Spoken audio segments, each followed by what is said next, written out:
Hello, hello, hello. How's it going there, Zachy? How's it going there, Aaron? How's it going, Rasmus and Citrus? How are you guys? So we're gonna start off with the update. So weekly update is out. So go ahead and I'll record this so I can put this out later. So welcome back to the weekly update. This is version 1.9.21, the variable pitch ship propeller update.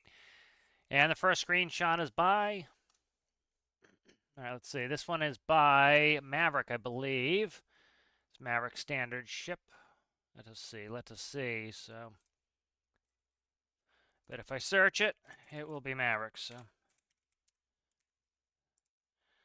and lo and behold, there it is. All right. So there we go. Maverick. All right. So let's go ahead and read. Dear Stormworkers, happy holidays. It is update week, and this update includes new variable pitch ship propellers. Awesome, I've been looking forward to that.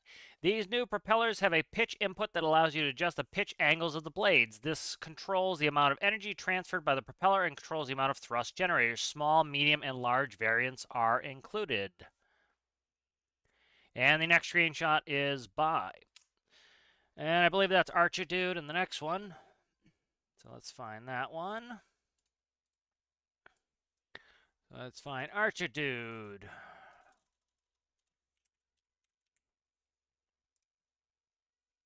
There it is. Archer Dude 11.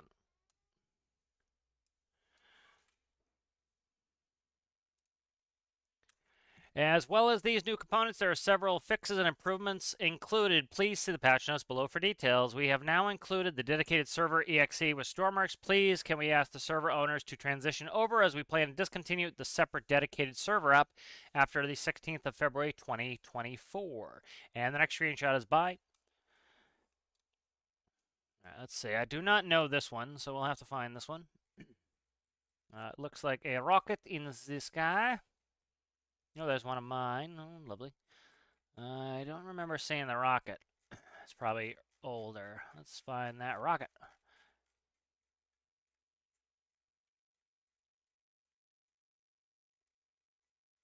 Let's see where he at here, guy. There it is. Joffredi. Joffredi. All right, good. So it's a Joffredi. We look forward to your feedback on the new components and fixes. Much love, Stormworks developers. Patch notes, version 1.9.21, feature variable ship propellers, small, medium, and large.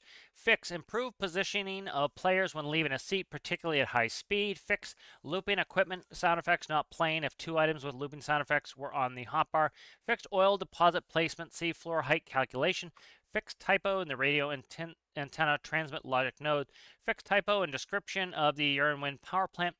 Fix, allow player inspect raycast to ignore ghost physics for hovering NPCs.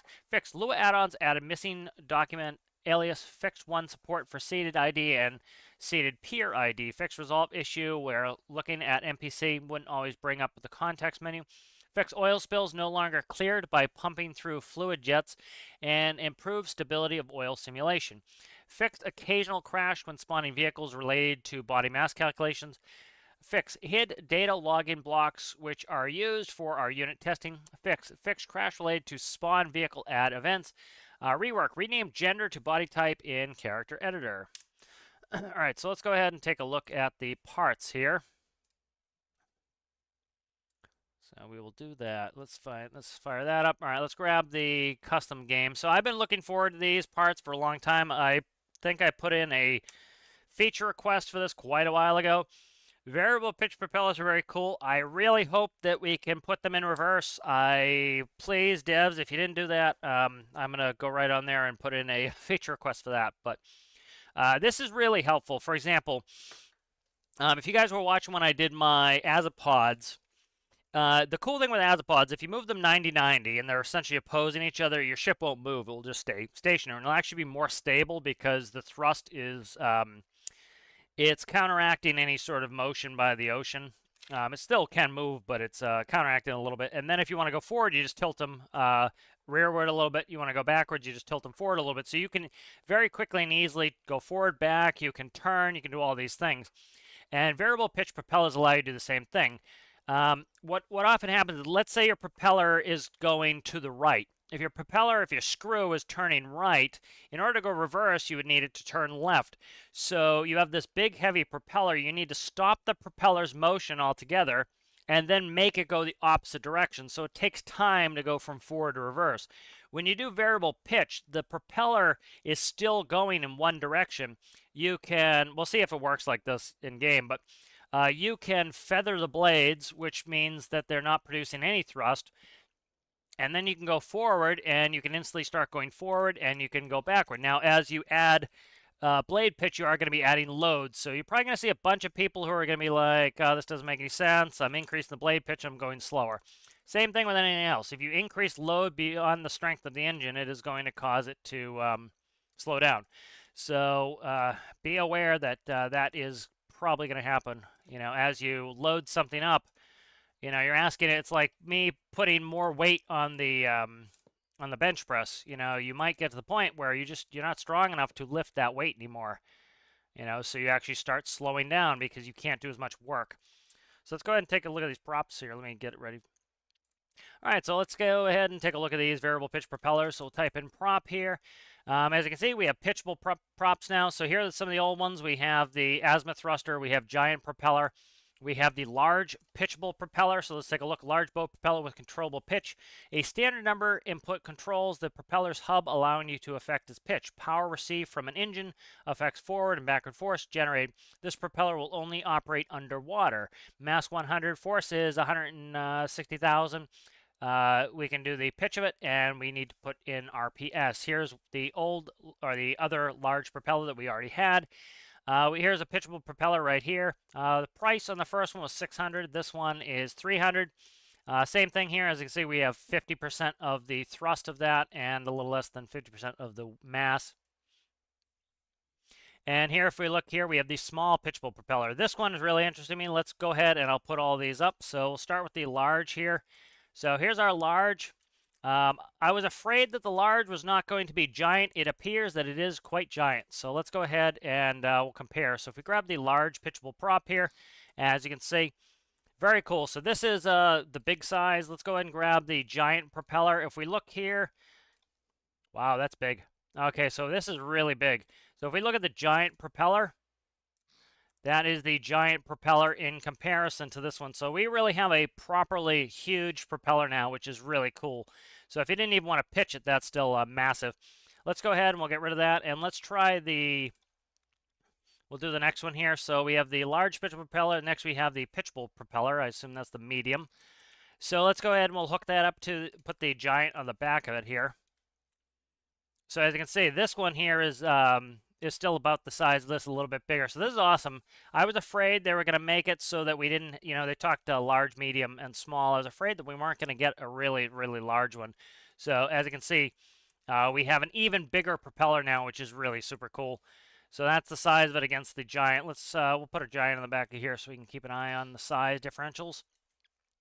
All right, then we have one, let's see, we have this one here, the small pitchable propeller. So this is probably about the size of our current large. Yeah, so if you see, that's about the size of our current large. So it would be nice. One thing I'd like to see them add later is maybe even a smaller one, because what it really got me excited was if we could have one that was just one block. So these are really cool. Let's go ahead and look at the nodes here, and we'll hook up some throttles.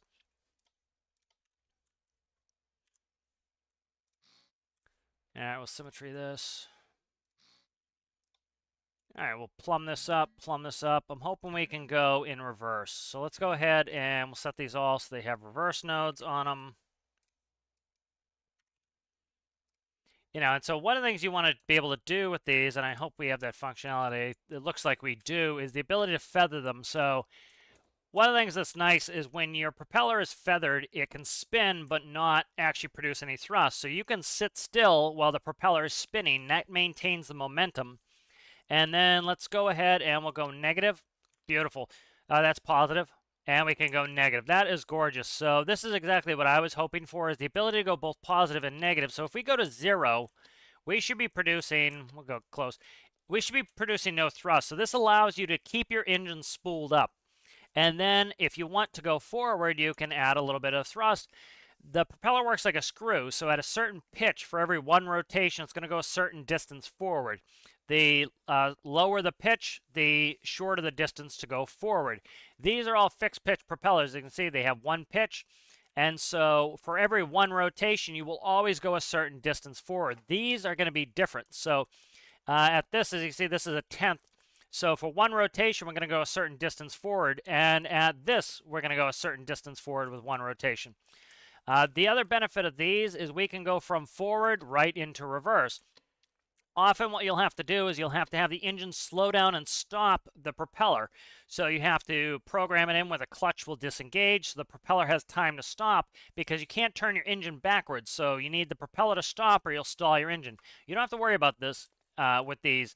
As they rotate, they'll maintain their momentum, and this allows you to easily go right into reverse and right into forward. So this would be really good for maneuvering.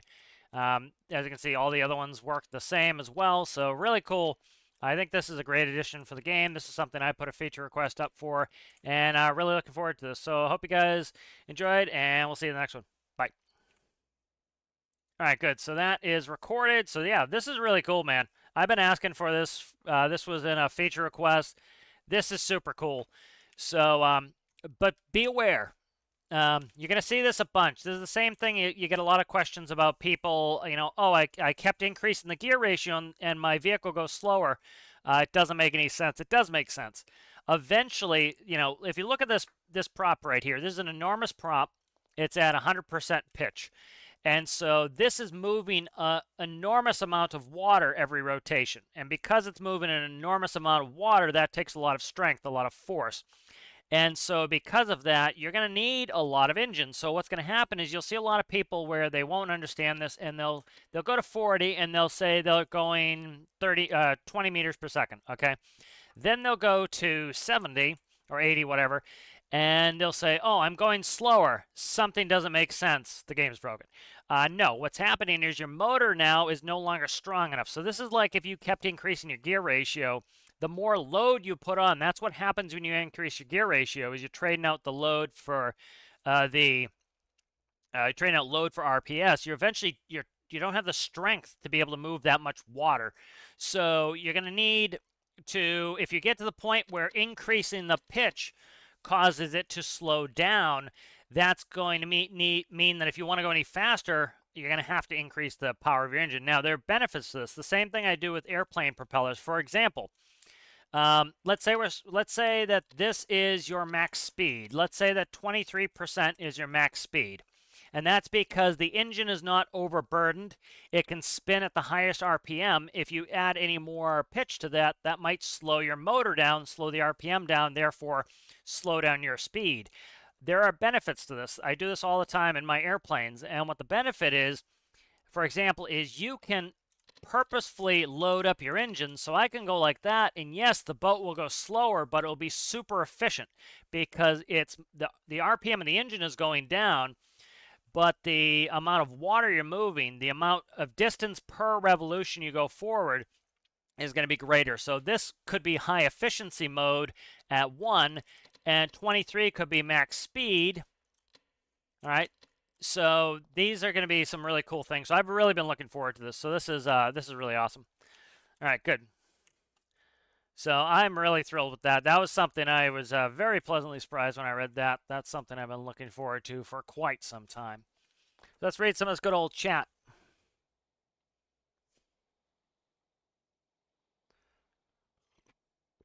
Do they have properties? Oh, good question. Let's get in there. Yep, blade count. Nice. I'll put that in. Thanks, Rasmus. That's a good point to put in the video. We'll cut that in. Not I'll cut it in, but. Good call, Rasmus. I didn't know if they would do blade count, but they did. I should have clicked on it myself. All right, so one thing we can do here is if we bring it back into the editor and we click on them, as you can see, we can click and we have blade count. So we can decrease the blade count down to 2, and we can do a total of 8 on there. That's a little bit silly. Do keep in mind that as you add blades, just like with an aircraft, you're trying to move, in this case, more water. That requires more strength. You're trying to do more work. And so if you add more blades and your boat goes slower, that is not the game broken. That's not counterintuitive. That's very intuitive. Is as you are trying to do more work, your engine may not be strong enough. So there are going to be ideal blade counts. For example, they do this a lot in airplanes. For example, if you have a two-bladed prop, that's going to be a lot easier to spin because you're moving a lot less air, in this case water. As you start to increase your blade count, you're going to be more efficient, but you're going to possibly be slower. You're not going to be able to move the propeller as fast with a higher blade count, but you're going to be more efficient. You'll notice this in a lot of commercial aircraft now. They have more higher blade counts, and that is for efficiency. So, all right, so that part is cut in. So, but good call there, Rasmus. So that's really cool. 8 is kind of silly, but you know, that's like what I was saying is by adding more props, it is increasing your efficiency, but unless you have a really strong motor, it could cause it so that you go slower. So keep that in mind. You're going to get a lot of people, again, they're going to add they think that just, oh, if I increase the gear ratio, if I increase the blade count, if I increase the pitch, I should be going faster. And not necessarily. Eventually, you're going to get to the point where, you know, you're overloading your engine. So keep that in mind. But good call there, Rasmus. Can we have a variety of propeller Sharpies, Dev? What's that mean? Shapes? Oh, shapes. All right, Sergeant Scuba likes trains. It should. I don't know yet, but it should. The here, like, let's play with it a little bit. You know, I'll do a video on this later too, but the it should matter. You know, ideally, you know, it does matter with the airplanes. Let's put it that way. So it would not surprise me. It should do it with the sea vehicles as well. Because what you're doing is as you're adding blades, you're pushing more water in this case. But you're also, you know, that's more load, so you have to keep that in mind. So, like, the best test, this is one test I usually do with a lot of stuff. Where's center of gravity? Right there. Okay. So let's go ahead and we'll go... just do a quick little test here. So I usually do, like, a medium electric here. Let's just go with... we'll go with these smalls.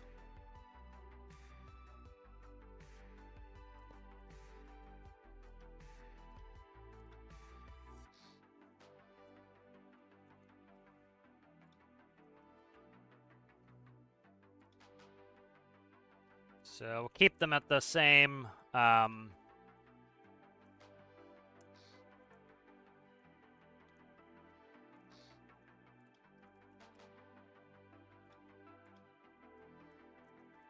that.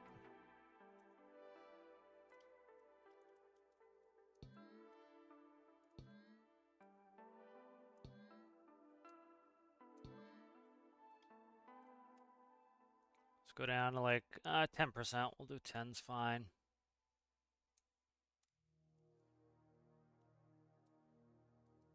Okay, that's good. All right, infinite electricity is coming on. All right, so let's jump on here. So if we go ahead and we increase this up. All right, so as you can see, we're spun up and we have no blade pitch. So this is feathered. So these propellers are not providing any thrust. And this is what I think is super cool with this type of prop is, for example, let's say I want to make a right turn, then go into a right 360. So start gently pushing the prop pitch up. So as you can see, we're starting to go forward and turn. Now if I want to go backwards on this one, oh, fuck, of course I didn't click on one of them. Shocker there. Let's go -1 on that. Make sure I did this one. Should have a negative in it. I can't believe I didn't do any of those negatives. All right, let's go ahead and jump back on. So, you know, again, when you're doing a normal propeller system, you have to stop the propeller. The propeller has a lot of momentum, right? Force is mass times acceleration. So if you have a lot of force going, right, because the propeller's turning, you have to then let the propeller slow down, because if you try to kick it into reverse, it's going to have force going opposite to the direction of the engine, and it's going to try to stop your engine. So, like, you notice we can add a little bit there, and now let's say I want to increase my turn rate.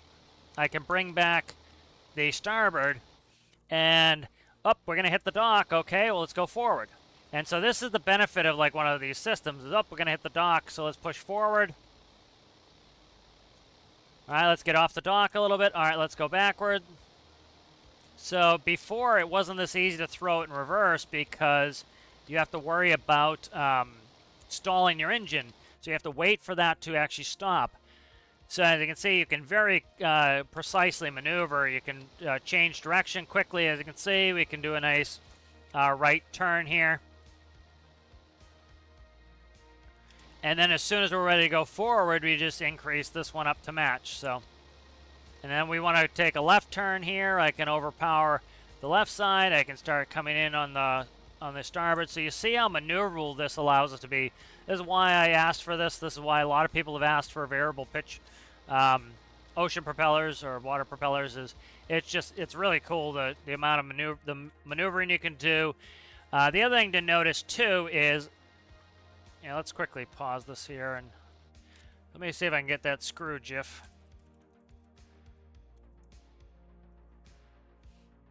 I think that's it right there. All right, so here is the this is the GIF I like to use. So you suck. Let's get in there. So if you notice, so they call this thread pitch on a screw, and so there's a certain pitch on the screw, and so as you're trying to put it in a piece of wood, for every one rotation, you'll go a certain distance into the wood. And the same thing is true with a water propeller. For every one rotation, you're going to go a certain distance forward, and that is speed, right? So that's how we measure speed. So let's go ahead and we'll actually recall it really quick. Let's get a linear speed. So like you can tune this up by using these basic, basic ideas of this. So let's go like that. All right, so let's go ahead and we'll set these up to be identical. So let's do this too. Let's get a dial. Let's get a dial. I'm not gonna be able to read RPS. I'll put a pipe connection on there and we'll do it. Let's go like this. All right, let's grab a torque. All right, we just want to read the RPS off one of these. All right, so there we have the RPS on there. Did I plug it in? I did, okay. Let's go ahead and move this up. So as you can see, let's try to go to like, doesn't have to be 1, but let's go to like, if we can get 1 RPS or somewhere close to make it easier. Let's do 10 because it's going to be a real small number if I try not to do that. I could set this up so that it was, pig control. But okay, so we're about 10 RPS. All right, so the propellers are moving at 10 RPS. If we give them 0.16 on both sides, we can tell the thread pitch off this essentially. So like, where is my linear speed? Right there.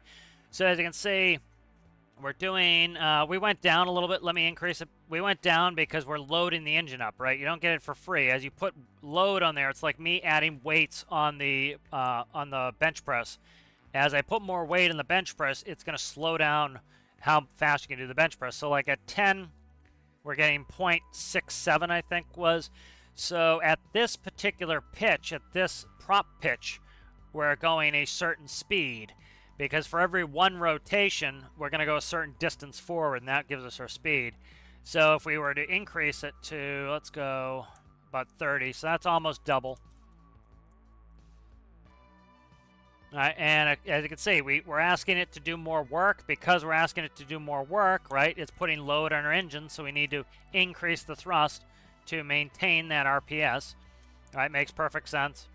And so now we should be going faster, which it appears we are, because of that thread pitch. So like, let's go up to, we'll double that again.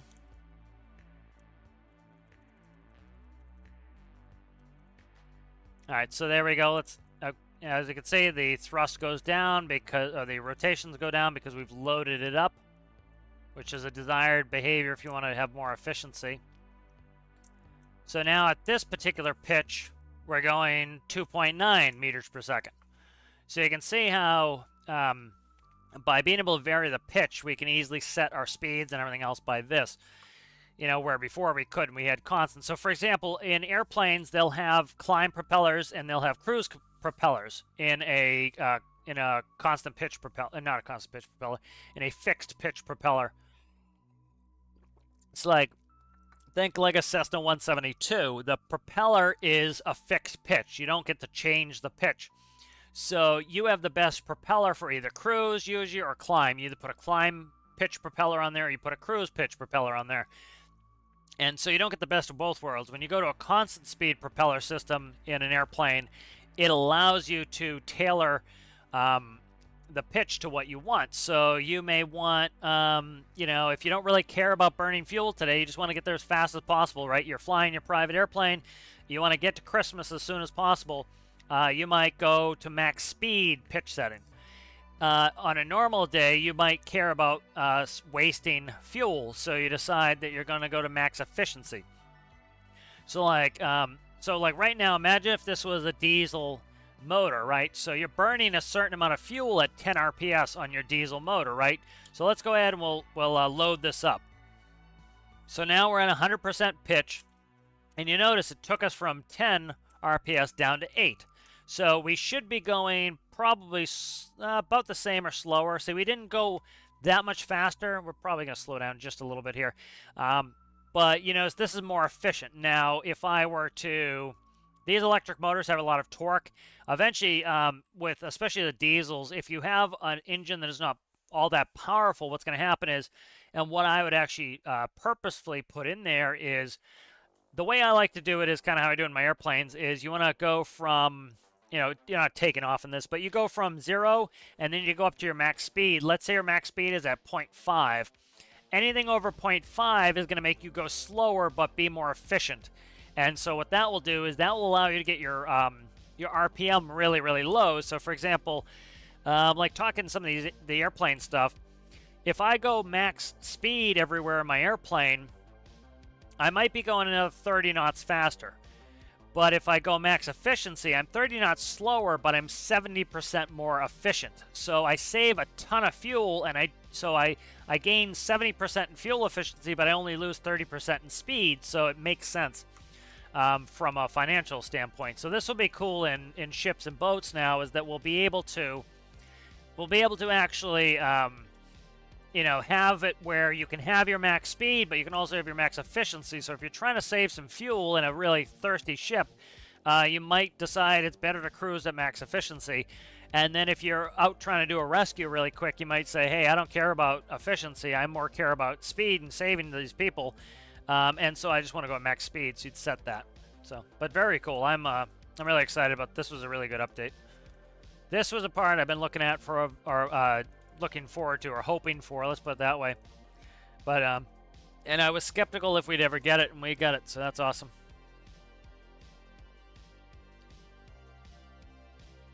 Yes, they're ship props. Yep.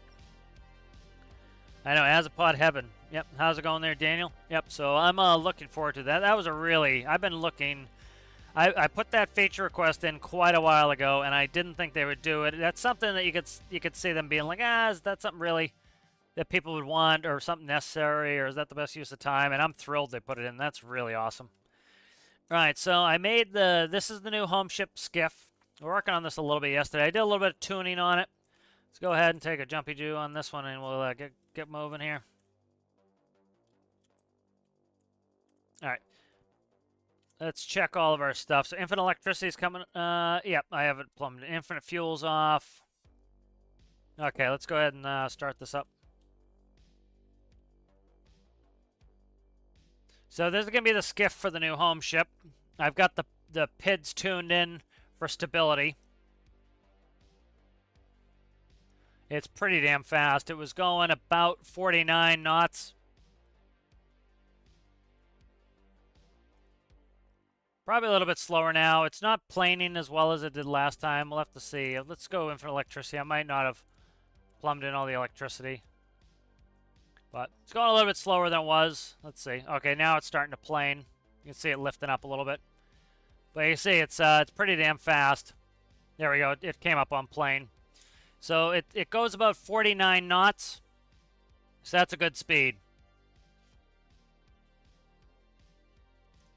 And then I can do up to, I think it was 25% winds, all I've tested it to. So there's 28. I will put an anti-fly system on there, but as you can see, this is 25% wind. This is a pretty small boat to be out in this condition anyway. Going into the wind is the hardest because it wants to take off into the wind. So the best test is always into the wind. You're going to be hitting waves like this. That does pretty well. It gets crazy, but again, you wouldn't be flying like this. I will also fix and put in an anti-fly system so that it doesn't do that, that if it leaves the water, it will automatically reduce thrust. Because that's what you do in real life. If you're hitting the waves and you're starting to bounce too much, you reduce the thrust. So let's put that in there. Let's go, let's see. Let's see, input. Get rid of that. I don't need that. Let's see, where are we at here? I need to put in an anti-fly system. So right here. All right, so here's overheat protection. So I already have an overheat protection in there. Good. Let's grab a Boolean.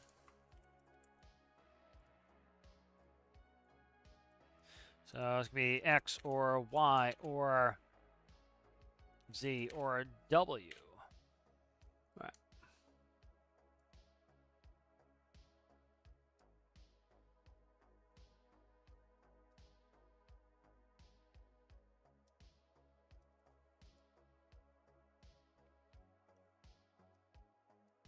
So what this will do is if we, essentially if we take off, this is going to automatically slow us down. So what we want to do here is physics sensor.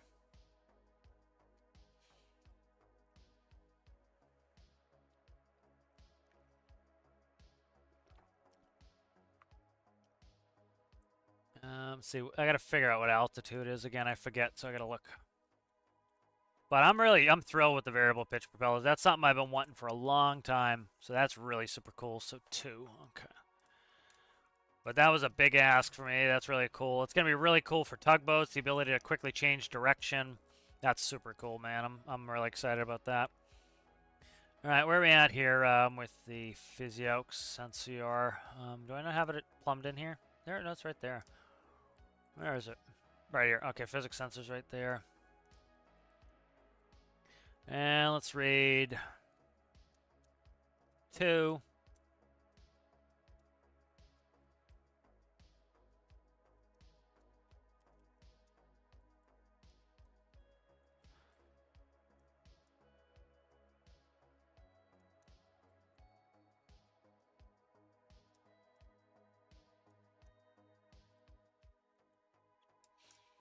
And let's see, what are we missing? That can go right there. And then, so if 2 is greater than, and then we need to set a number on this. So let's go property number. So this will be anti-fly. Could do that or could do pitch.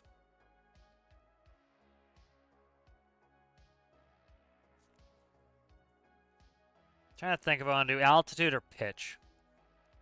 I think pitch. Let's do pitch. So pitch is 15, I believe. Let's check the other one. This one will tell me 15. Okay. So we'll do pitch instead. So if it pitches too high, so if the pitch is greater than,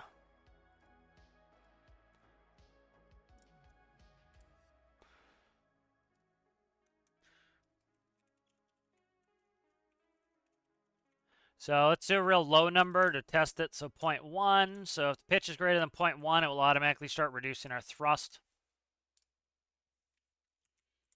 So what this should do is decrease the throttle for us automatically so that if we start to get wild, it will automatically slow us down.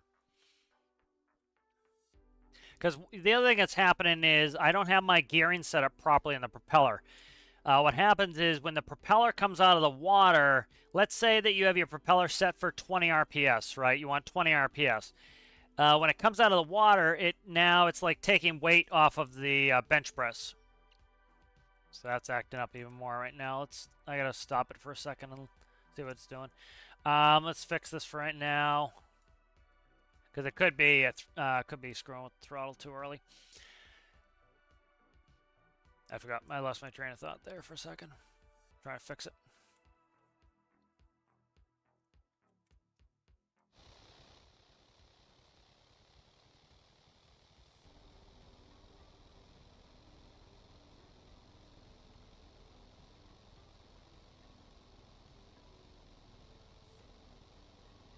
All right, okay, I remember what I was saying. So, one thing that happens with a lot of people, why the boats do backflips in game is, what will happen is, like, say you want your propeller, or again, your speed is based on the rotation of your propeller. So for every one rotation, you go a certain distance forward. So when you're in the water, the propeller's loaded up. It's like you have weight on the weight bar for your bench press. And then what happens is when your propeller comes out of the water, it's like all the weight fell off the barbell on the bar, and now you're able to do a bench press really, really fast. And so because the load has come off of the bench press, you can now go faster. And so that's what happens when your propeller comes out of the water. It has less resistance, and because it has less resistance, less load on it, it can speed up. So then it goes to 30. And now when your boat lands back down, the speed of your boat, let's say you go, I'll fix this in a second here. So that should be reducing my thrust. I don't have a speed gauge on there, but that should have reduced my thrust. Notice how it didn't do backflips and stuff? That's because it slowed me down a little bit. So what's happening is the propeller, if let's say you want your propeller to do 20 RPS, and so the propeller's in the water, and let's say the pitch in your propeller is for every one rotation you go 1 meter forward. So that would be 1 meter per second. So a propeller rotation of 20 would give you 20 meters per second. All right, so the boat is going 20 meters per second forward. Now what happens is if your propeller comes out of the water in game, it starts to spin up faster sometimes. And so now the propeller is going 30. Well, if the propeller is going 30, it wants the boat to now go 30 meters per second. So your boat is trying to go instantly an extra 10 meters per second faster, and that causes you to do a backflip. Now, what happens in real life is when the propeller hits the water again after it speeds up, the propeller just slips and cavitates and spills water. It doesn't really push the boat that hard. So that's kind of the difference. So what that tells me is if we're doing backflips and doing weird stuff like that, it means my propeller is not loaded properly. And so what's happening is when I come out of the water, the propeller should stay the same speed. So if I want the propeller to go 20 RPS, when I come out of the water, it should still be going 20 RPS. So what happens is as your boat comes out of the water, the propeller is moving at the same speed as the boat is going. So when you land back in the water, instead of doing a backflip, it keeps going straight because the propeller and the boat are moving at the same rate. So that's what I was trying to say. Okay, let's see. So one thing we can do is, let's see where we're at here. I think we're at no, okay, let's up this to a 3-to-1. So I'm loading up my engine now. So here, let's actually go back down. Let's show you the test here. So we'll go to a 9.5. All right, we'll grab a linear speed so we can read our speed, and let's go for a little run here. So this is a 9.5.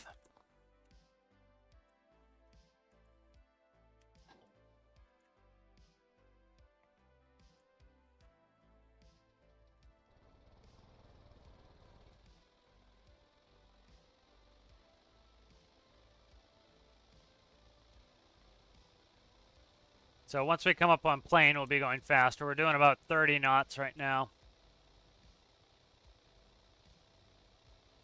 So you can actually see the PID in the front is trying to keep us flat.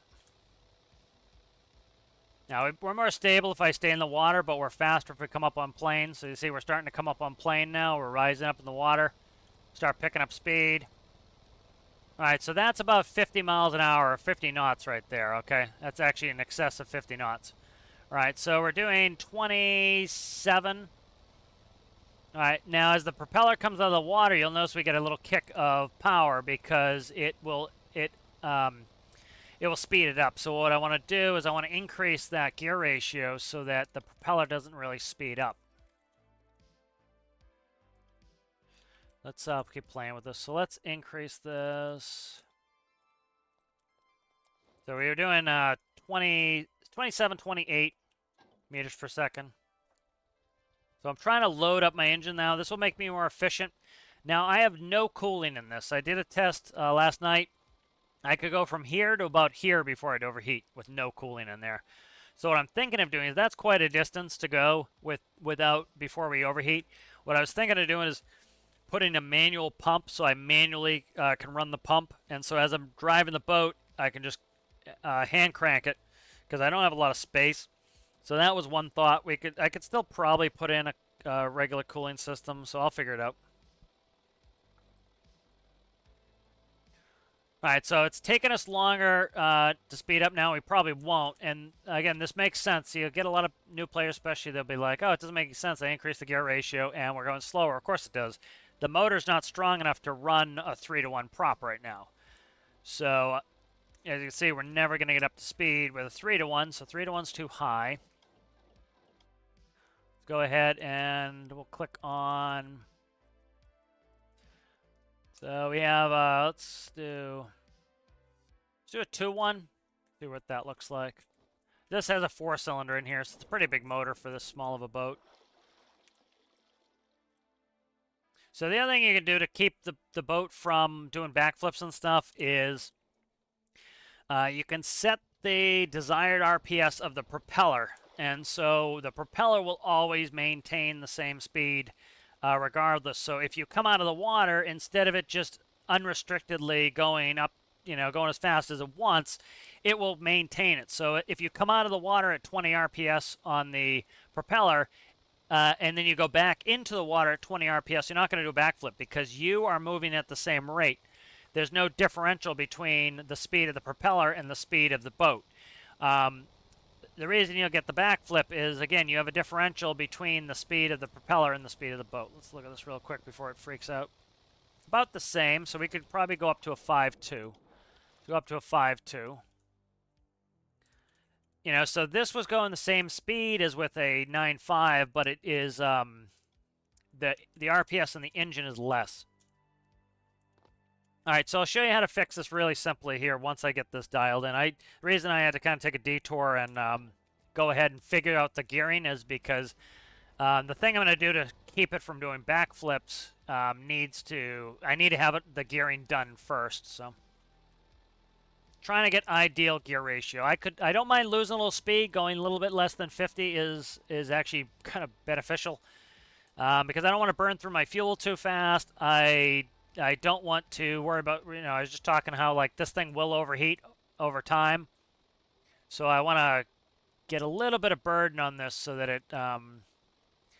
it will slow down the engine RPM. That way I don't burn as much fuel. I don't overheat as much. It's nice to go 50, but it's at the expense of me burning a lot of fuel and having to worry about overheating. This already has overheat protection. As soon as we hit 110 degrees, we'll automatically pull my throttle back. So it will slow the engine down to make sure that I don't overtemp. How's it going there, Alexander? Not too much. Just I did the update. Really cool update. We've got variable pitch propeller for boats now. And just been working on my little skiff here. So as you can see, we are only going up to 9 point. There's 10. That's not too bad. That's 19.4 knots. This looks pretty slow, but that's almost 20 knots. So not bad, but we can't... I've overburdened the engine too much. The engine is now so overburdened that we can't go any faster. And so I'm looking at a 2-1. 2-1 is going to be our best. So I kept increasing the gear ratio until we lose speed. And then I'm going to back it up by 1. So now we're at a 2-1. All right, so what we need to do here is I need to find the speed of this. Let's see. And I need to find the RPS. So I want to do a dial. And so this is going to be one of the stability systems. This is going to be make sure we don't do backflips. And so what I want to do is grab a, where are we at here? RPS off of the crank here. All right, good. So that's going to go there, and I can quickly figure out the propeller RPS. I can also that will tell me essentially the pitch of the propeller if I wanted to. All right, so now we have the RPS of the engine. All right, so let's get going. I want to go to max speed. Make sure wind's at 0. I'm just doing. I want to get this. I want to get this set up first, and then I can work with the wind. I want static conditions for this. All right, so that right there is in excess of 30 knots. That is 40 knots right there. And that is about, that's 50 knots right there. All right, I need to look really quick. So we're going 15. Okay, so I want to limit this to 15. So I don't, what's happening is you can even see it there. When we came out of the water, the propeller, the RPM of the engine would go up to like 18. And so it was going 15 to 18. Well, now when the prop goes back in, it's going to try to backflip the boat. Now, if you have a really long, big boat, it's not going to backflip. It's just going to it's going to push it faster and will surge. All right, so now what we need to do is come in here. And right here, our max RPS is 20. That's too high. So let's go to like 17. And so we'll see if 17, because I don't want to go over 15. I want the engine to automatically throttle back when we come out of the water so that it doesn't backflip us. So all you have to do is match your maximum RPS while you're in the water to the maximum total RPS. If your RPS value is too high, like some people will put a max RPS of 30 and their engine will only ever go 15 in the water. So like you see right now, our engine is going 8.99 RPS rather. So if you had set it to 50, as soon as you come out of the water, well, now there's no resistance in the prop, and it will go up to 50. And because it goes up to 50, as soon as it hits the water, the propeller's moving much faster than it should, and you end up doing your backflip. All right, so that's probably artificially a little bit too low. Let's see what our speed is. So you notice we're now at 12. We're doing, that's not bad. That's 42 knots. I'm going to actually let it drop down a little on speed for stability's sake. Now, if this comes out of the water, it might still get all wonky and like flip over, but it's not. It should not do backflips because we'll see. We'll see if it. We'll see if it will actually bring us up to the closer to the 17. Let's go ahead and test it. It might still do it. I might have to change some more numbers. Let's go to 25. But that's why, like, you'll see a lot of new players that like my ship backflips, and they'll blame somewhat to the physics. It's yes, there is physics things that the game's not doing 100% correctly, and what that is the propeller should slip in the water more. So notice, see how the prop keeps coming out of the water? Let's watch our RPM value. So see, it's still jumping, but it's not jumping. Last time it was jumping from 15 to 18. Now it's jumping from 12.9 to 13.5. So the propeller is speeding up when it comes out of the water, and that's why, see how we start doing this bucking motion where it bucks up, and that's because the propeller is still able to go faster than it should, frankly. But you notice it's much more, it's not doing backflips anymore because I've matched it so the propeller never overspeeds. It maintains the correct speed the whole time. So you notice now it doesn't want to do backflips as much. You know, eventually, you know, this thing is very, very light. Eventually, we're going to get to wind where, again, we shouldn't be out there. You know, in real life, you wouldn't be out in a tiny little boat in huge wind. You know, but the other thing you need to consider is when the wind gets so high in game, it will blow your truck down the road with the brakes on. And so this little boat is very, very light. So eventually there's going to be a point when this just doesn't work well in the wind. But notice, see how it's like no backflip, no bullshit? And that's the main thing a lot of new players will do is they'll put a huge RPS value on there. You know, once you figure out that 15 is the speed my boat's going to go, you need to make sure that you limit the engine to 15 RPS. So whatever it's traveling at, if your max travel speed is 15 RPS in your motor, you need to limit the engine so it never over revs. That's the problem why people backflip, why they have stability issues. Like, notice the stability, how well this thing recovers now. It's a tiny boat with simple things. It's just the basic physics of it. There we go. We got one. But notice how much better it's behaving than it was. Now I gotta wait for the engine to stop so it floats back up to the top. Because the thrust is trying to push us under like a submarine. So I just stopped us, so it will eventually, you notice we're rising back up. So. But that's how you fix it from doing some of that flying. But that was pretty good. That was 38% wind before we, and we hit one wave that was bad. So that's one of the main things I see people have issues with stability is doing that. All right, good. So that is, I'm happy with that. That's a lot of waves for this small of a boat too. So I'm content with that. But that's all you do. You plug in the RPS, you find out what your normal RPS is while you're traveling, and then you limit your engine so it can never go more than that. But pretty simple. Let me read some of this good chat here. Are the comments shit already? That was an awesome update. People, listen, Grouch is going to be grouching.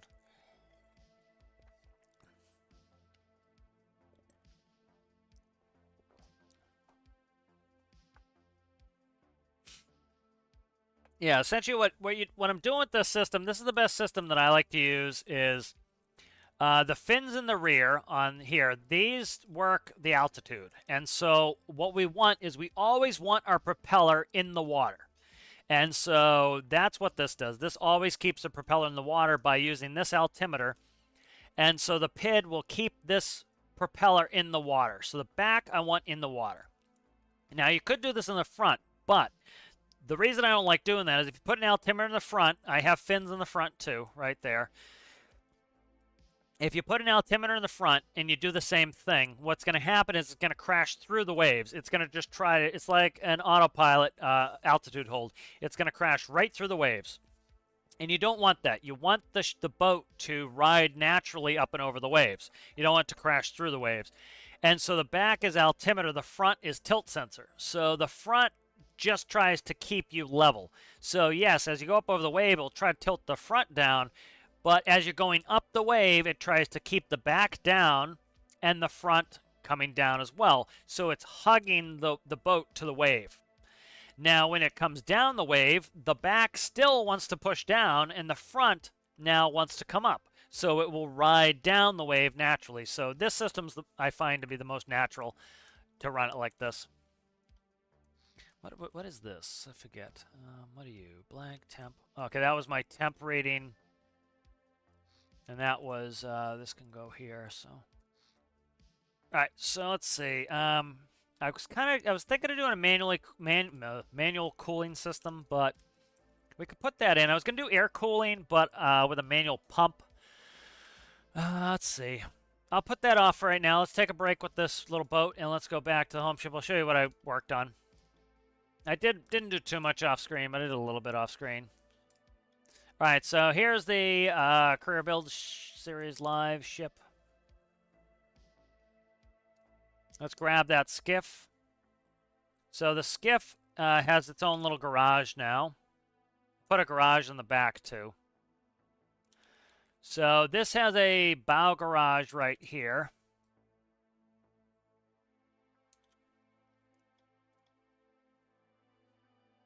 And let's grab some ropes. I don't know if I can do 4. Let's see. I did put a connector on there. Let's just do a connector for now, and then I'll screw it later. Let's grab a yellow.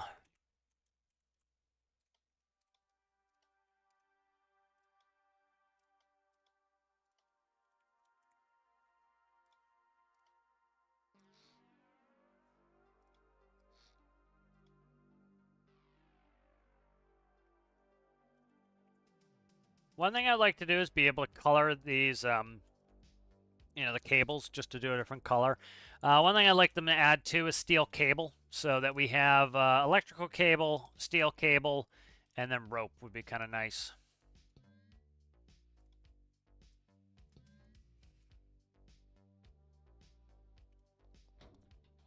Alright, so I'll show you what I did on the ship. I didn't do too much off screen. But we do have a garage in the back now. Unfortunately, I have to use the hinges because something's broken with one of the updates. So we have a garage in the back, so we'll be able to put stuff in there. Land vehicles, most likely. The crane, will be able to crane them in. And then we have a forward garage here. Let me just kick this bullshit out of the way. Probably gonna have to move it so I don't... Yeah, I gotta move my crane. So we have this crane came off the tugboat. I extended it a little bit so it's a little bit taller than it was. A little bit longer arm. Alright, and so let's go ahead and we'll extend the garage up. So that's acting the fool right now. Let's see if it behaves itself. So kind of cool like this, having little garages and stuff to put my vehicles in.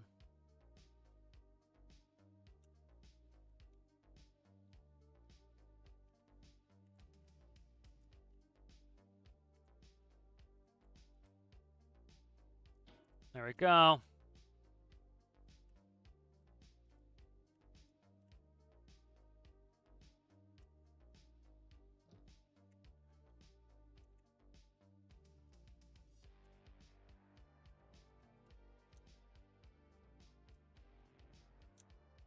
Forget which control. There is. It's this one. Okay.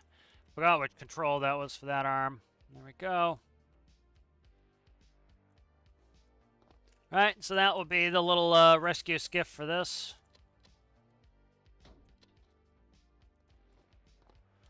And by using the connector, I can easily just do that. You know, I'll put a reset function on it so that it doesn't just keep reconnecting.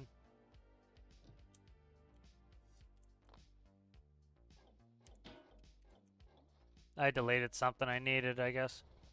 There we go. We're going now.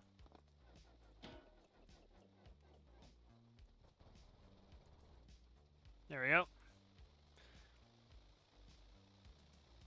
I hit that real quick.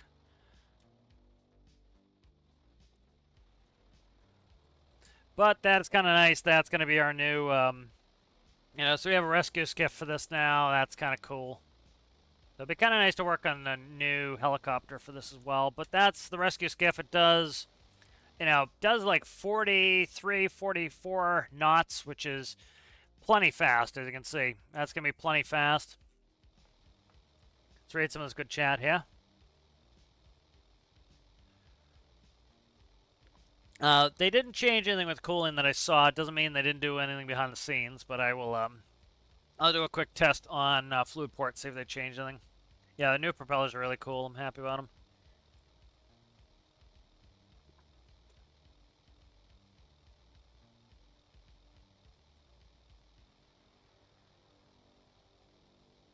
Yep.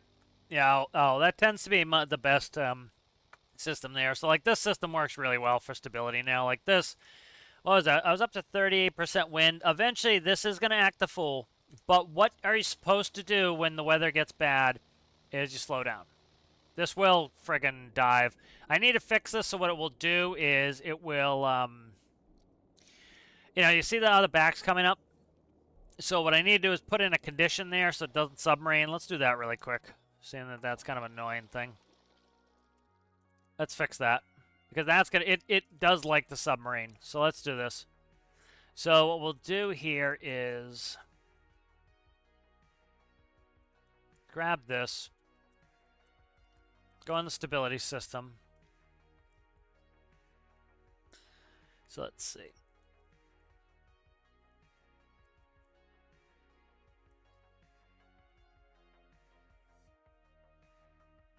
All right, so let's do this. Let's go. Let's try this.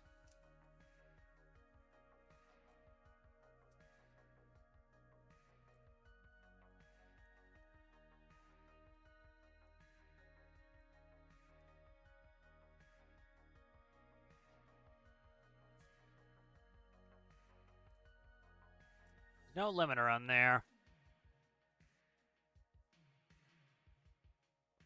It's not going to work. Trying to think how to... let's see. I could put it on the back. Okay, let's put it on the back, because it's the thrust that's the problem. It's thrusting me under. I need to be able to thrust it back up, so... Alright, so let's do this. Let's go to altimeter, which is right here. So what we'll do with this altimeter is... 1, 0. There. 5.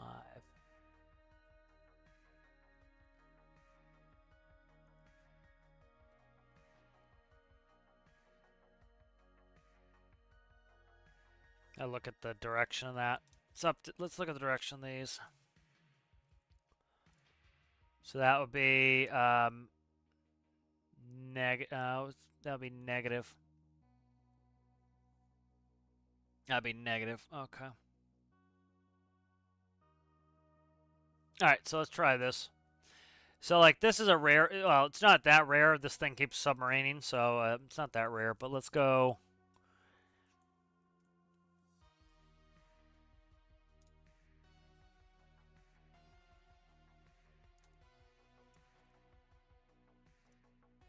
All right.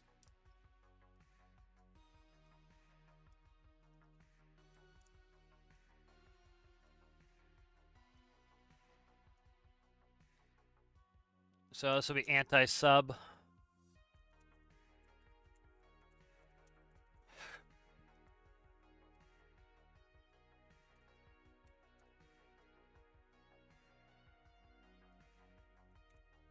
So if it goes, I'd say half meter underwater, I want it to automatically flip this.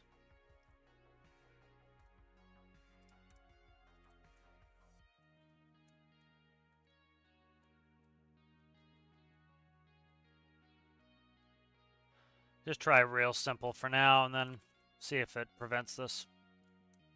Because what's happening is it's using the thrust to go underwater, and I don't want that, of course.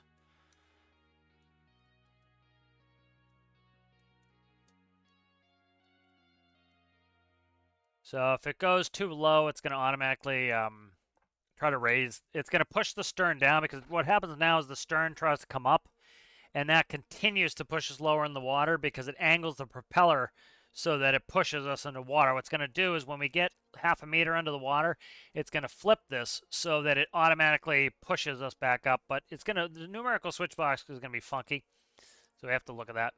But let's go ahead and try this and see if this prevents submarine. It might act a little bit funky, so I might have to tune it and make some changes. But I want to just proof of concept this, because it's the thrust pushing us underwater. Because it keeps trying to lift that stern up, which keeps pushing us underwater more and more. And so what this will do is if it's submarines, it will automatically work backwards, and it will try to push the stern down, which will help thrust us up. And then once it gets back within half a meter from the surface, it will automatically revert to its normal state. Let me see if I can get it to misbehave. It doesn't want to misbehave right now. I'm trying to get to submarine. So let's see if we can hit a big wave and submarine. I'm going to increase the waves too. Let's see where we're at. Let's try to do a 50. Or close to 50 as it is anyways. So, you know, I don't need any faster than 50. Again, this boat's super light. So you're never going to be able to get this thing out in 100% wind and have it be effective, because it's going to just, you know, the wind itself would just blow it over. So, you know, the fins will help, but it's also not realistic. You know, you wouldn't take a tiny little boat out like this in a hurricane strength wind either, you know, so. Doesn't pick my pocket all that much. I'm trying to get it to submarine. It doesn't want to misbehave. So we're at 50% wind now. Oh, I thought it was going to misbehave in that wave, but nope. But you see, it's like so stable now, it really doesn't want to. We'll do some jumps, but it's not like misbehaving super duper.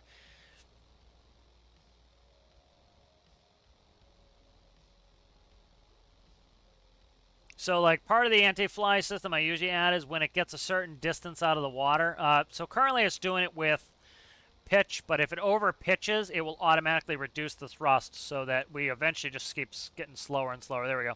Oh, it still didn't want to, notice it didn't want to submarine that time, so the system seems to be working all right, actually. I'm trying to get this thing to go underwater, and it just doesn't want to do it anymore. So that system seems to work pretty well. Notice how it quickly pitches the stern down. There we go.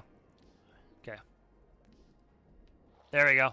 So see how it recovered itself? It's not pushing us further and further underwater anymore. Before it kept us underwater. Now it did a backflip underwater, but it kept us from keep submarining. So before, like, we couldn't recover. I had to stop it. I drowned before it ever stopped. Like, see, the wind is getting so high when it flies like that, you know the wind is just too high because this thing probably weighs, like, I don't know, maybe 500 at most. So the wind itself is going to affect it. There we go. Good submarine there. Notice it'll let it sit and backflip, but it won't. It won't keep pushing us underwater. So what I could probably do is put a clamp on there, and it won't backflip. So the anti-sub system is actually working perfect. So let's grab that back. And what we want to do here is, let's see, I want to clamp that off. So we'll do as a function here, clamp X, comma, let's say we only want to do, it's like, say, a quarter. So this should help it to avoid doing a backflip underwater. It should just be more stable when we do that. So let's go test it. Because the reason it was doing a backflip is the fins could go 100%. So they'd shoot to a 1, and it would flip us. And if they can't go all the way to 1, they can only go to 0.25.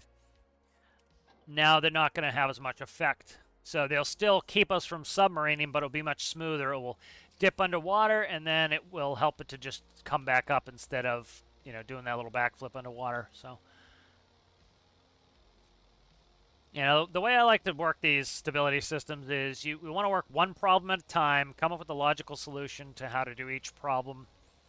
And, you know, really all you're doing is you're trying to simulate real-life stuff. Like, if you were riding around like this in real life, it would be absolutely disastrous on your knees. You know, this would be painful, miserable. Every time you slam back down, you know, you would be breaking a leg, you know. So the real answer is what you do in real life is you slow down. But, you know, it's nice to have a system that will take care of you even if you don't behave.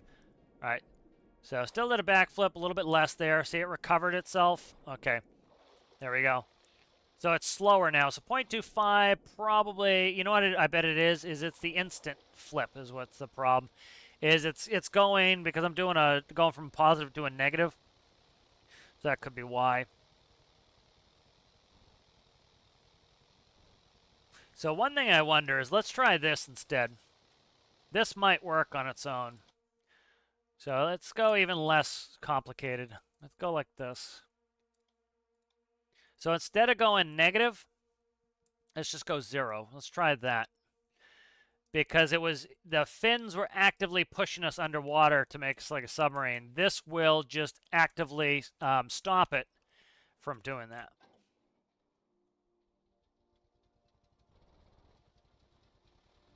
So this will just hopefully go to 0, and the fins will naturally try to pick us up to the top of the water anyway. Because all I want to do is I don't want it to push us down to Davy Jones' locker, because I'll drown. Like, I don't have that much. If this goes down all the way to the bottom, it's going to cause me to drown. So even the other system where it did a backflip and it comes back to the surface is better than me drowning in a career game. So let's see if we can get this. But this is pretty good. This is at a 50% wind, which is pretty gnarly. Like hurricane strength wind almost.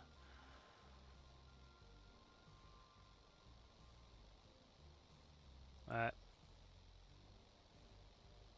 Trying to get to submarine. Come on there. Sub for me. There we go. Alright. There we go. So that's the best recovery yet, just going to 0. So it comes back. So, like, the real answer, what would you do in real life in this situation? You're out in really, really rough seas, you'd slow down. So, like, so that's another part of an anti-fly usually put in there is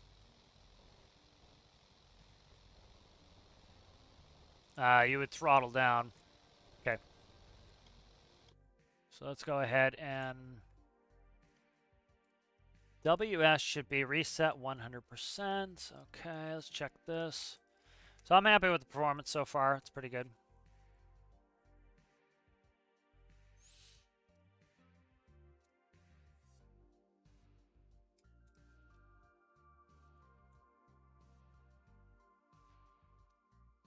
005 enabled. Okay, why is this still 20?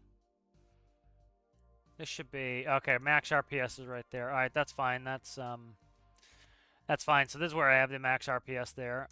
This should probably change too, though. Now, so that's 17.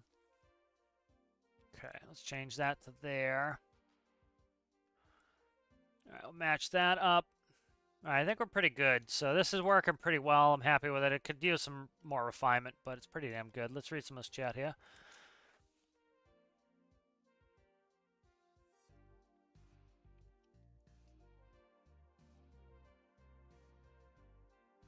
How's it going, Basilicious? How are you? How are you?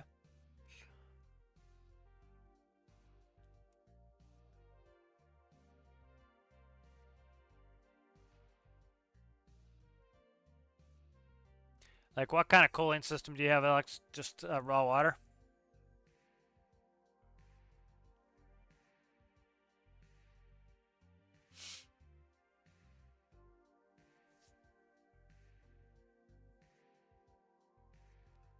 I use altimeter for the rear. So this is how I do all my stability systems in my boats pretty much now is the rear is altimeter, and that keeps the propeller in the water, and it controls these fins to just, all it does is keep this at the, right in the water.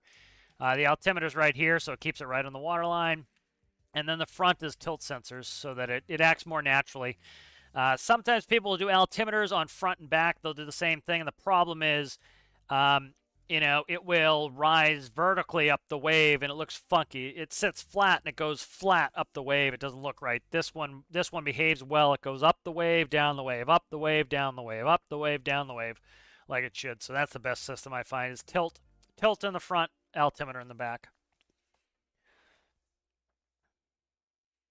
Yeah, like another anti-fly system you can put in there is every time you can put a water sensor, and every time it comes out of the water, it will automatically reduce your thrust. So, the reason you're coming out of the water is you're going too fast, and so, you're ramping up and over the wave, and you're using it like a jump. And so, if you slow down, you're not going to jump over the wave as much. So, the real answer is just to slow your ass down. But that's anathema. Let's see what happened here. I want to check something. All right, that's 2, that's 1 and 1. Going there. Okay, 0.005, reset. Enabled. Okay, that should be fine. All right, so let's save this, and we'll work on the home ship a little bit more. But the skiff is working pretty well. So that's one of the vehicles. I think I'll get into a helicopter for this Johnny. But that's cool. So this has a little garage. That skiff will sit in the forward garage here. This crane will stow. So let's stow this crane really quick and get rid of the waves, the wind rather. So I'll show you the stow position for the crane. You bastard. Ugh.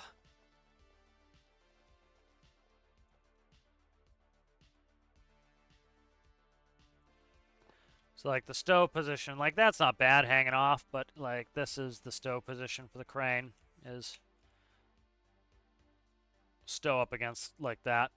That's the stowed position for the crane. And that allows me to easily put it on either side. Like one thing I could do is put the crane on the door. That would be interesting, but I kind of like it on the front here. That lets me crane things on top as well. And then we have the other garage here, which will be for likely land vehicles. I already tested some land vehicles. I got a good bit of space on this. And so, we'd be able to do, I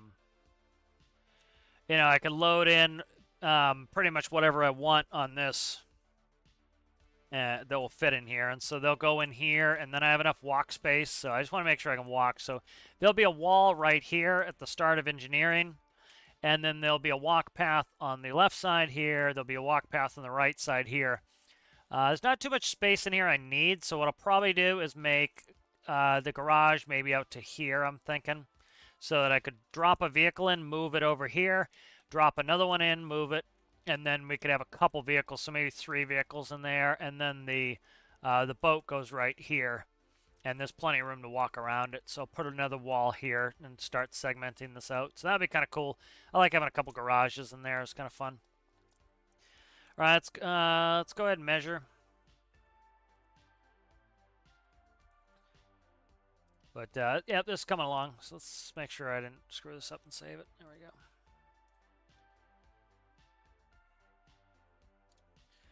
Well, let us see. This is 25 by 26. 25 by 26. Okay. I'm actually going to change bases. 25 by 26. I like it if I can. I want to keep its footprint.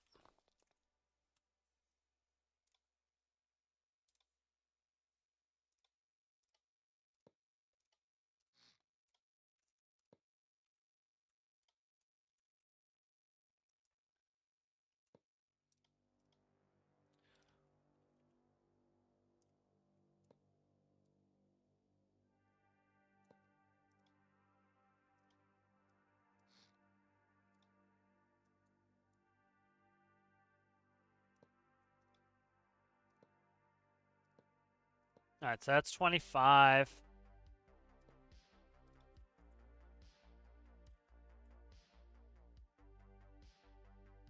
By 26. All right, so that's the new base for that. Let's go. So that's what I can put it in there. So need a helicopter in here. So let's look at some reference material. Let's catch up on chat first. Yeah, that little boat does almost 50 knots. I've actually slowed it down a little bit. We're doing like 45 now, so that's good for rescues. You know, and I can go up to about, you know, that was 50% wind. If I slowed down, we would have no problem operating. So we should theoretically be able to go up to 60. But it's going to be better in that situation to take the home ship all the way up to the rescue and not risk taking the little boat out there. And it won't, if it flips over, it'll flip right back up. The center of gravity is nice and low, so it's not going to flip upside down and stay upside down, so we don't have to worry about that.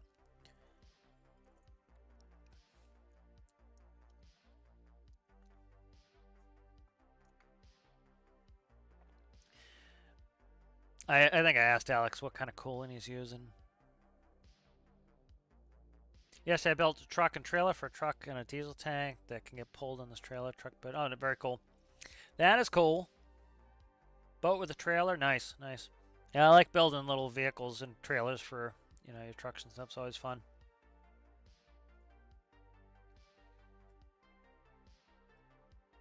Yes, that's the plan, is to put the new variable pitches on there. Because what I'll do is because I can get rid of the clutches now. So that was the first thing I thought when I saw them. I was like, oh, the new ship's getting the variable pitch propellers. So yeah, that is going to get those. Yep. Yeah, that's the plan. But that's, as soon as I saw them, that was the plan. I was like, ooh, I can put those in the new one.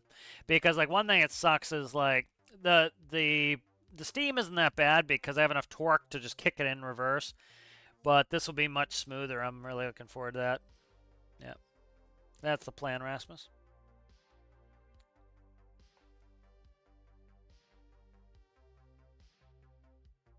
Raw water cooling on your outboard, yeah. I get you. If it pops out of the water, well, the altimeter always keeps the prop exactly in the water. That's where I want it. I always want it right in the water.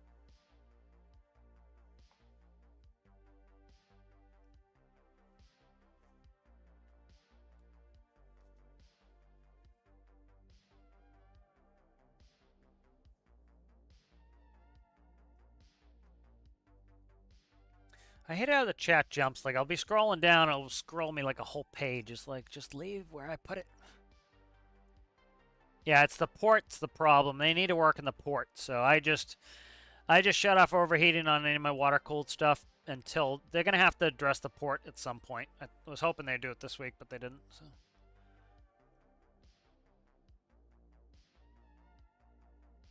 How's it going there, CG?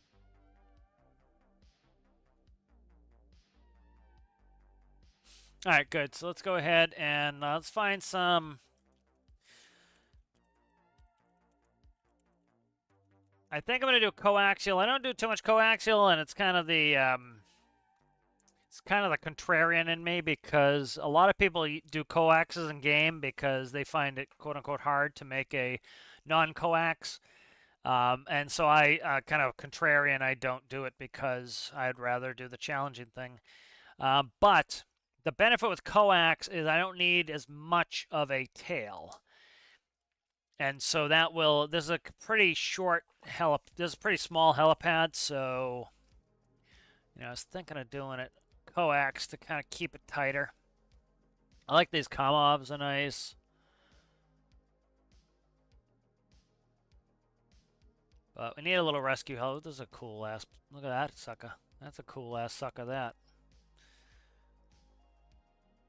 I have one of these. This is what that was what my big helicopter is built off of. At least try to lay out the fuselage on this. Try to get some sort of inspirazione.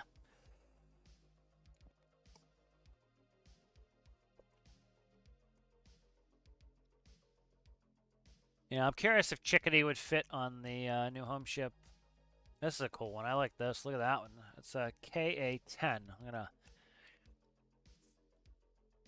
do that. Oh, I didn't mean to do that. I meant new tab, and I clicked new window. That's cool. I like this come off. That's cool. Very old school. I like that. This is the Kamov 26. I really like that as well.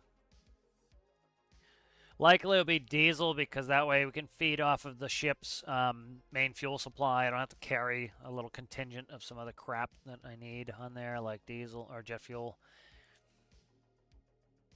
Yeah, I'd rather go somewhere else. But I really like these. This is a 15. That's a Kamov 15. Yeah, let's lean towards something like that. I really like it. That's kind of cool. All right. Yeah, I kind of like the old school. Kind of cool. All right, so let's aim for something like that. That's really cool. I'm digging it. I'm digging it. Yeah, but like the K-15. Let's open that Wikipedia article. Let's get a little read on it. Now, I'm liking that general. Piss off with your nonsense there, Wikipedia. Thank you. So let's see, 6.25 meters long. That fits within the 26. 25 is 6.25, so that will fit within the 26. I assume the width is pretty. It's the rotor width anyway. So 9-cylinder air-cooled radial piston. That's cool.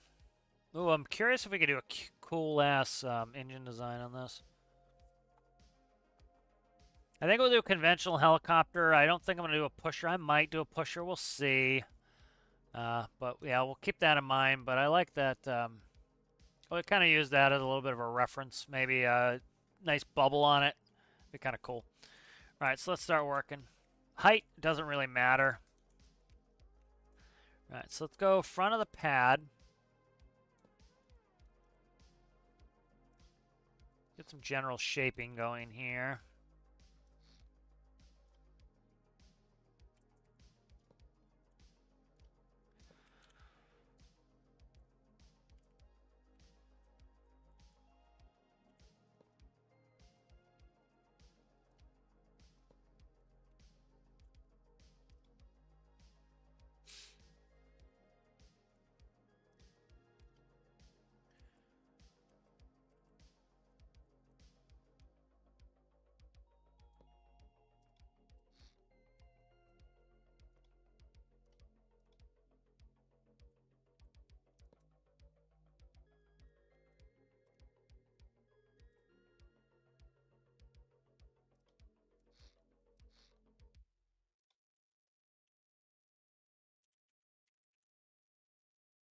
Kind of thinking a little bit of bubble on this sucker, so.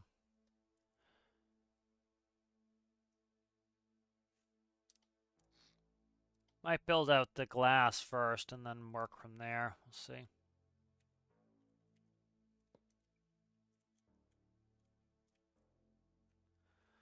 Could make it a fatty John. Could be kind of, let's make it a fatty John. Yeah, I'm kind of thinking fatty. A little bit wide. I usually make them like single width. I'm going to make this a double width, I think. I want this kind of be a squared up fatty John. I don't want that, but I'm like kind of eyeballing right now.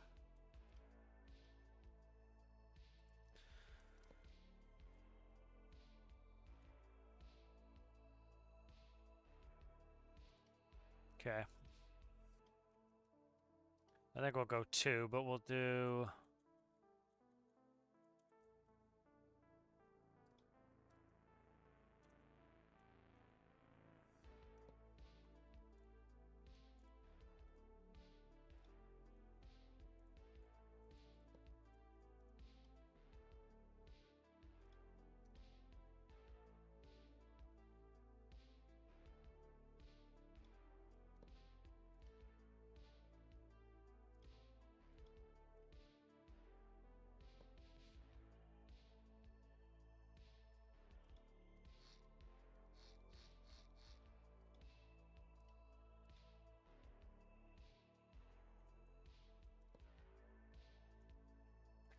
what do I need width-wise? I need a 7-banger. I'm going to put in 2 reg seats. So let's see. 5. That's a 5 and a 7 there. Could put a padded seat on the right. What are we talking there? That's a 5-banger on the interior there.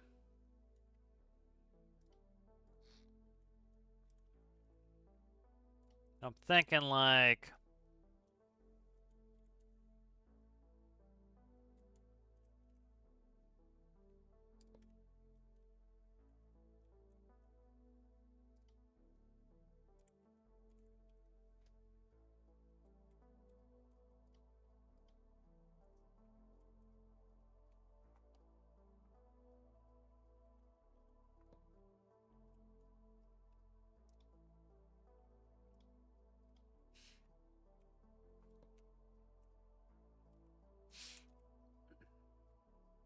Nice thing with like the Chemov is it's very square, and that's kind of, if I can find a square build, it's always nice because it goes well with the aesthetic of the game. It's kind of nice. Kind of a square game, so it makes it a little bit easier. You read some of this chat here.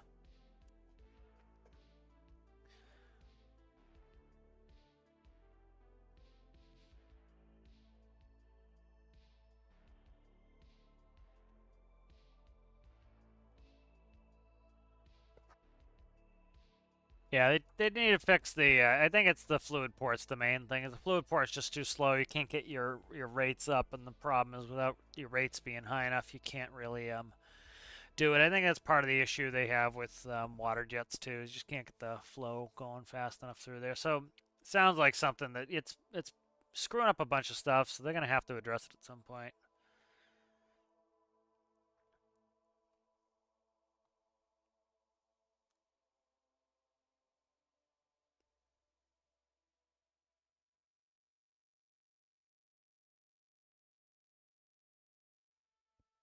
Just watch one of the helicopter tutorials.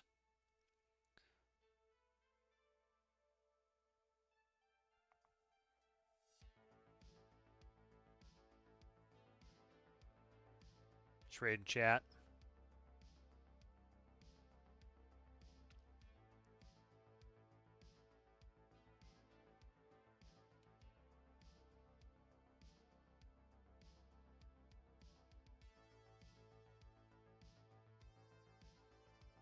Yep, today is an update. They already put it out.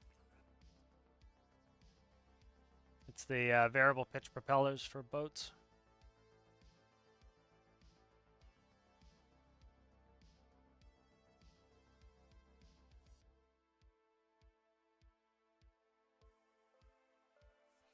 Yep, update's been out. It was the first thing I did was read the update. Let's see. Where are we going to sit? Probably a little low for the dash here, so let's go. Let's bring the dash up a little bit.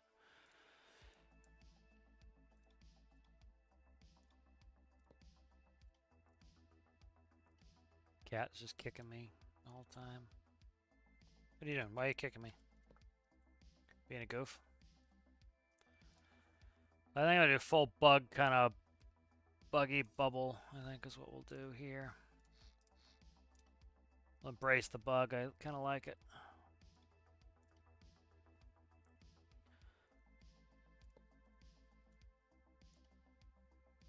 Something different. I usually try to put a little bit of an arrow streamline on there, but I think we're going to do this one more old school kind of bug. cut the size down a little bit.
Kind of like the old 70s looking helicopters are kind of cool.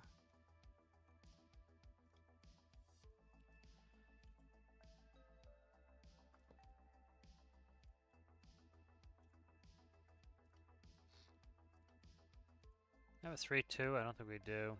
I have a 3.2 on these.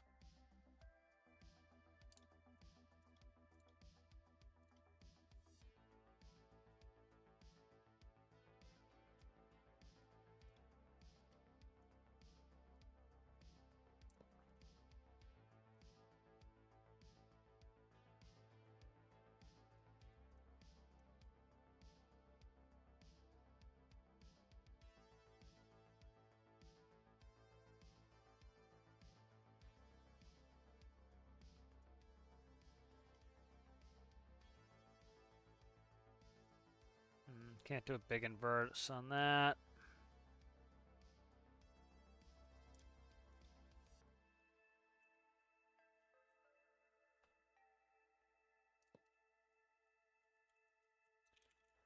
I do an interior inverse on that. Let's see.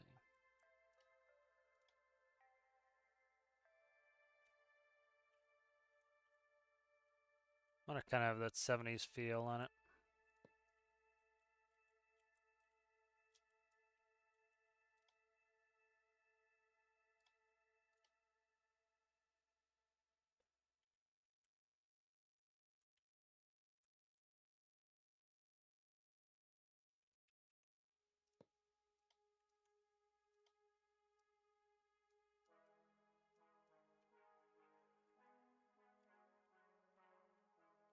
Can I trim those in? What do they go up to? 2s, they have 1s. Just those. Yeah, I don't want to. I don't have any really weird odd sides on the sizes on those. I theoretically could put that on there, but then I have to sculpt around it. What's the width on this now? 5. How would it give us to 7? We need 7 to be able to put 2 regular seats in, so as much as I don't want to do 7, I kind of think it's going to be the best bet because if I want to get 2 regular seats in there that I can control from either one and have a center console, I kind of need a 7-banger. 7's not that big. It looks big so far, but it's like the pad's pretty small, so I think we'll be fine. Going a 7-banger.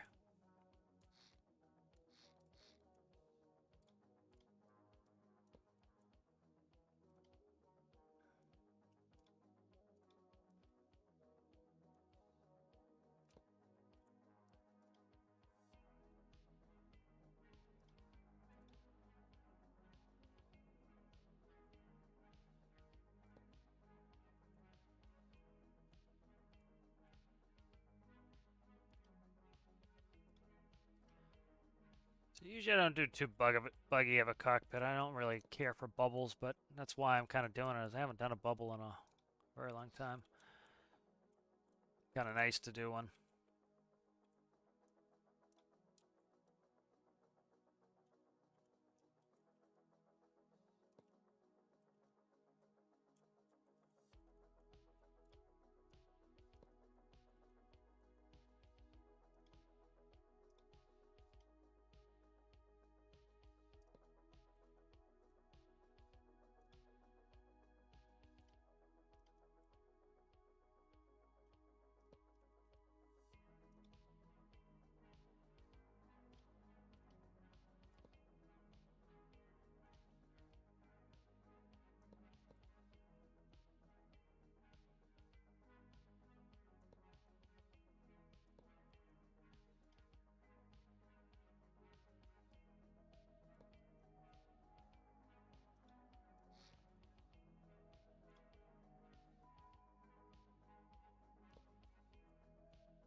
I'm kind of digging that so far. Let's see. We need to bang a couple seats in here, see what it looks like.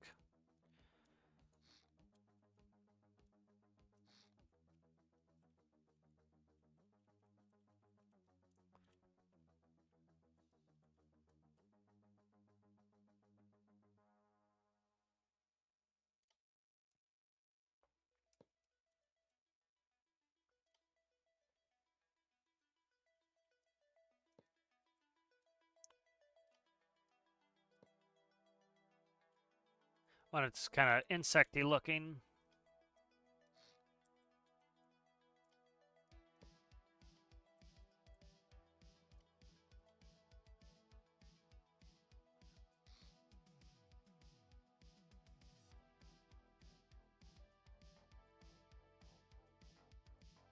Good. That's good. I think we have good head room. Let's cut that and then.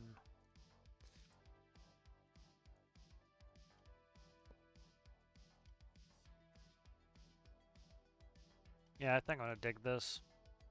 I haven't done a bubble canopy, so it'd be kind of nice to have one. Yeah, I'm digging on it already. It's kind of getting me.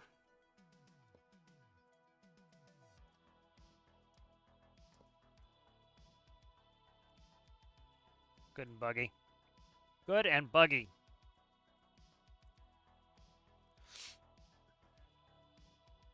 By making it wide, it's going to be easy to get some seating in there too. So let's do seating, then I have to do engine. Engine, the nice thing is with being a little bit on the tall end, I should be able to get in a pretty good size engine in there.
Yeah, the tail can stick over a little bit. That's why the crane is where it is, but I can't use the crane if I make the tail stick over too much. So I got to be careful of that. I don't want to lose functionality in the crane.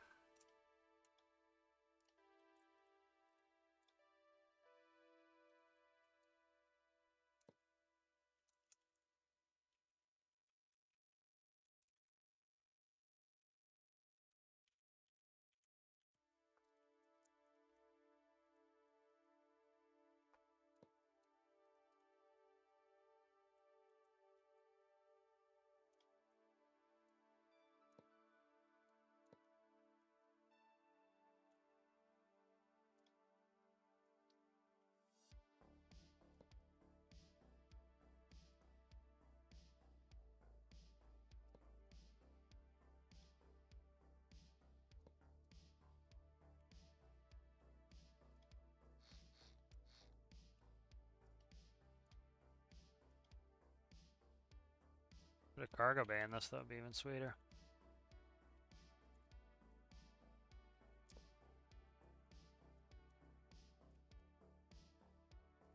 I guess the crane is still usable. I just got to turn it a little bit more to get it in there. So let's see.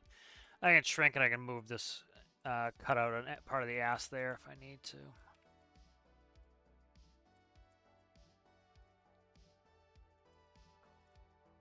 I know this also looks bigger than it really is too. So.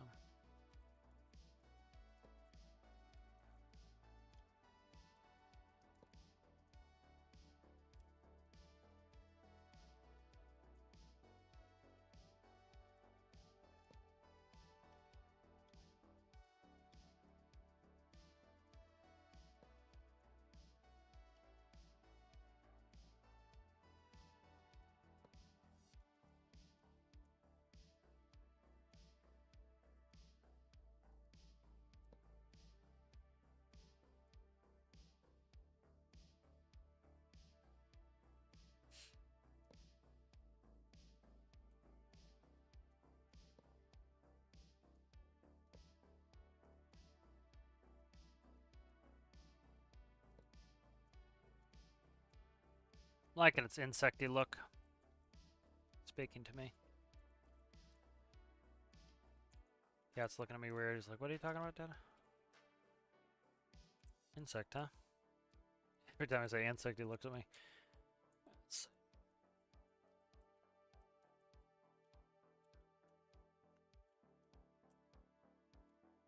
I'll probably trim it a little bit lengthwise, but I want to get a rotor in there to see. Plenty of room for a good engine in there. Let's grab some rotors.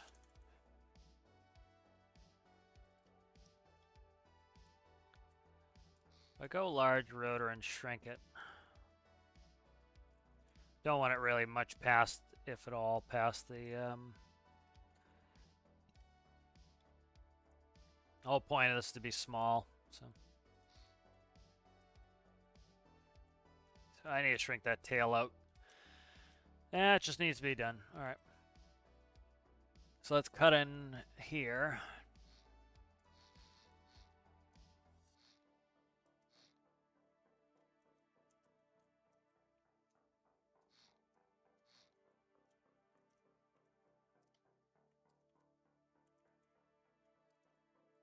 Gonna extend too much. I want the rotor needs to hang off of it, or else it's gonna look funky.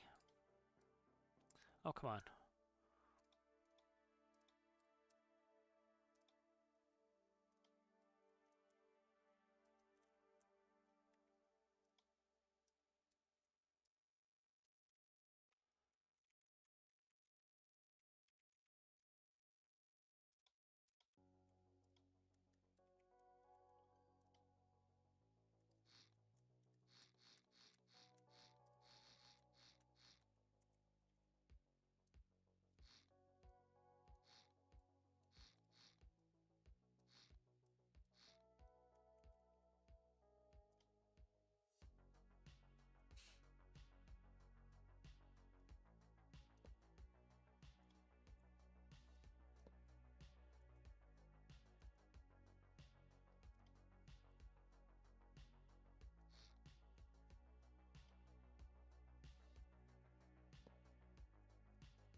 Can I get in on the top? Let's see. Let's see if I can start cutting in.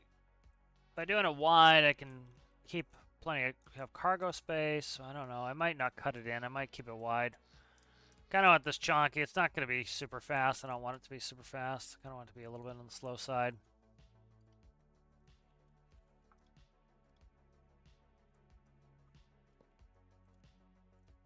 You know, the ship itself, the home ship itself is pretty fast, so it will be able to get there.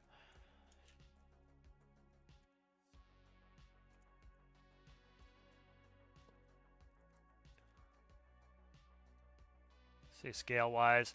You know, it's tough to tell in the editor. It looks big in the editor, but you start taking it out here, it doesn't. So I'm going to trim the tail out. I don't need a cargo bay in there, so we'll trim. Be a little bit interesting trimming this. So let's get that cut up. Yeah, I want to trim. Cut all the way into there, too. Screw it. We'll do a double banger on that. Want this little on the small side, so let's go.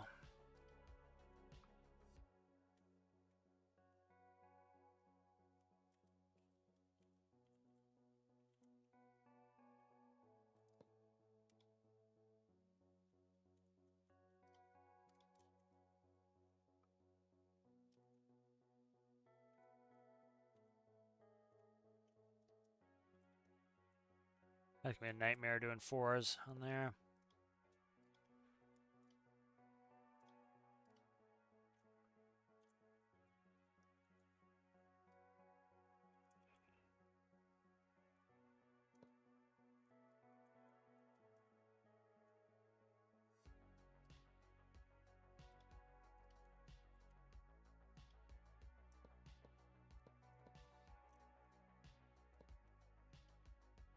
Thinking of some of the Kamavs have it.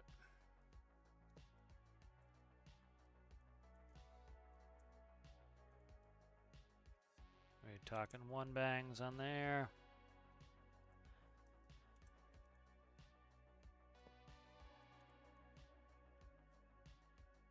Do a little bit of thin tail for the tail boom on there. That will kind of fix some of the weirdness of it. Show it a little length.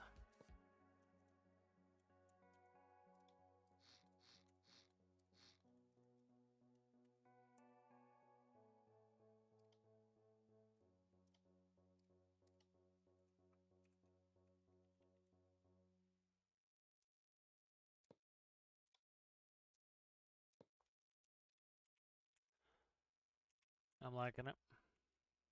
Want it to be very insecty looking.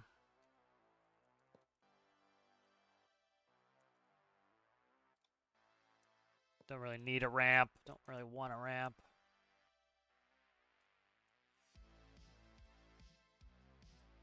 So that'll be legs under there. Probably just hard legs. I don't think I'm going to do gear. I could do wheels, but I'm not going to be retractable or anything. I want a gap there. Center of gravity is where? So right there. That's looking good. Gap up like that. You paste. Okay, good. Let's go 3-bladers. Neutral. All right.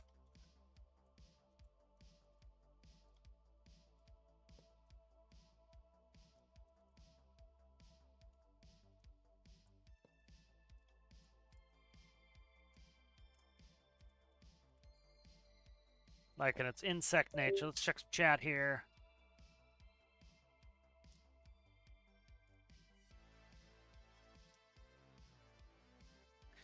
See, the bite of the jackal is from Rasmus. That's pretty cool. Yeah, my favorite is I love the Rasmus sent me a link. I'll find it. Bring it up. But it's cool. That's a cool helicopter. One thing I always love is I love the double deckers. That's why Katie is the double decker. I just think that's so cool having a double decker on there. It looks like, is that the I forget the model number on there. That's a cool helicopter. Yeah, I do like that's cool. I like having the double deckers. This is more like, what the hell's the name of it? I'm trying to think of it. It's Vietnam era, so there's a bunch of helicopters that I'm kind of taking some inspiration, plus some of my own business here. But like, here's some Vietnam era helicopters. I forget the name of it. I gotta find it. It had a very bubbly. It was a lot thinner overall, but not this one. But, single turbine in the back, turbo shaft. As like this double decker Sikorsky. I like those. I forget what it is.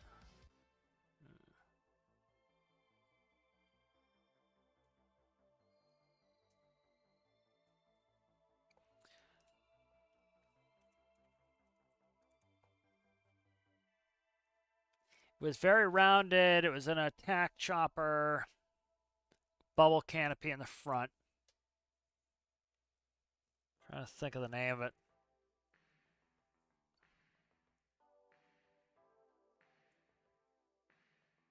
Can't find it.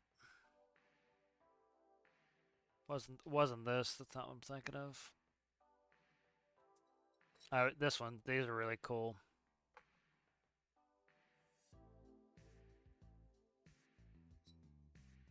I think was it a bell? I can't remember if it was a bell or not.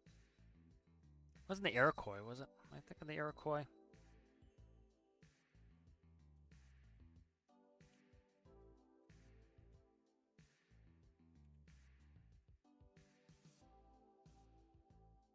No. That's the one of the Huey names, Iroquois. Look at the name of it. Wait, is that? Yeah, that's a cool helicopter there. Let's read some of this chat here.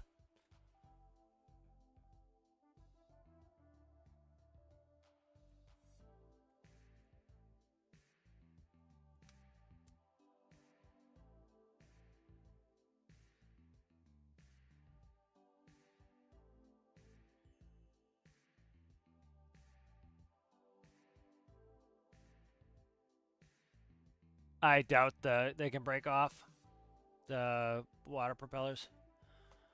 Oh, nice Pioneer Skylift, cool. Yeah.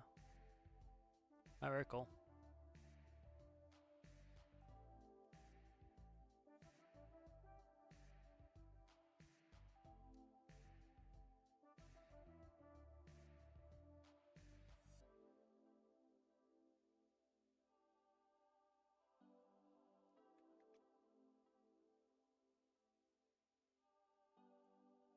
Yeah, I don't have any really small helicopters. Yeah, it's supposed to be chubby. I want it to be chubby. Yeah. I want a big Sikorsky H-34. Let me see, Sikorsky H-34. I don't think that's the one I'm thinking of. Yeah, I was thinking that one earlier, but this one, I forget what it's called. It'll come up to me at some point, the one I was thinking of most recently. But yeah, I kind of want this one chunky. I want it to be able to fit a lot of people and still be compact. So let's go down on this. I gotta try to line the sucker.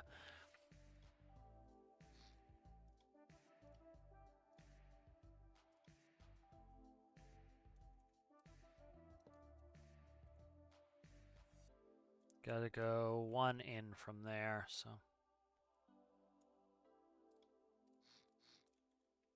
There we go.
You have a twin boom tail on it.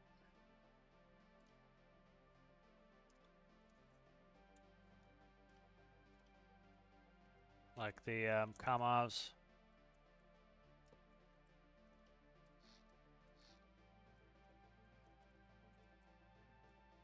Trying to get it to fit on the pad the best it can.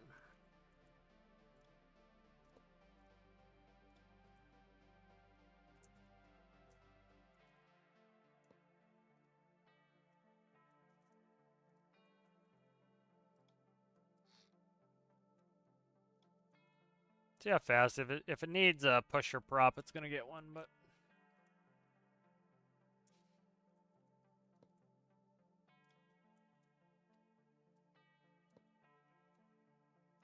It's kind of like a goldfish. Kind of like it.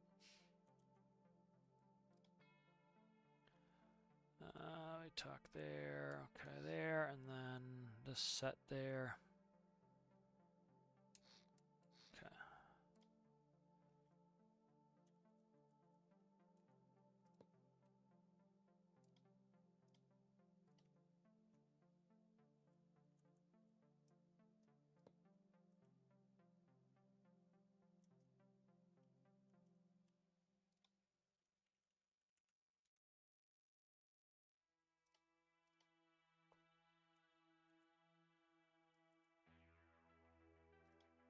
Like a glove.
Do a step off on these. I think would be better. I'll step them off.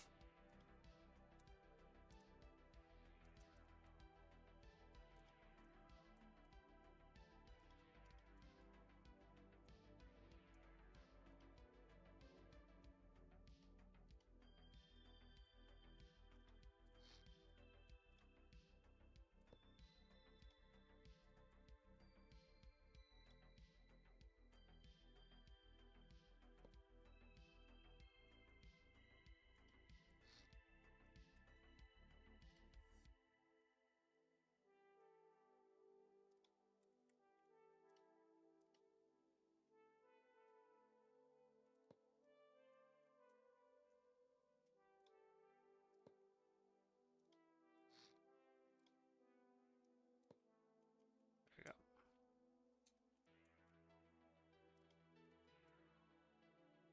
Like tail design.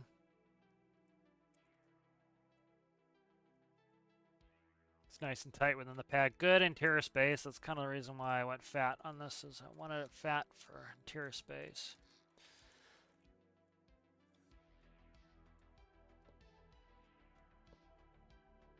Okay, good. I'll read some of his chat here. Something's up.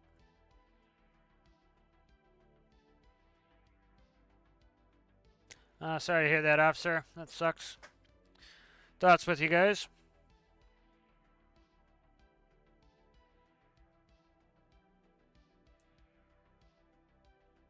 Yep, sorry to hear that, officer.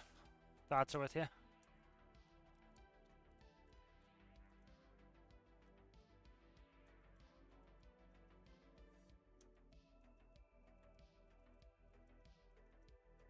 don't know.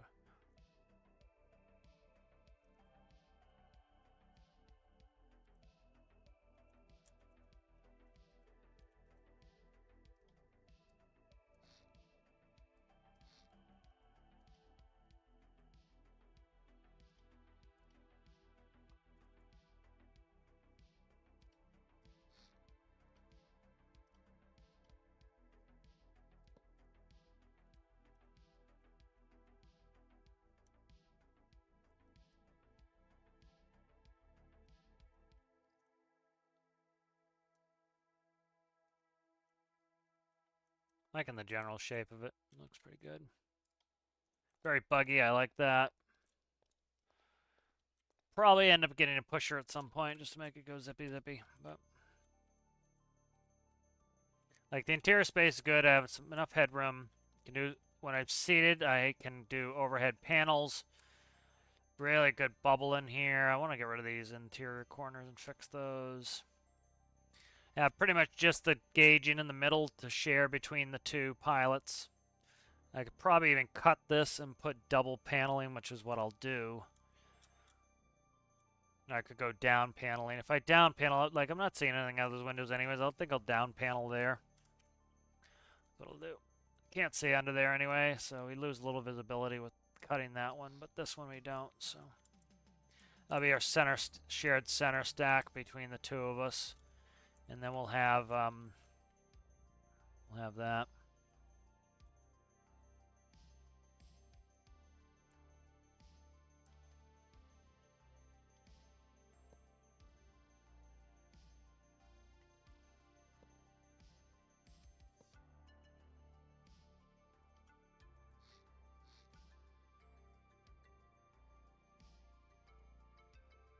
wonder if I put an extended window there, if I can angle a little bit.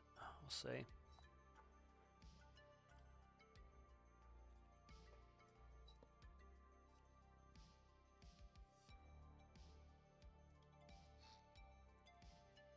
Been putting anything asides there, but I don't think it needs it. I think it can sit flat. I don't know. Kind of digging the flatness of it. I'll get painted, it'll look better too, but that's looking pretty good there.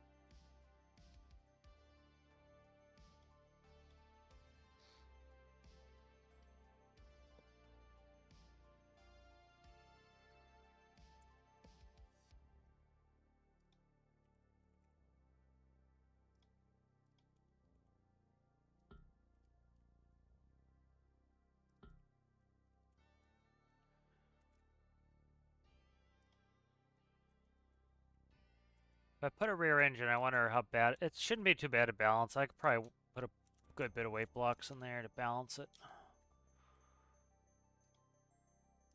I kind of want a rear engine, I think. Kind of want trailing link gear. Low profile trailing link gear is kind of what I'm thinking. Mondos are going to be too big. These are going to be too big for it. Yeah, those are too big. So run these shorties. Are you hitting the block there, huh? Okay.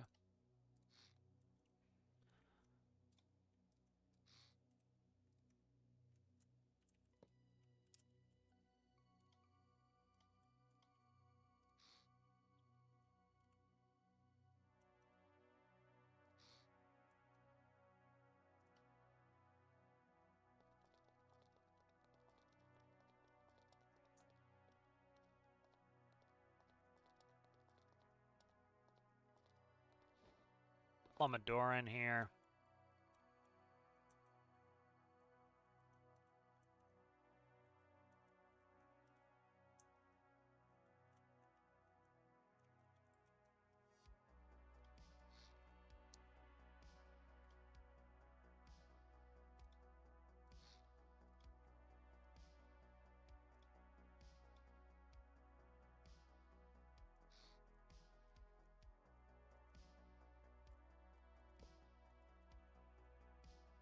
Do 3 trailing links on there.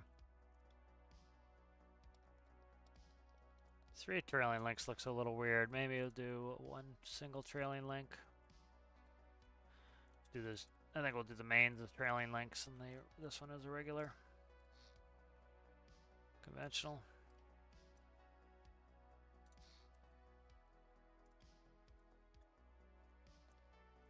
Too much.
Okay, 75s I think to start with.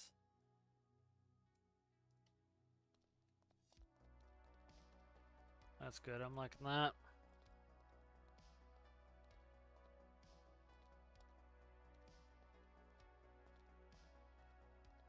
Good wide stable base on that.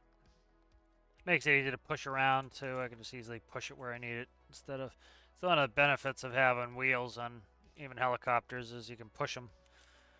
That's the main thing, and just be able to push them around.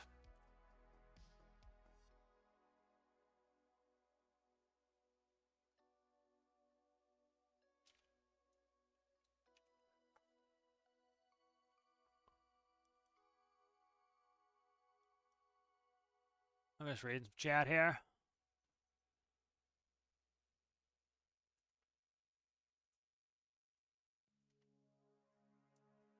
How's it going there? XRTL, how are you?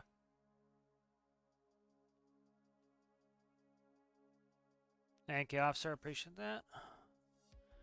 What makes a helicopter faster without a pusher? It's pretty much just getting the angle of attack on the blade so that it's doing shifting the velocity vector more towards pushing forward. Because you can use pivots to pivot it forward.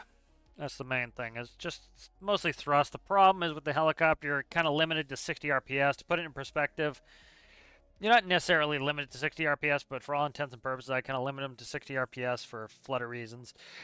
But like my airplanes are geared up to 9:1 gear ratio, so I run like 120, 180 RPS on off the propeller. So that's one of the big things. You're just really limited in the RPS on the helicopters. So let's. I think the modules are pretty light, so I'm gonna bang it in the back. I want a rear engine, kind of like a. Oh, I can't think of the name of it right now. What the hell's the name of it? Damn it. I can't think of the name of the friggin' helicopter. Very popular helicopter. I just can't think of the name of it.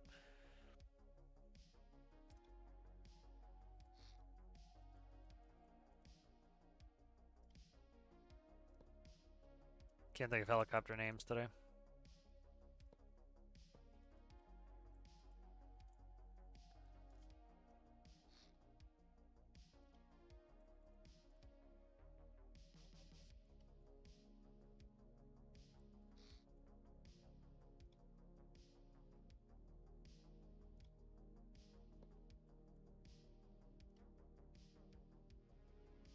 So what I'll do on this is, I might be able to do a vertical rescue system. We'll see. On the middle. It tends to be how I like to set them up. So we'll see.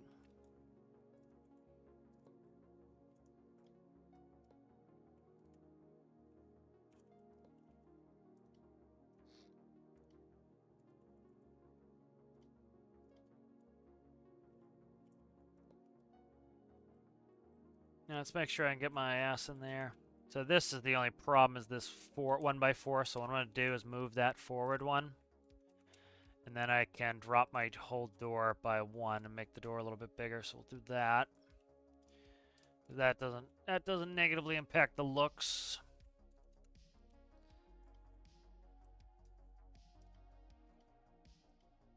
A little bit of work room there to screw with it.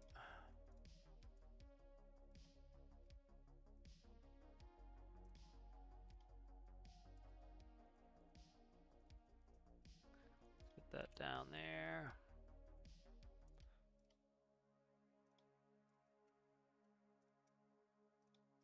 Alright, good. Let's see.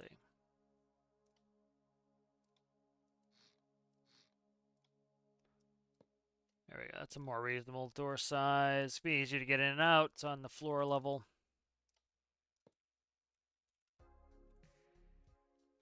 Should also be able to hide the, if I put them down like that, I can also hide the, oh, I can't, never mind. All right, never mind. Thought I could hide the pivot. Let's read some of this chat here.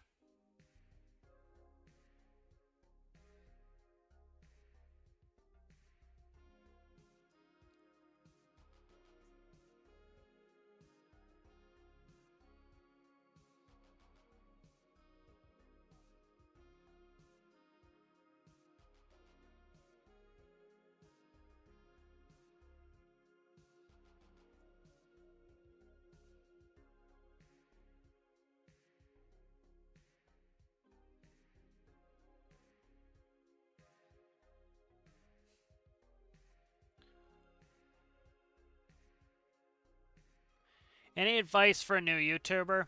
Um, I think the best thing is, make your own stuff. Um, don't try to copy other stuff. Do what you want to do. I think it shows if you're having a good time. It's a lot better than it's hard to sustain it if you're not enjoying what you're doing. That's tough. So it's better to come up with your own stuff that you want to do. You get a lot of people that are trying to copy other people, and it's like, it's all you're doing is you're thinning that out. It's better to kind of be happy with having your own group that and making your own type of content. Like you try to ape somebody else's content, I don't think that's great. It doesn't really work out all that well. It's just so kind of be yourself, do that. There's you don't need all the viewers. You just need the viewers. It's better it's better to have the viewers that enjoy your content than trying to constantly evolve it to different people and bring in that. It's like some people are trying to just chase numbers. Chasing the numbers will make you go insane. Like you see, oh, I lost. Like there's something I think YouTube does where like I'll lose a subscriber, and then 2 hours later I'll have it back, and it's like, did I actually lose a subscriber or is it something up at the counter? So it's like some people will really obsess over that. It's like, at the end of the day, the likelihood that it's think of it like professional sports. The likelihood that you become rich doing it is very low. So if you think of it that way, at the end of the day, you should be having fun doing it, and it's highly unlikely you get rich doing it. So it's like it's better to just kind of treat it like a hobby than to try to make it some sort of profit stream.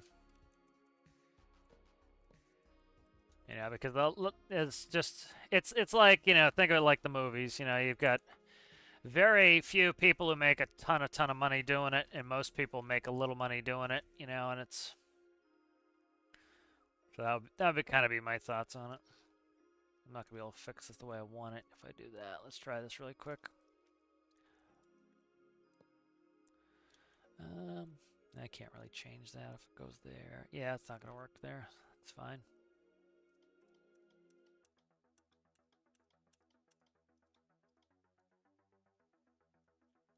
But yeah, Officer was asking any advice for a new YouTuber. It's like, for example, my Tarkov gets more views than Stormworks. Like I have a couple. I put out 2 little Star Citizen videos that put out that had a lot more views in the same period of time, and it's because those games have really popular audiences. So if you're doing it for just the money, you're gonna have to pick a game that's ultra popular. You're gonna have to move with trends. That stuff doesn't interest me at all. So it's like I don't bother with that. So it's like you gotta do. It's going to turn into a job if you let it. So, if you don't want it to be a job, you have to make sure you're enjoying it, do what you want to do. You'll have a ton of people telling you how, you can get more viewers by doing X, Y, and Z. And if you're trying to do it for fun, you kind of have to ignore some of that and just do what you enjoy, because at the end of the day, you're the one who's having to do it. So, that would be my big thing is it will turn into a job if you let it, and I don't let it turn into a job. I enjoy doing it. It's my hobby. So. Be yourself.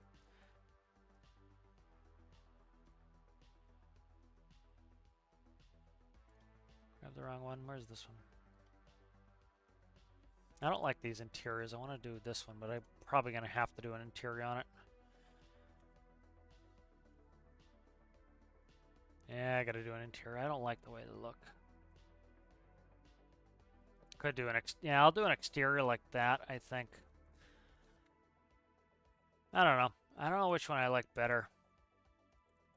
Because the other ones are thick. They're both thick, but this one, I kind of like this poking out a little bit more. Because the other thing, too, is that way, not that I'm going to put anything there, but I can put something there if I needed to, so. Oh, good. Those can cut out, so that's nice. I got a lot of headspace in this for overhead panels, so I could even go like this and then put overhead panels above it, give me a little headspace. Alright, good. So let's cut that out. I'll deal with that later. Alright, nice. So let's start working on an engine.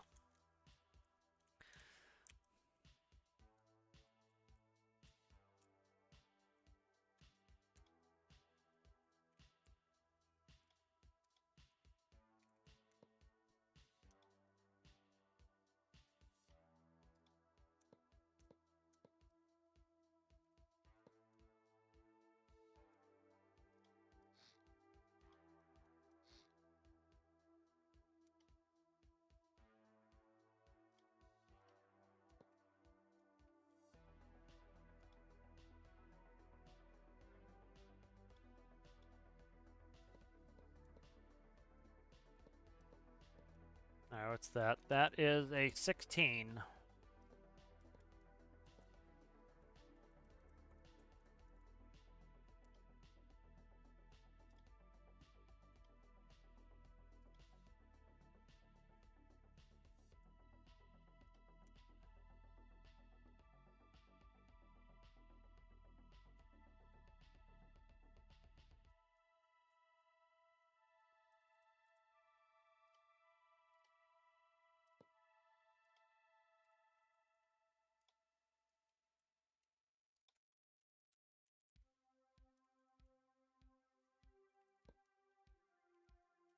All right, so it's a 16.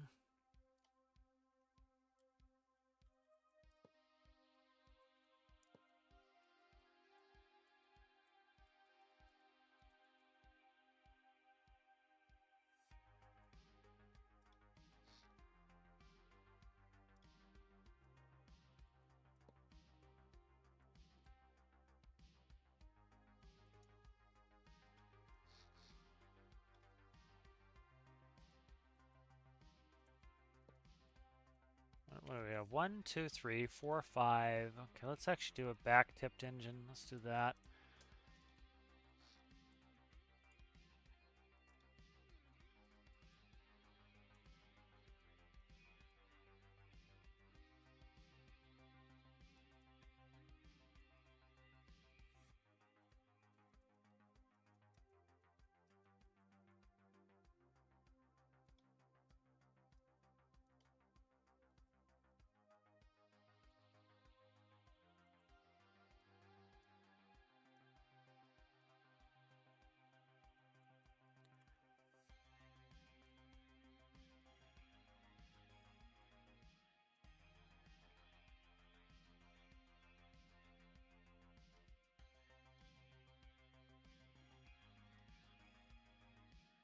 Kind of like a little bird setup. 16. What are we down to? Did I cut a cylinder out, or did I just miscount? I must have just miscounted.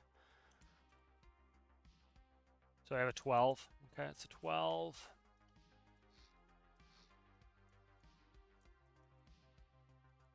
We're gonna have to go to here. Perfect. All right, right there.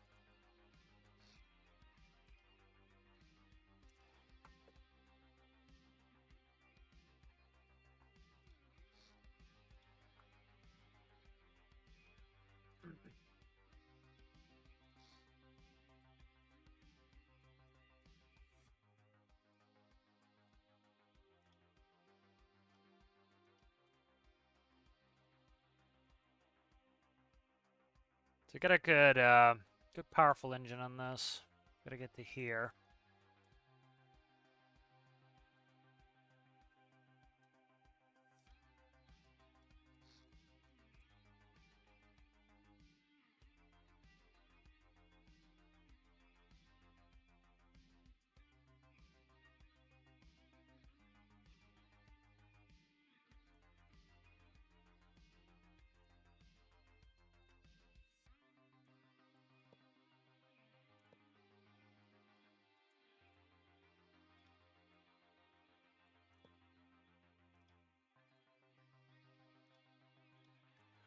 Let's see.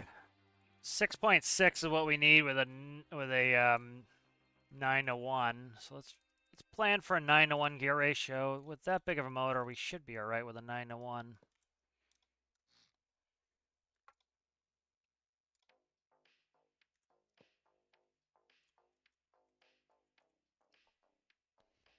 Let's actually do this. This will be kind of cool. Give it a little bit of detailing here, and then I can cut properly in there, not intrude on the interior.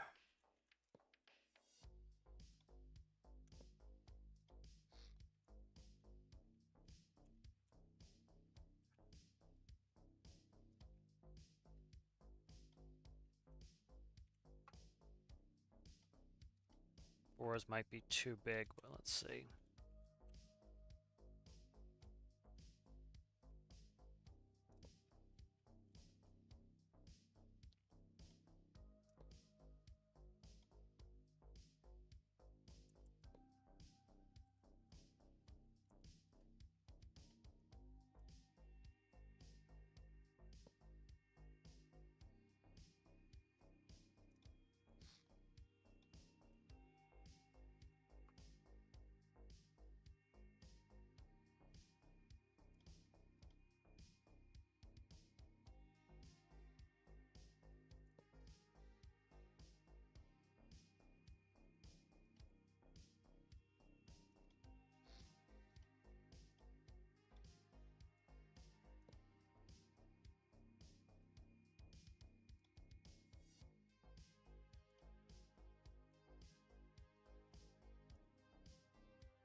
go. Then we take any accessories off that of the 3-to-1. That's good. A little bit of a detailing on there.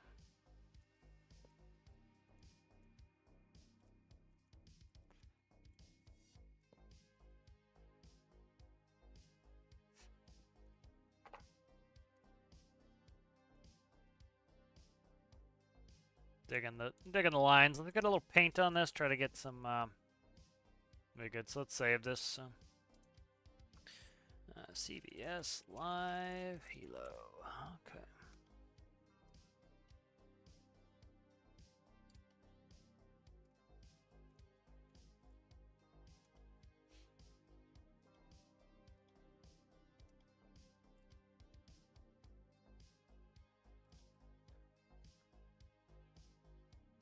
See if I got my reference material when I want to look.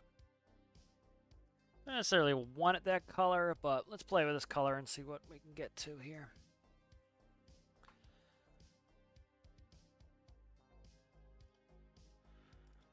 This is what the Kamov is, but I don't necessarily want it this color, but we can always change it out as long as I get the contrast colors looking right.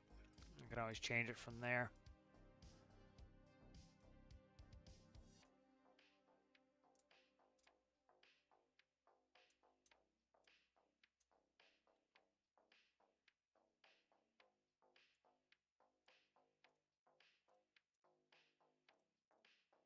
It's from the 70s after all.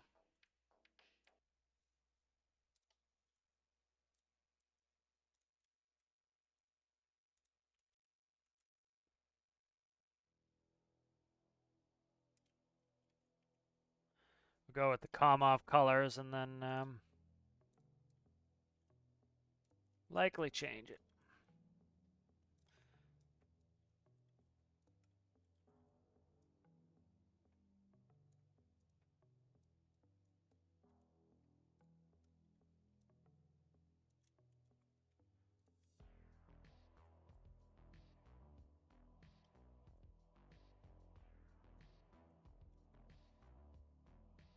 I'll add some of my own detail and color in here as well.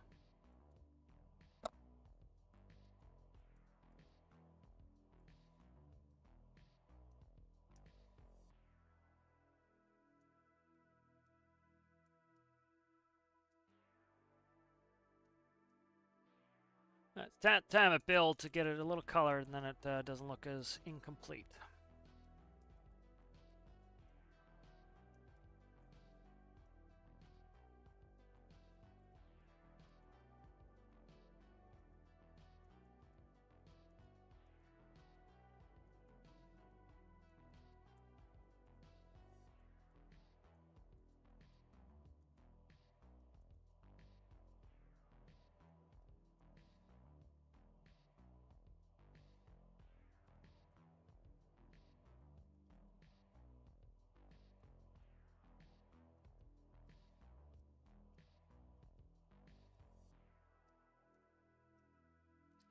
I just thought of a name for it, the Angry Egg. Probably be named as some silly bird or something.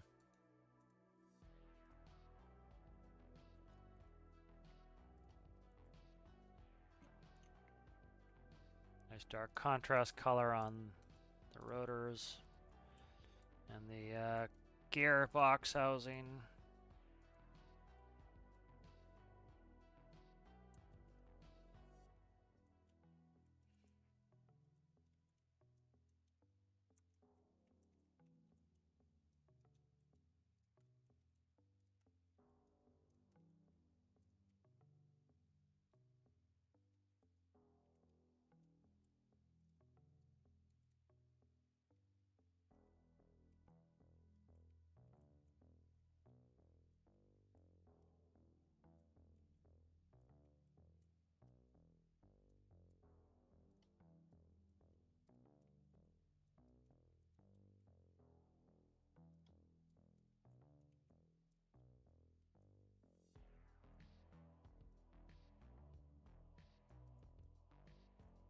That's the problem, is this shows like the interior color of that. I don't like that. The back hub's a little bit darker, I guess.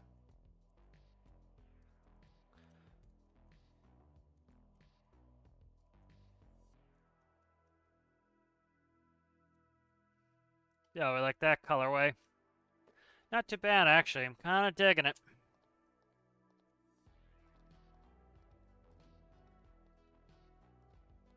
Size is great for... Fits in the pad beautifully. Like, it's like within a block of the pad. Because I have to worry about hitting a bunch of stuff on the ship, so...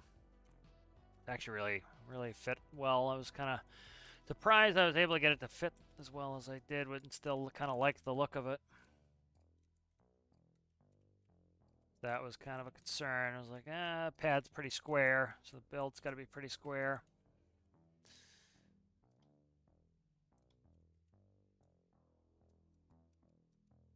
Yeah, let's do the Antonov 120. This is the color. This is the carpet color from the Antonov 124.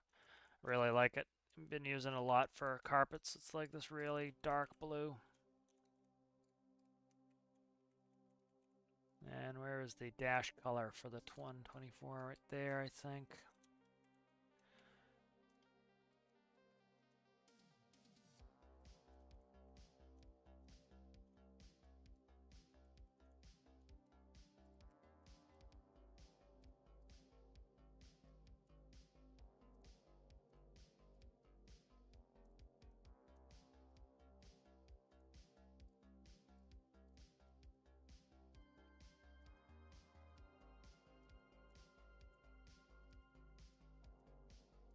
Do some side paneling there.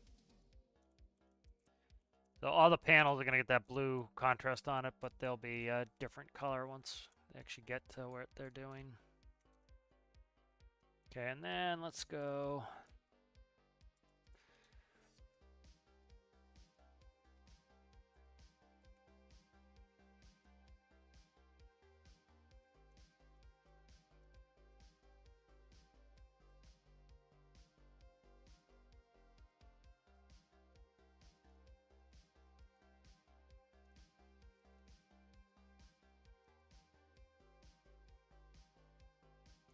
depth on there.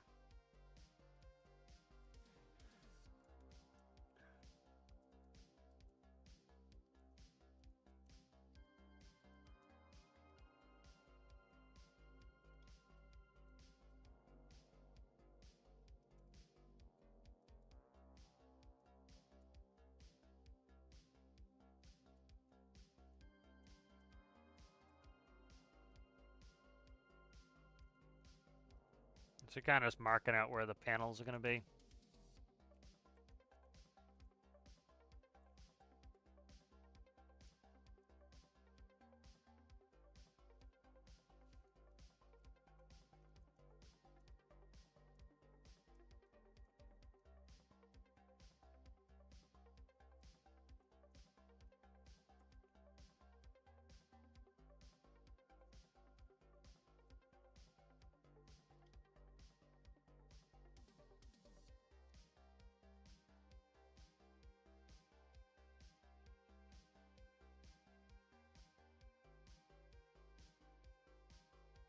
I'm digging this kind of 70s paint scheme. It's kind of nice. I like it. A little something different. It's going to look old school. I want it to kind of paint up old school as well.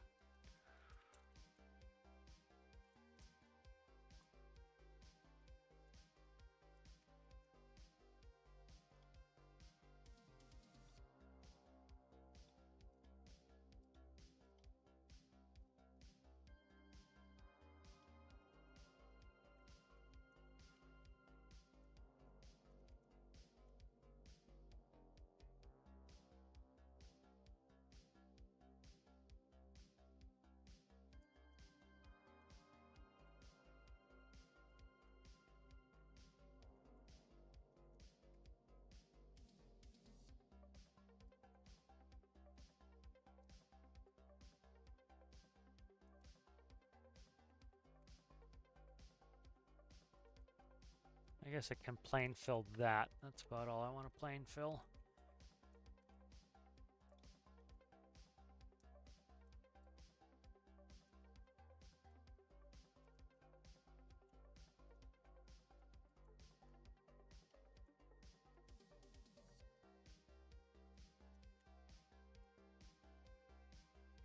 Let's suck a look. I like it.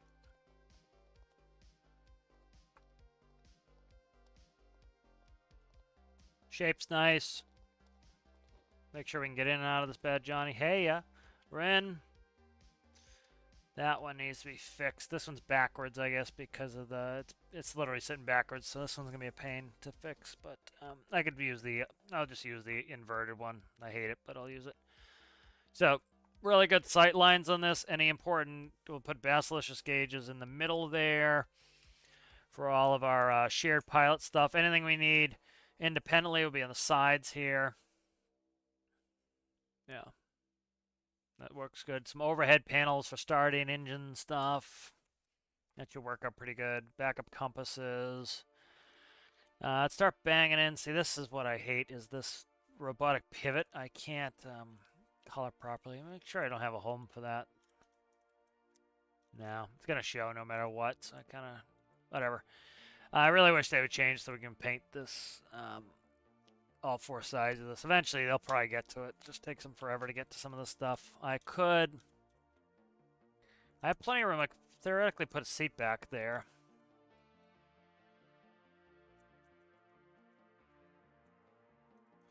Yeah, so plenty of room for seating and cargo and stuff. So we'll do a back bench on here. What are we talking? 7. Okay. Let's do fire extinguisher.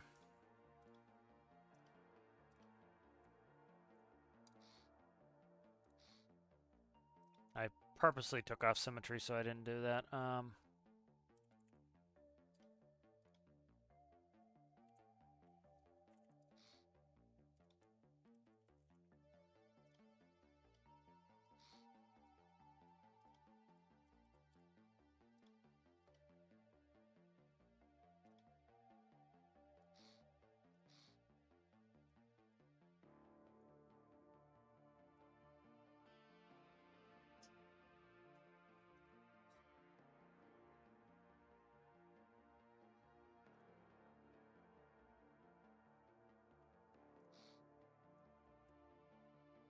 I'll replace that defib, but I'm sticking that there for now for spacing purposes.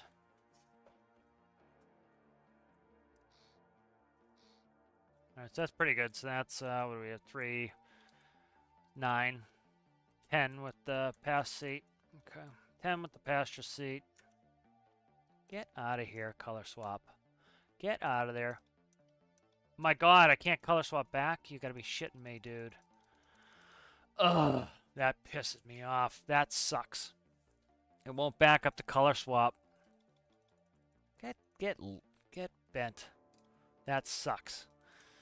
I want all the whole reason I wait and then do that black color swap is that every little bit of white that's hidden in little cracks and gaps and crevices gets color swapped, so I don't have to independently go through and do it. Now I'd have to go independently go through and do it, and that's why I friggin' waited. That sucks. That is lay suck. It really is. Ugh. Alright. Whatever. Frustraciones.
brown seating.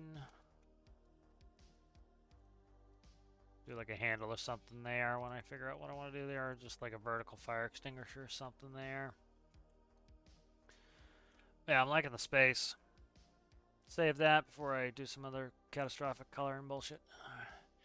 And if I really want to, I can throw a prop in the center here, so that likely at some point gonna come, so it'll just be pretty much toss it right in here. I've already got the plumbing figured out. That's kind of why I did this how I did it, was easily put a prop right in right there, and then get a rotor in there. One more, and then we're be gold on that. So that will take a pusher prop. If I decided that I want it, which likely it's gonna get one. It's likely what's gonna go on is it's hard to get any sort of speed without it. I'd have to go back one more block, but it's still, this thing's itty bitty, so that works out pretty well. So let's back that up, and then I will save this one more time. Let's go stick it on the home ship, and then I need to go get a drink and use the facilities and read some chat. All right, so let's go ahead and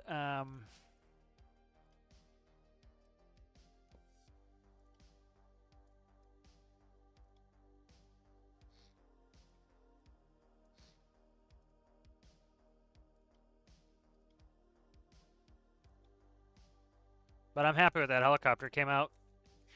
Hopefully it won't be too much of a pain in the arse to get it up and running. I'll just take I already have the microcontroller from the coaxial helicopter tutorial. I'll just take that. That'll program in the coax, and then I have some of the other systems that I need. It needs to have the attachment system. I have plenty of space on the belly for the attachment system. Like, see how nice and compact the rotors are? The rotors are right on the pad. So, shouldn't have a problem with that. Play with the connection system here. So, where do I want this? Go pretty far forward. Like, you see the rotors, like, they don't stick out too much, so they're not going to interfere with this upper deck. I had to be careful of that. I wanted the crane to be able to go straight up and not hit anything. So you wouldn't have to worry about like hitting the helicopter where you're there. That's why it's kind of stubby fat, is purposefully like that. All right, let's paste that, and let's give it a looky-loo. So we are one ahead of the... Could come... Nah, I don't want to come any closer to this railing. So it's going to be on the strut. So on the strut, and then it is, I believe, a 5-banger. Yep, it's on the 5-bang. All right. So let's load that back up.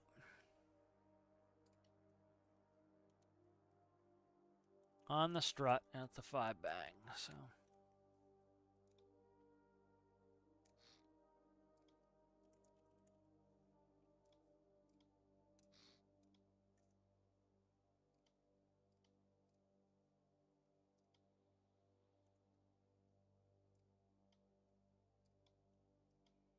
looks like a goldfish. Kind of cool. It's not going to be called goldfish because goldfish don't fly.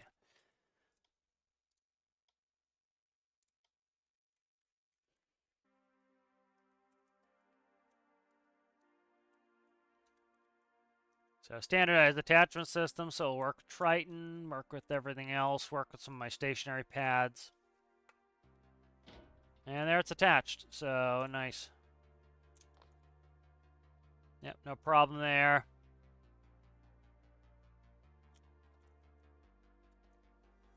I like the size. General size is good on this.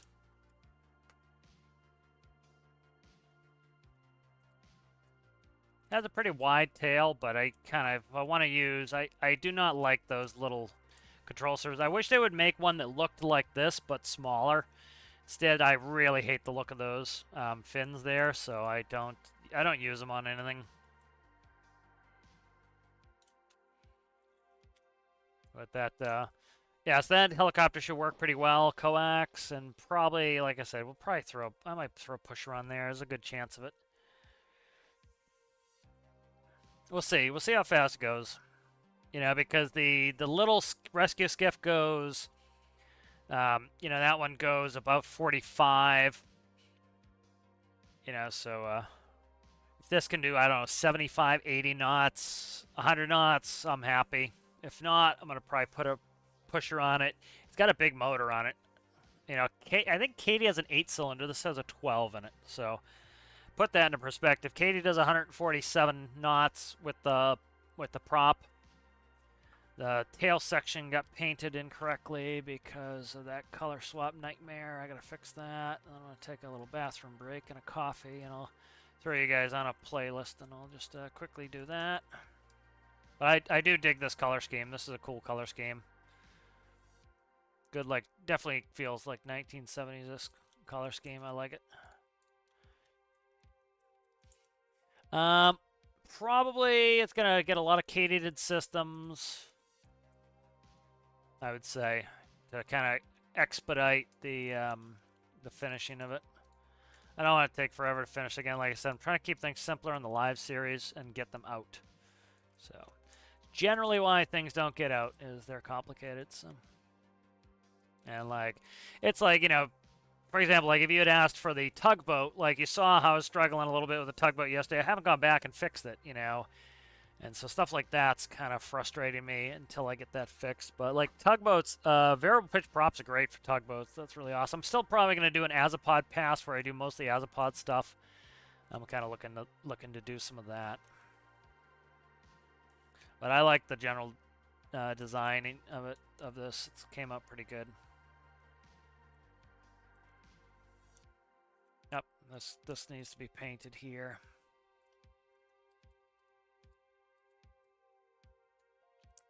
Come on there, guy. Yeah, but I'm liking that.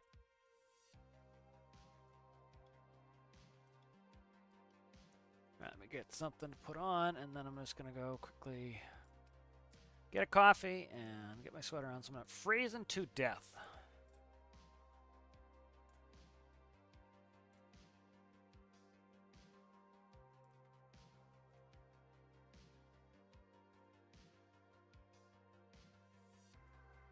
What is going on here? I'm trying to find this.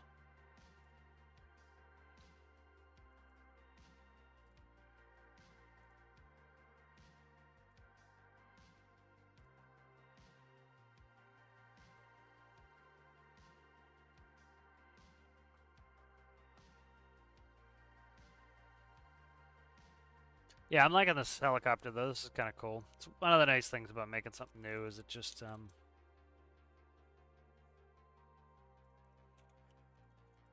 I can kind of get it a little bit more to what I'm trying to do as far as, you know, as far as get it specialized towards this aircraft. Sorry, I'm trying to do two things at once here. There we go. They make it a pain in the ass to open some of this stuff up. They really do.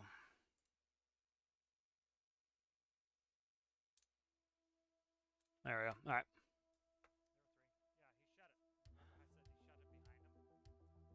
Trying to find something here. It's just going to be off like 5 minutes at most.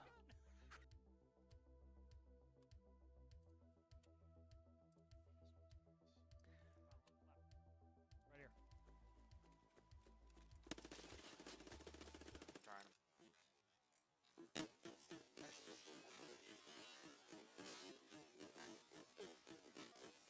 All right, I'll be right back. We're just going to get a drink, go to the bathroom, and I'll be back.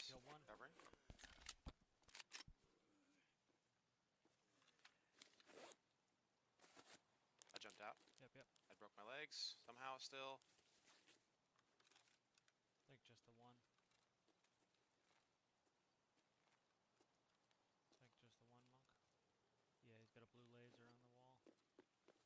I'm gonna tap him. Yep. You got something you wanted to get out with.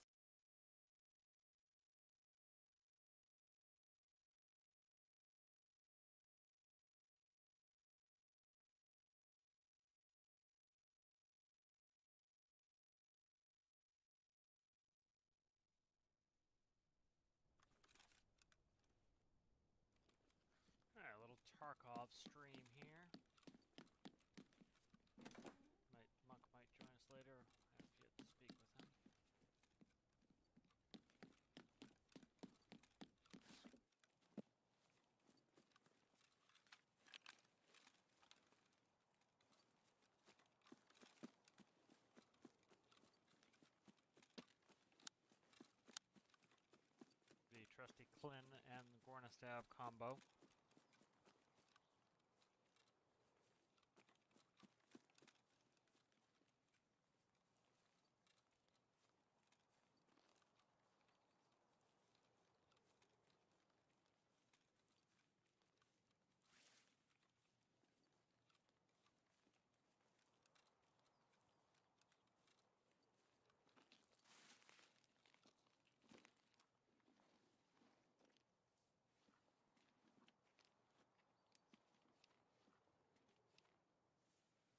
Stuttery here.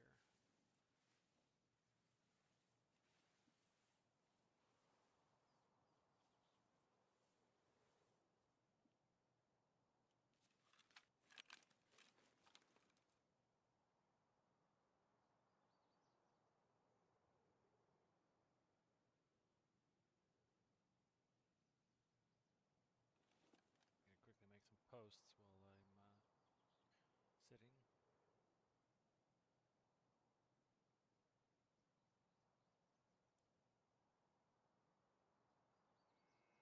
Nope, already hit the buzzer. It could mean Raiders.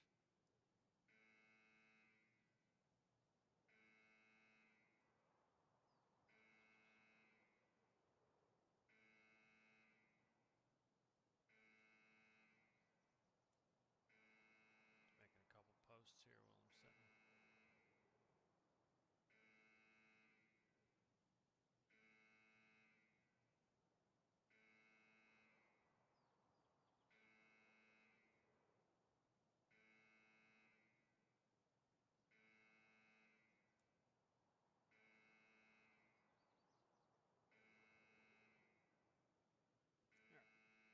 Somebody hit the buzzer to call in Raiders. So.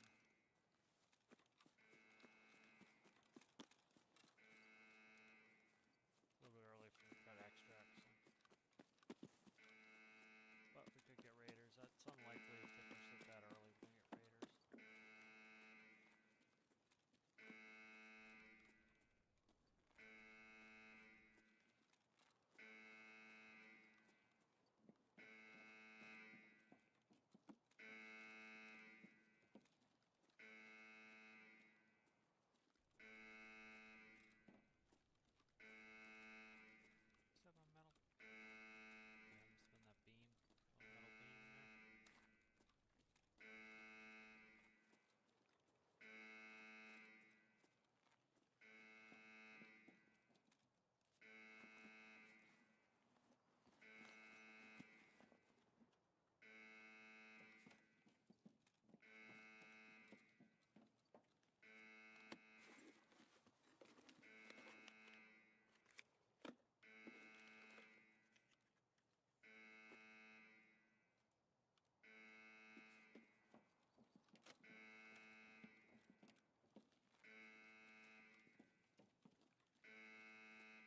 beam. Oh, metal beam there. I knew that was going to happen. Trying to walk in that beam, I was going to have to jump. I couldn't do it. That's not good. I'd fix it, but puts me in a compromised position.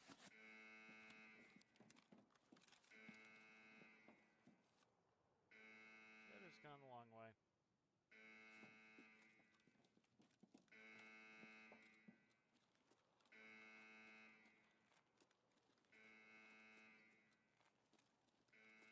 Doubt there's going to be Raiders. Alright, so let's go ahead and get back to it.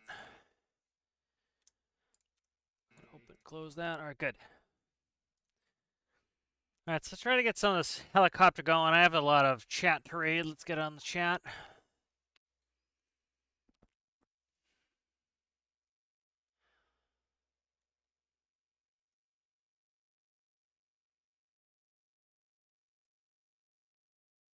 Yes, all my helicopters can be flown with just the stick without a whole lot of fighting. Yep.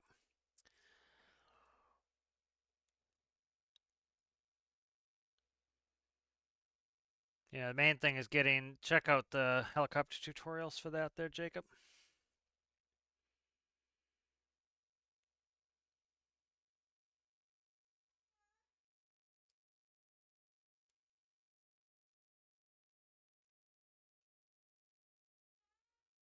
Okay. Yeah, I don't work for them, CG, so I don't know.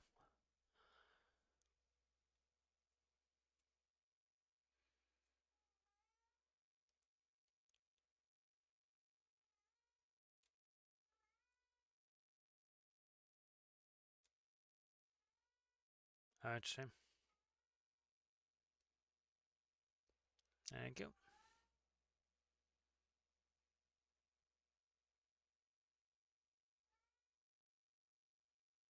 All right, so let's go ahead and try to get this helicopter up and running. So let's see. We in the ocean base? I think we are. Let's save this and move over.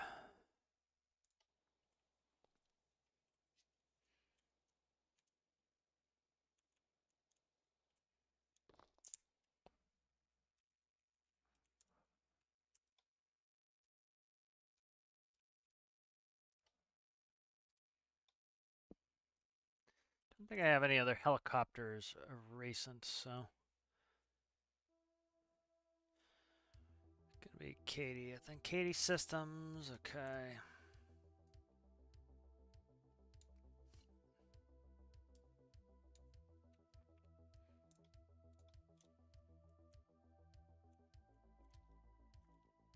That all of Katie Systems? It's gotta be. I think. Let me look. What do we got here? We've got autopilot, AP pass through, winch controls, carry winch, lights. That's Sky's PFD. That's not going in. Helicopter. Okay. Gyro. Bearing panel. Okay. Bearing panel can get shrunk a little bit. Alright, so we'll take what I have in here. I think Katie's only got an 8-cylinder engine. This is...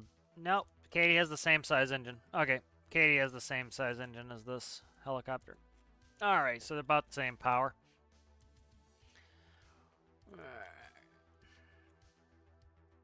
We'll see where the hell these are going to go in.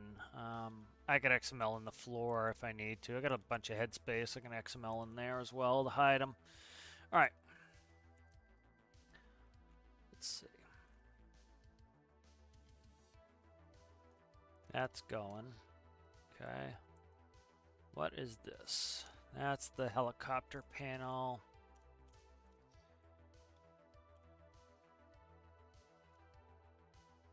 Getting whatever I can get to streamline. I need to really kind of like go through these things and get them cut down to like the bare minimum of what they need.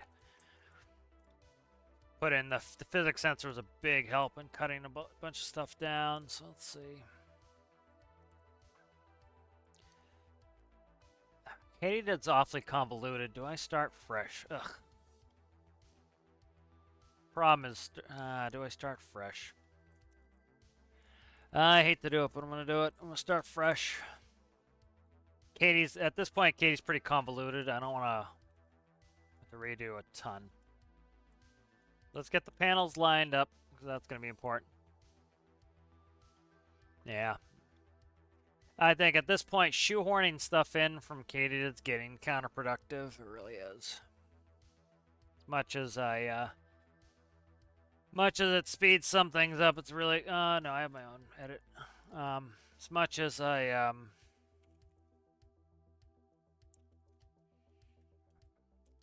Did I...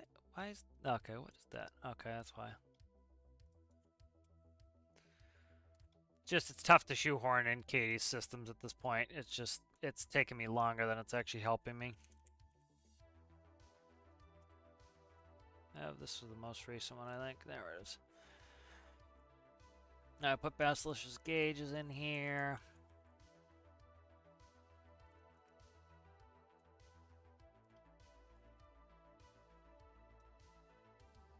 Actually, just gonna do this so I don't have to. I have to recolor them anyway. It doesn't matter.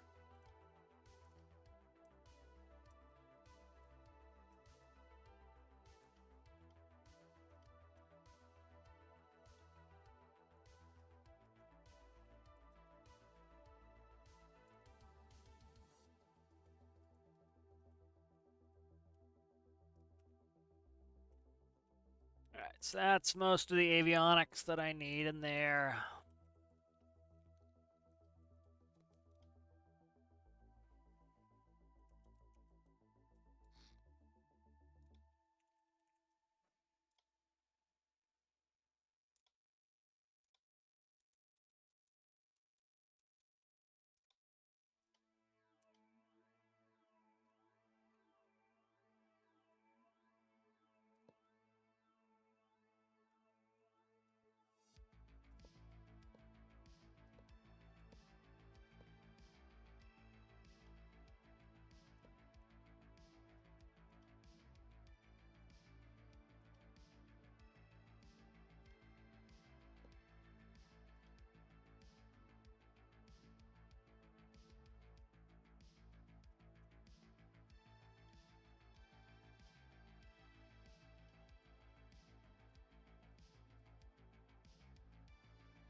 What I'll try to do is I'll try to yank this, try to get this kind of the new standard, and then I'll yank it out and use it as a module. That's gonna be the best thing to do. Flip switch.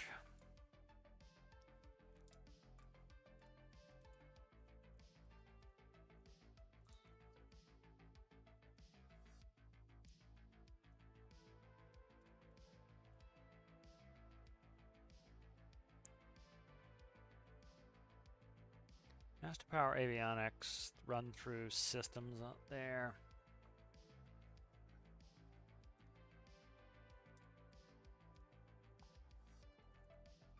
Battery 1.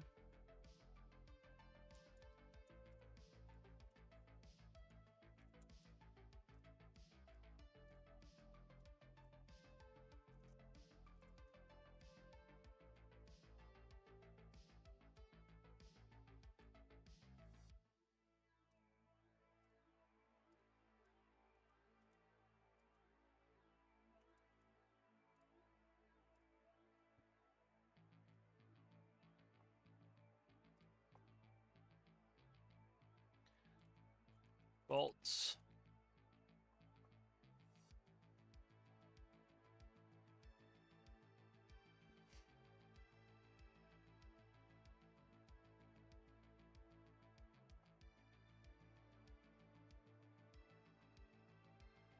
Dial, it's good. Let's see, 5.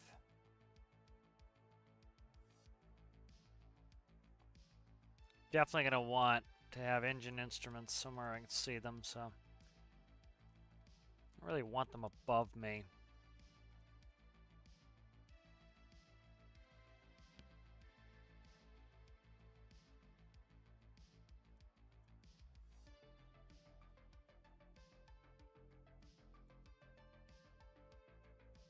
Do I move the pedestal close to me? I don't think I do. I don't know. We'll see. And then put another window in there. I don't know. I think I kind of like the way it is. Alright, so let's see. Voltage. Fuel. I gotta think of fuel too. Where I'm gonna put the fuel tank. Put it in the ceiling here.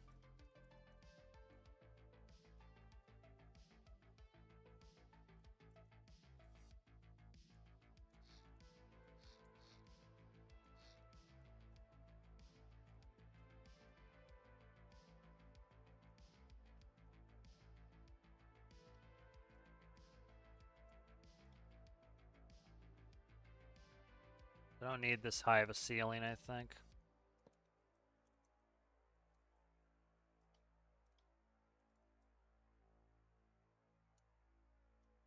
Yeah, I think that's what I'll do. So I want it. I need it at the center of gravity. So I need to drag the center of gravity forward a little bit. It's actually pretty damn close where it needs to be anyway, but could go forward just a hair.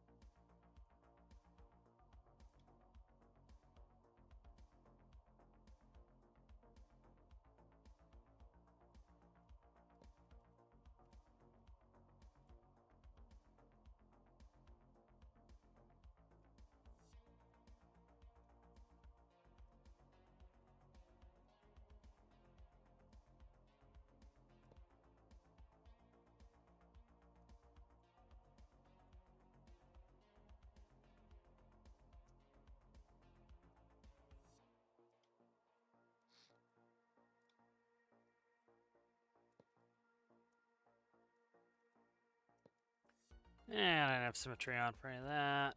Okay, great.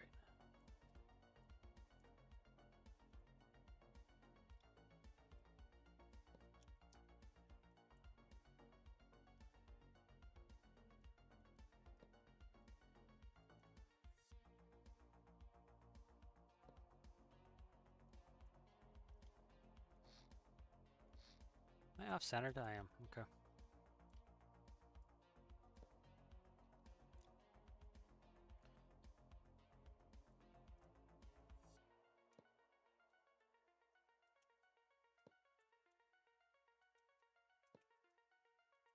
So drop the ceiling down there. Come up with some sort of integration there.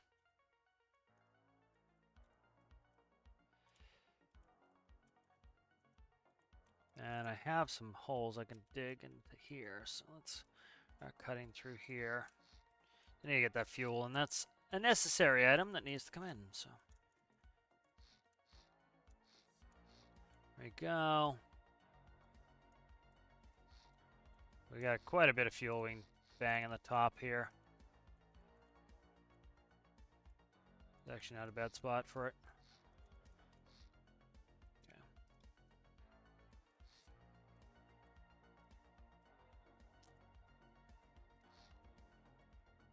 Was that anything I need? No. Okay, that's the top here.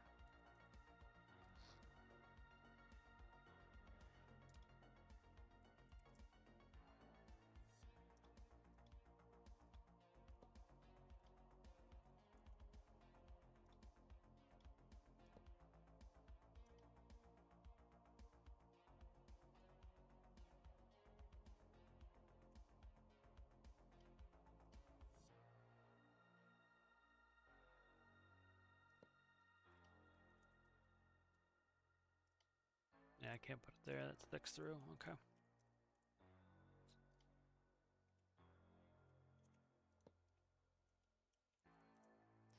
Let's see what that holds for quantity. I think it's going to be plenty there.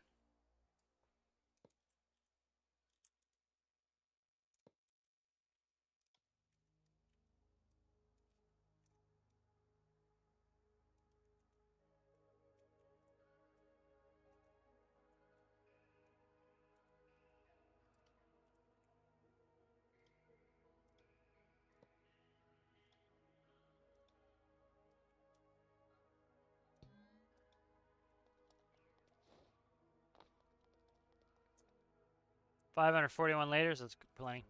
Good. That is plenty. Good. So that's in. That's around the center of gravity. So as it lightens up, it'll lighten straight up instead of bending, which is nice. That's not the color I wanted. I should have saved the color I wanted. I think it was this one here. I think it was this one here.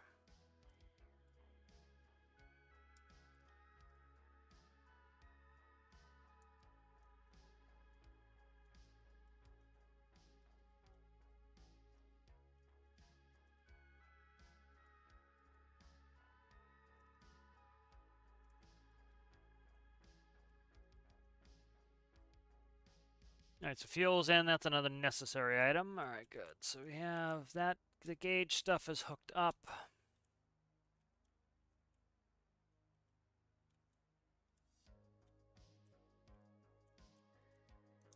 Physics sensor can be, we'll have to stick that in later, but that's all right.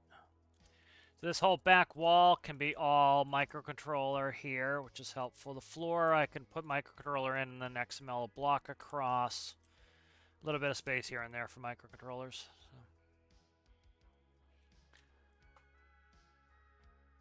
So let's finish trying to get the panels kind of set up. So. All right, so we have voltage, volts. What else do we need? Would like an engine, proper engine gauge here.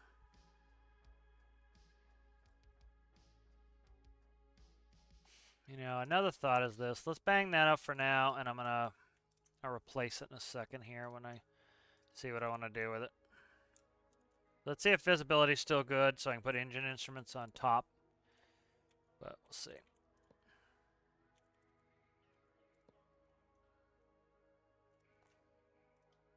Visibility still should be fine, but I want to check it, make sure I don't hate it. No, I'm happy with that. So those will go to the bottom, and then all these gauges will slide up. All right, good. That works. Because you want to have your engine instruments right in front of you so that you can actually see what the hell's going on with your engine. You don't have to look up at the ceiling to check something important.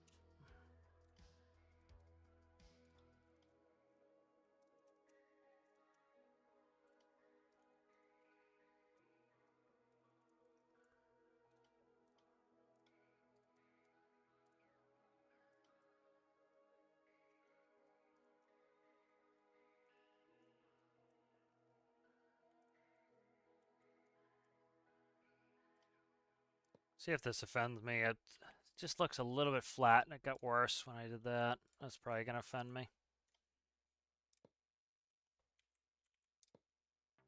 Yeah, it offends me to such a degree. So stupid. I like it flat better.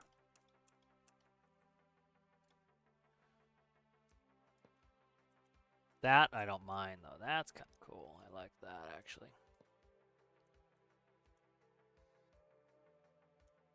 That's not too bad. It's a little beaky. Like, do these do anything down here? Not really, so let's...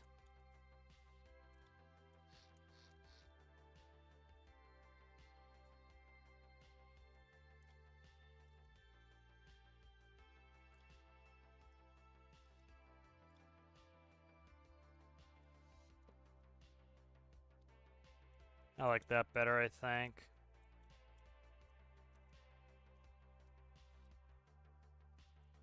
I could even trim this window to finish that up, too. That's a thought.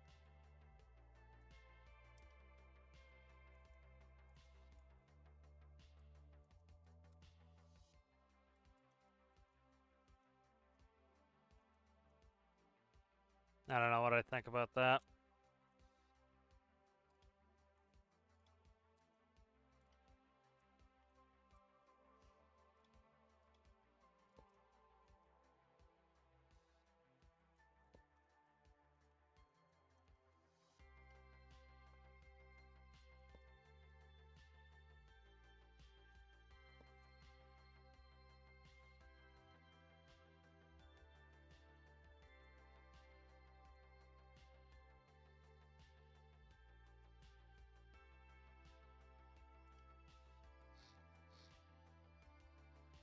Eventually I'll click symmetry on when I want it on.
Yeah, I'm liking this nose better, so I'm gonna stick with this, see what I can get to where I like it.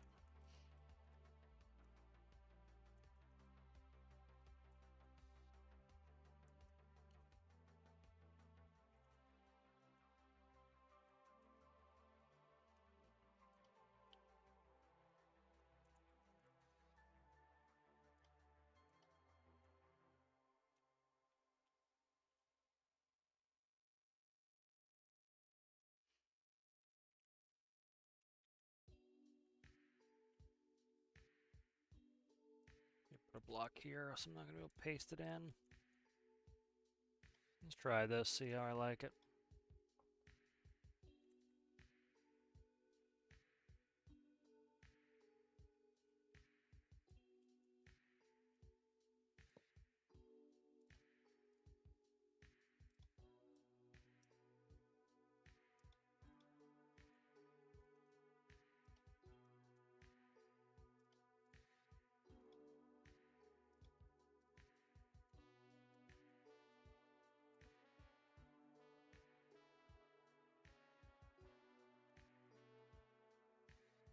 Yeah, I'm digging that. I like the new shape, especially with this. Like, it looks good with it. Complements the top there too.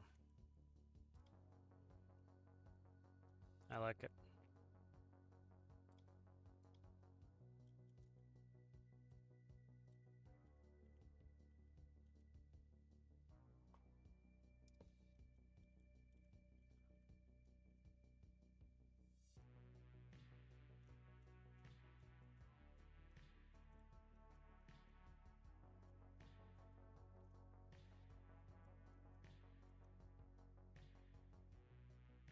Trying to think of how I want to put this in there.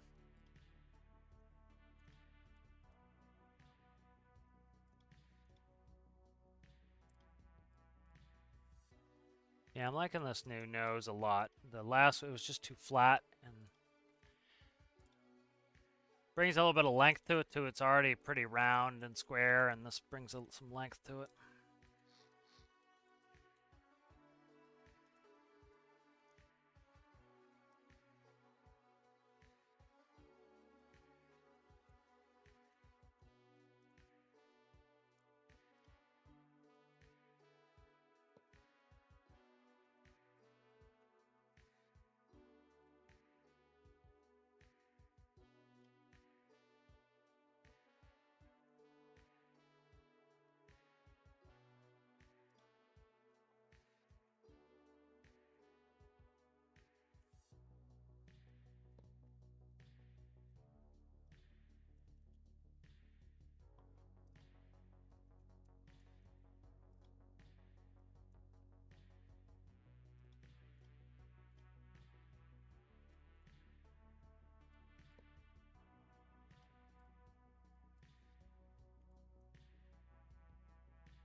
Come on, don't delete the chairs, you dinged.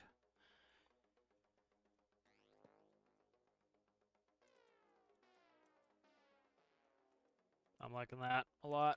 It's much better, I think.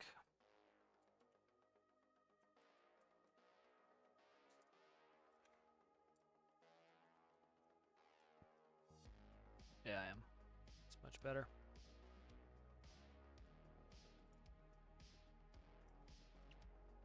There we go. I like that shape a lot better.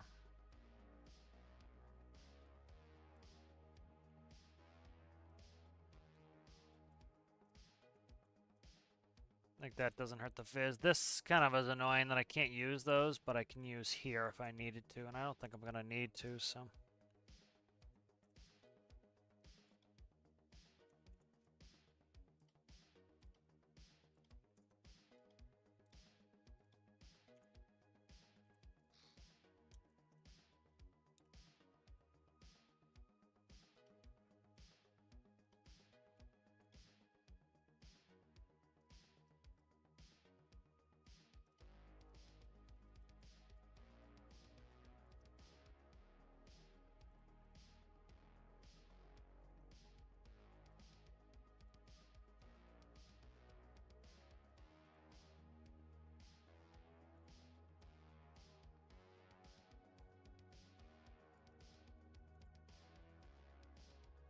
Yeah, a little annoying that's blue on the inside, but I will never see that, so I'm not going to worry about it.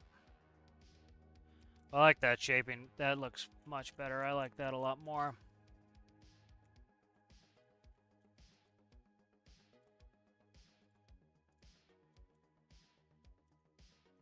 Yeah, I'm digging that. I don't have like any visibility problems at all with that. That works really well.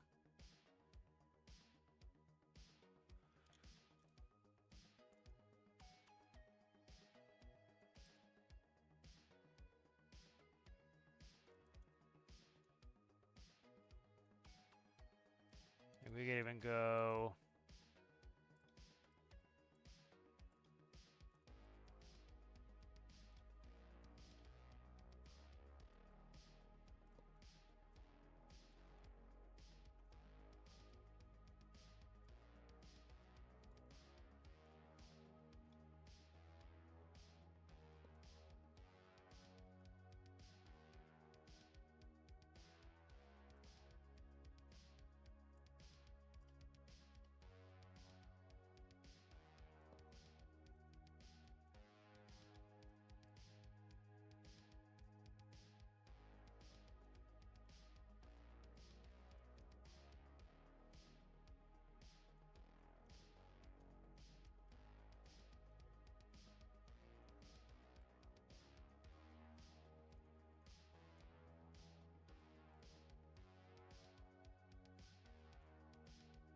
Yeah, that's even better there.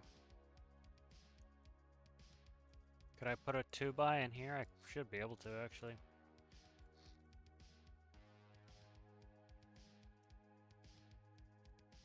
See what a 2x looks like in there.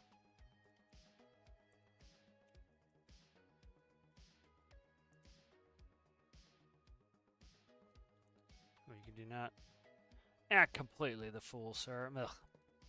You see how that looks. That's not bad on the exterior. I like the exterior. Let's see if I can get something in the interior that I like.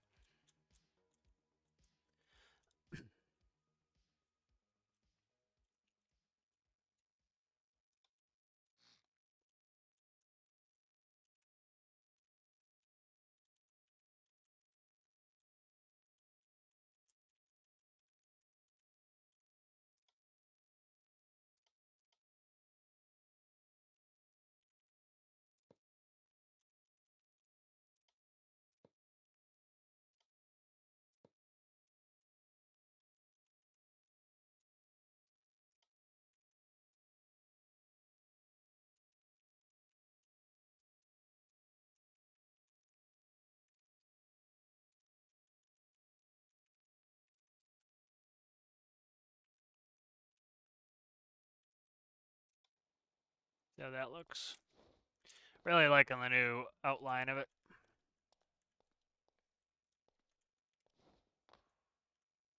I'm happy with that. That looks fine.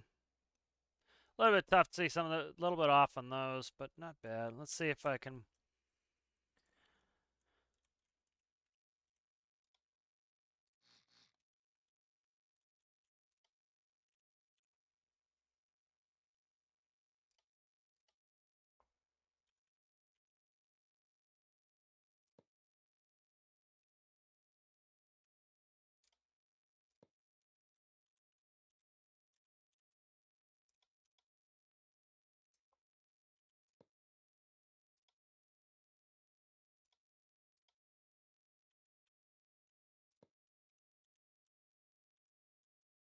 That doesn't look right at all.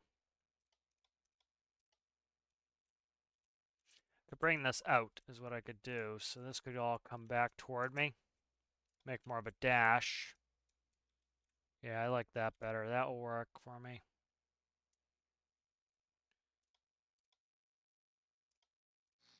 Why did you delete instead of merge? Click, click. That's better. Okay, good.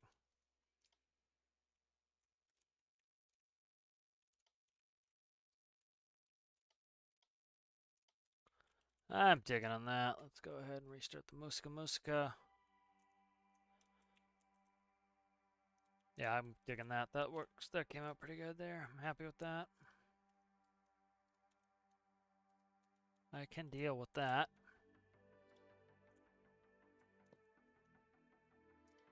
And actually, if I need to do any ballasting to drag the weight forward, I can use that chamber to move it forward. But I'm digging on that. That really looks good. I like that a lot. Let's read some of this good chat here.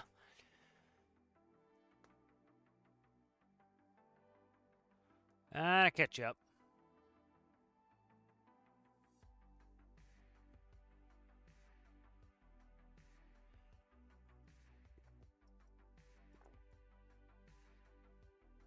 Yeah, it's always nice when people have a theme on their YouTube. You can kind of looks familiar, you know.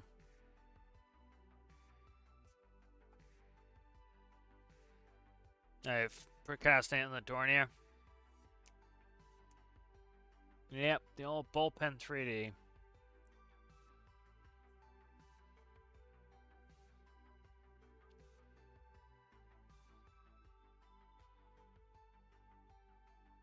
Very nice, Aaron.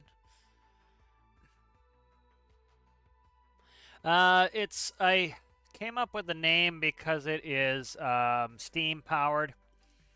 Let me see if I can find it. Let me see. Aleopeely. It's it was a Greek turbine steam engine. So that's one thought I had. So we'll see what it ends up being. But that is currently the thought.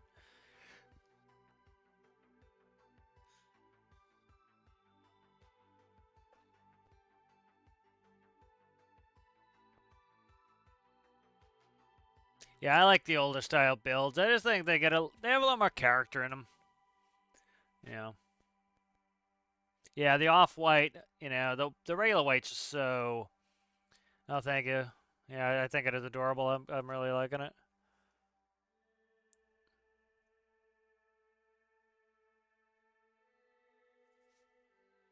Yeah, I could use a 1x3 on that, but I like what I ended up with. I'm way behind on where I was. Okay, there we go. Yeah, I think the color scheme works really well. It came out nice.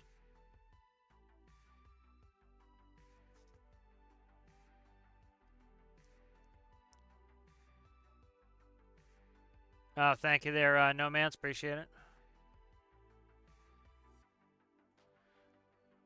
Why do I do what? Stream? Just for fun.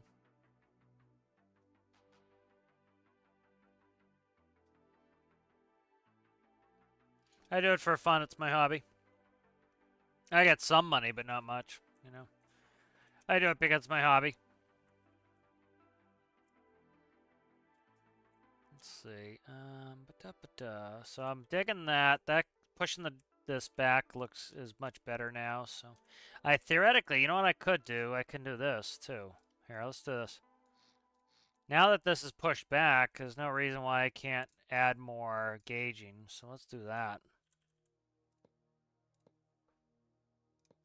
Yeah, let's do that. We can flank this out.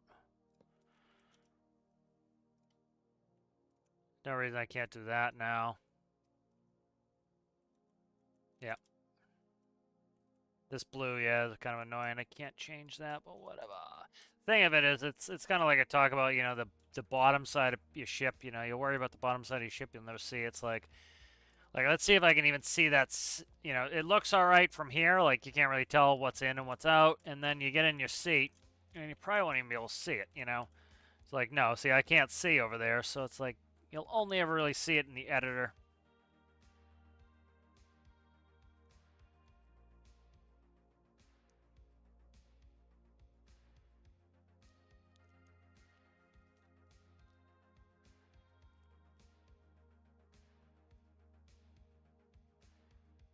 Yeah, so we can do a lot more panel on this now. We have overhead panel. Okay, good. So I can reach everything on the overheads. Radar altimeter probably is going to go in here. Basilisk's radar altimeter will put in. So that's good. So I'm going to justify these to the left seat. I still fly from the left seat. That's what I'm used to. Even though helicopter usually to the right, but I'm used to the left seat. So I've flown right seat a lot too, but I probably most of my time is actually probably sitting in the right seat, but I tend to like to fly in the left seat. I think we'll do more of this. Put it right in front of here.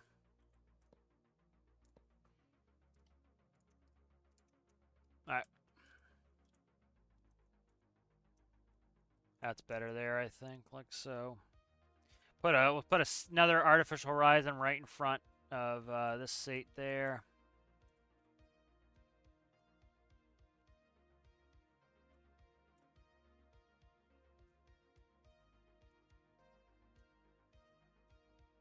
Let's keep working on this panel here. A lot of the panel work, I'm trying to get the panel knocked out. A lot of the microcontrol work I'll do off screen because it just takes forever. Alright, so let's see. Voltage. Could go 1 battery, 1, 2, but I don't think I want to go that extreme. We don't need fuel crossfeed. So transponder is going to go in here. Put a bunch of systems in here. Kind of not feeling working on the panel right now. Let's do a couple color things and maybe I'll move on to something. Let's do some missions probably. All right, let's save this up. I'll work on this a little later. All right, it's good. But yeah, so size-wise, it fits well. It's going to fit in that ship really nicely. Make sure I saved it one more time. 355. Yep, okay. So yeah, let's do some missions, get a little money ground in. Because we need to get the money in to be able to do the, to bring this new home ship in, so. But yeah, it's going to get the new propellers.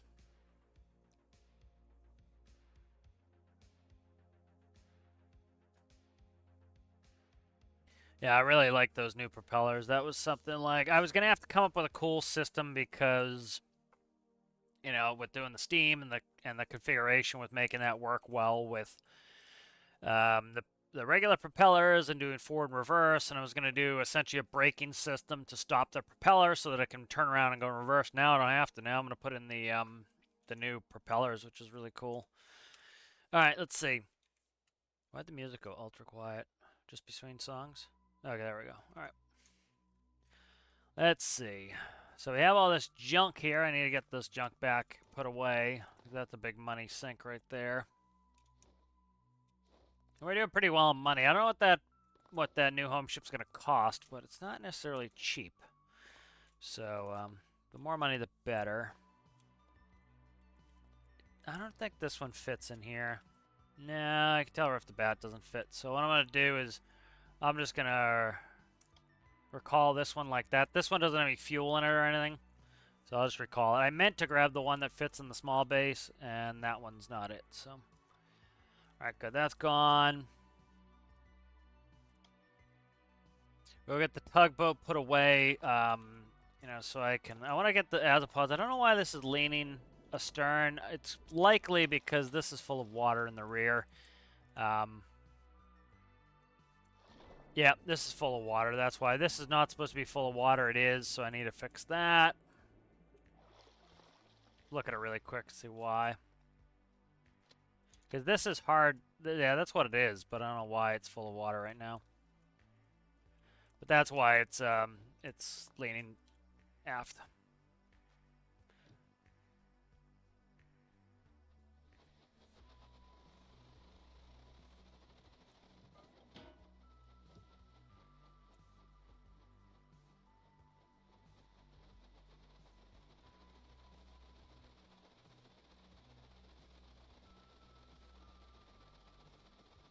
I was steering with the starboard azopod. That's why it's a little bit wonky right now. Oh, get bent, you bastard.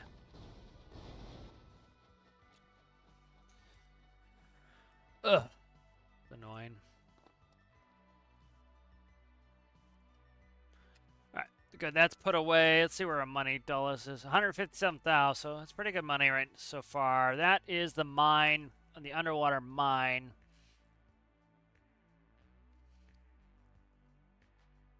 I'm going to quickly save, and then I want to see what it looks like as a mission. What are we on, 22? I want to look at it, so. First time doing this. I like to see what's going on with it.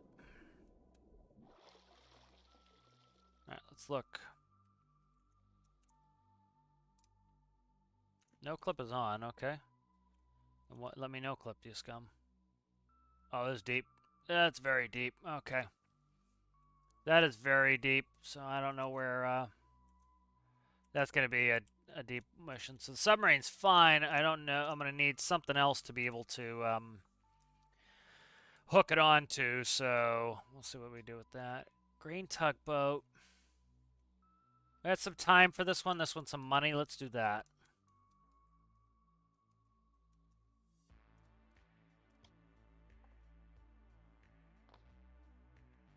Got up. What the hell? Where am I? Still no clip. That's why. Okay.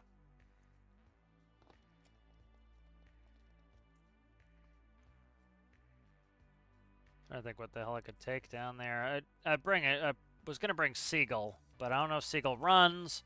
Let's just go sleep. That mine mission could be a pain in the ass. I have a save that's just that mine mission, so like I said, I might just go back and do the mine mission another time, and then I'll just give myself the money because it'll be a fun mission, but I'm not really ready for it yet. Could take the submarine out there. The submarine's too slow. It's 30 knots. It's going to take me forever to get out there. I have no clip-on, so who knows where this mission is. I want to get a couple close ones, so let's see where we're at. Yeah, what is that? That's actually not too bad. What do we got here? Old wagon, that's good money. 3 casualties, 9 grand, over by Ender.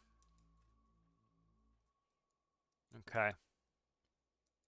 What do I want to take? An old wagon. Let's see.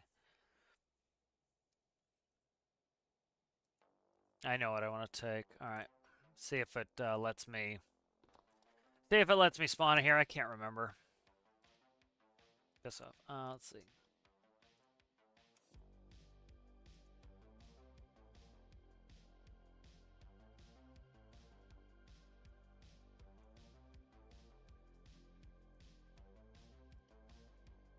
That's too big. Okay.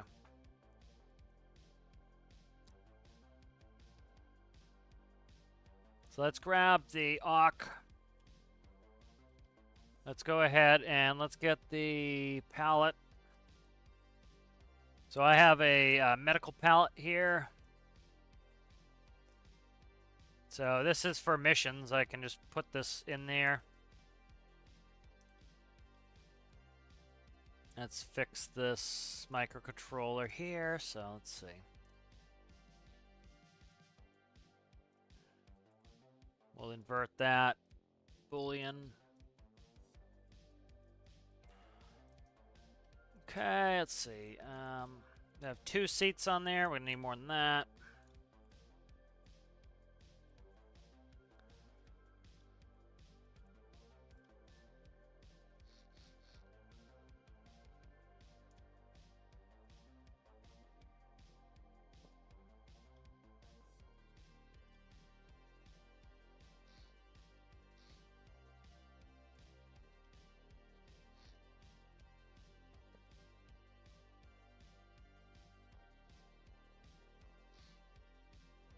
All right, so this has what we need on it. I think med kits, defib, torches. All right, we're good to go. It said 3. We have 4 seats on there and the FO seat. All right, we're good to go.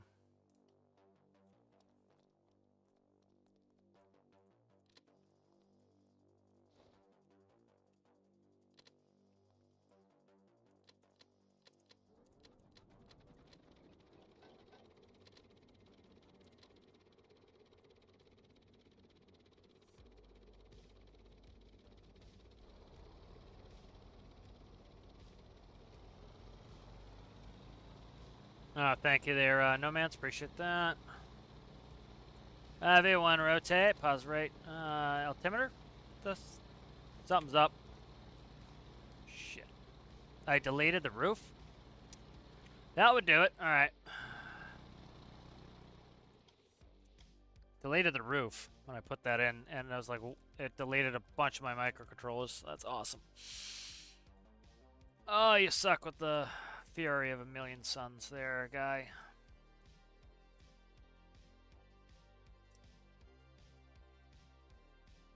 That's good to know, though. Yeah, see, it deletes the roof. It's took out a bunch of space. All right. Let's make a fresh one in here.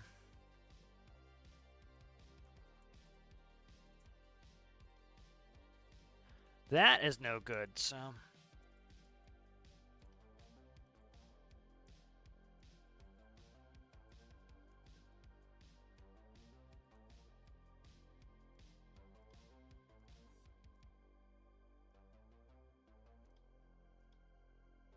Okay, that's good.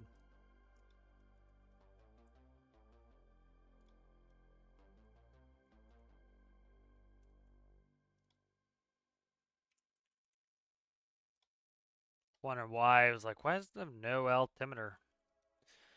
Because I chopped the roof off.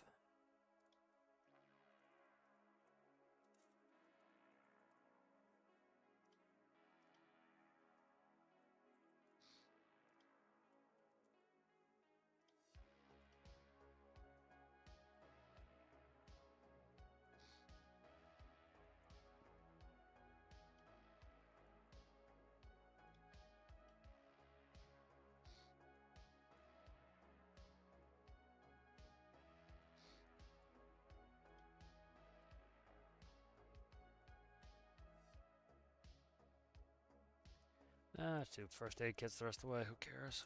Let's see.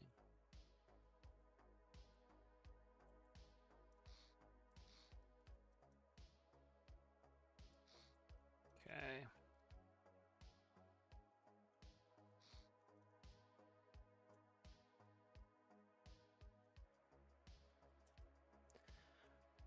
I thought I clicked on the right block. I guess I didn't. There we go.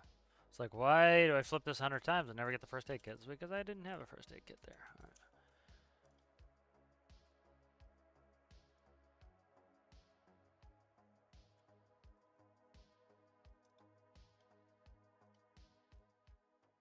Come on, man. Take 100 years if I can't, I keep cutting it. Paste and then copy. Jesus Christ.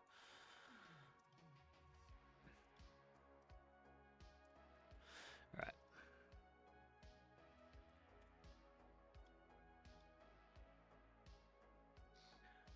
Don't trespass in the ceiling, do you, guy? Nope. Okay, good.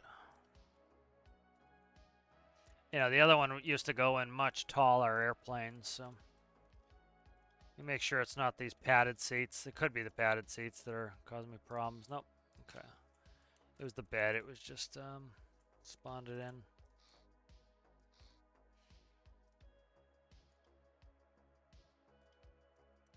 Okay, that's better. There's a low profile one.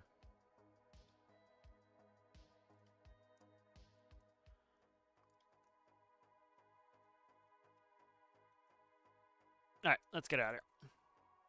Looks like we have a roof on there. So, can't believe I didn't see the roof when I got in.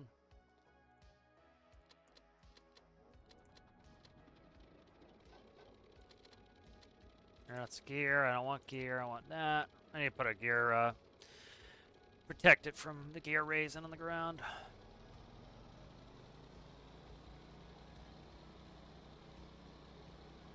F1, rotate, positive rate. Gear's coming up. Flaps coming up. Landing lights are off. Let's get out of here. Props coming back.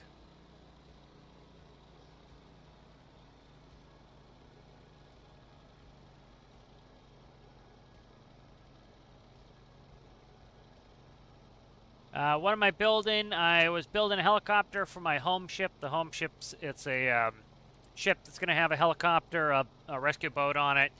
Be able to do some cargo missions. Pretty much do all the missions with the ship. That's what I'm making there, Haley. Oh, thank you again, Zachy. Thank you, Citrus. No crash. Oh, the crash of the tugboat, yeah. Over by Ender, so it's over here, probably on this road right there.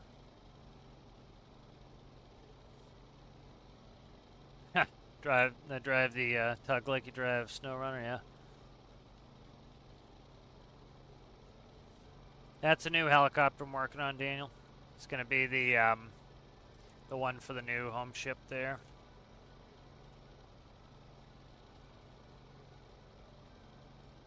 Copy. I see the rescue there. I'm just putting the prop up. I gotta quickly recover my throttle. There we go. Alright.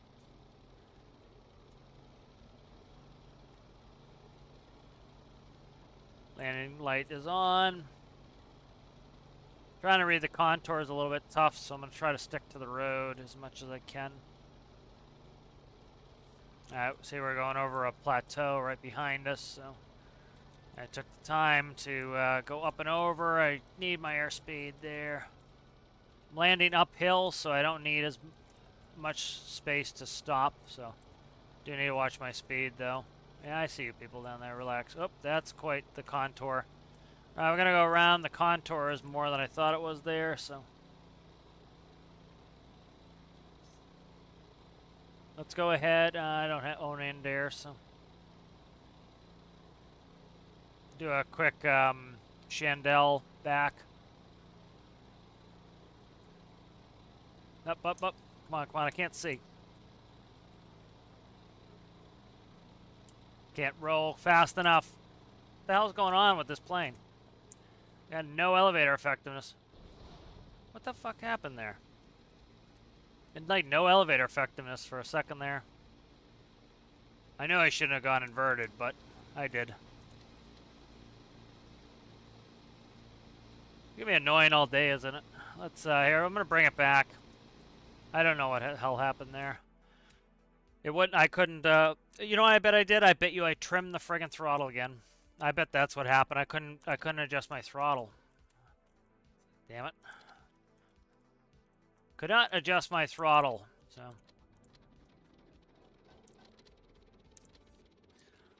I wish I could shut that off so that a certain axis couldn't be trimmed. Quite annoying. Probably there wouldn't be any. Yeah, something this small probably wouldn't even have hydraulics. It'd have hydraulic brakes, but that's about it. Probably have cables. Like we had, even on the 145, we didn't have a hydraulic elevator. We had a cable elevator.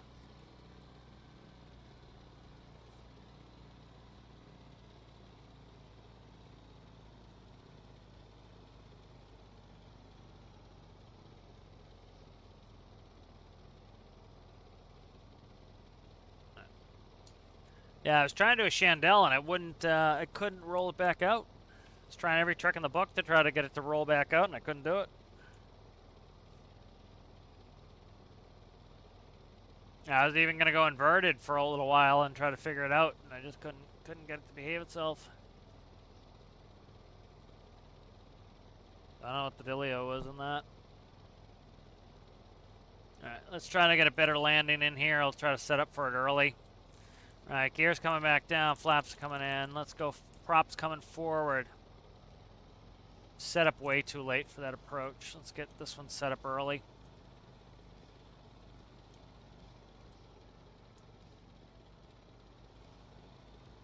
Alright, we're set up better on this one here. We're on speed, like we were way over speed. Coming in here and then tried to do a chandelle and just overcooked it.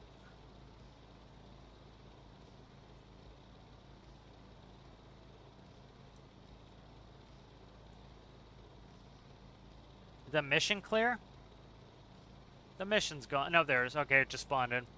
There it is. All right. Got a better approach here. We'll try to get this approach in. A little bit fast. Pulling a couple knots off. About 10 knots fast.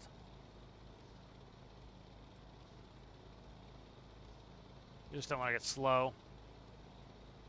Linear's down. Get rid of these binoculars, thanks. A little bit slow. A couple knots slow there. Alright, there we go. There's that plateau gone.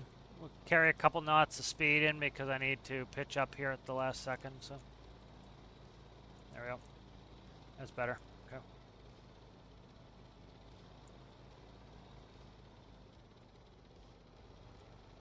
I'm actually going to hit the brakes here because I don't want to have to. I don't want to have to turn around. So I'm afraid of turning around here. That's going to be ugly. So let's park here and then I will take off straight.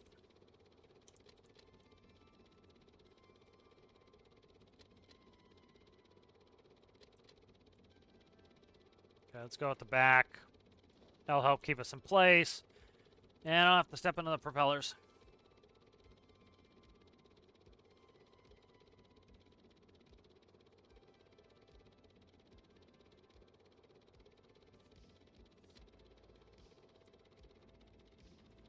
Yeah, it depends. It's not necessarily a size thing, but you know, you have to put hydraulic pumps in. You have to put a lot of oil in, so it's you know, still even some reasonably sized airliners will use cables for certain things. You know, it's cable's a lot simpler if you have the strength. Shit. Gonna bring the friggin' fire extinguisher.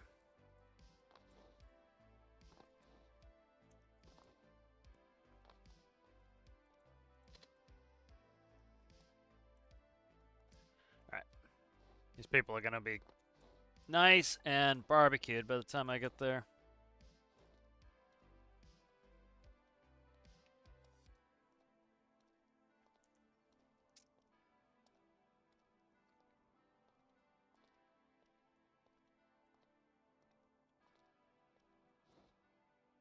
Alright, I got one laying on this side. Yeah, I was afraid I was going to have to turn us around and up here, and then like the slope, it slopes pretty hard to the left there. I don't want to roll it doing that. You look ridiculous, sir.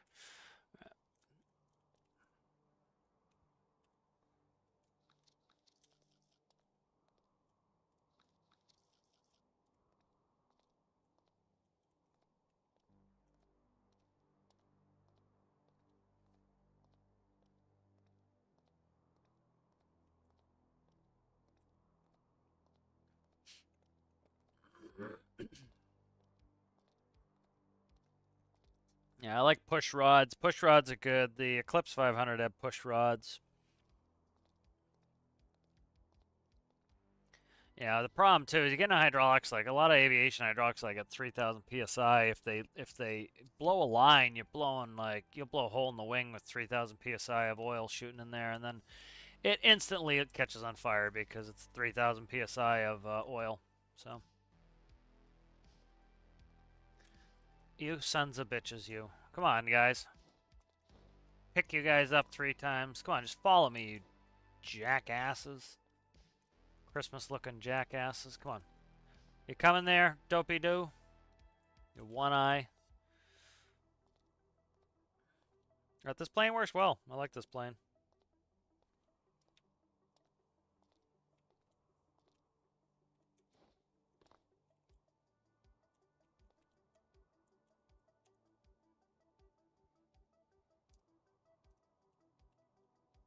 Alright, that guy's healing. In the bed, so I don't have to res him either if I have the bed. He just already res when he gets dumped in the bed. I like how these palletized systems, it's easy to quickly switch it from a cargo plane into a rescue plane. Just yank the pallet out. Alright, flaps set. Lights are set. We're going to do a static takeoff, so we're going to leave the brake on, and I'm going to rev it up, and then I'll drop the brake.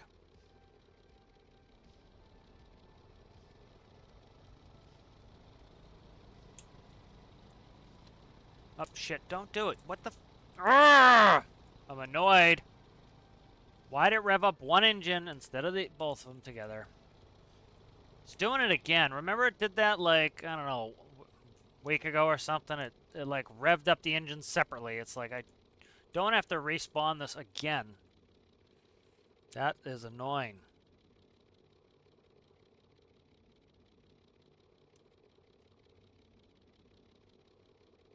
You can see right there, the manifold pressure's off. I don't know why.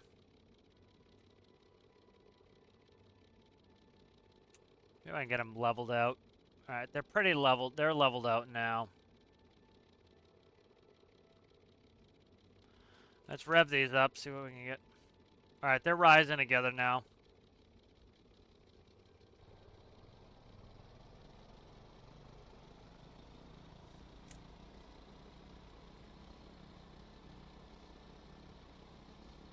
Alright. V1, rotate.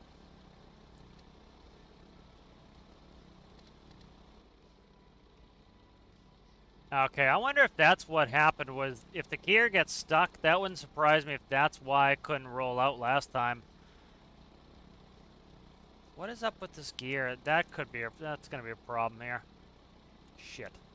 Alright, that gear's broken. Awesome. That's probably what happened why I couldn't roll out. I don't know. No, I didn't. Yeah, if the gear got caught. I don't know. Alright, we're gonna have to do a little bit of a... I want to go to St. Alexander because I can despawn the plane there if it crashes, but the issue is we have that... If you remember, we have the people there that are kind of stuck. This is why I don't like to use distance sensors or timing for the doors. Like, this door here uses the distance sensors. The reason I usually use the big pivots is because the door can't do this. Because the door commands off of the position of the wheel, so it never gets bound up. You know, and I don't have the space to do that on this one. I can't put a big pivot in, so...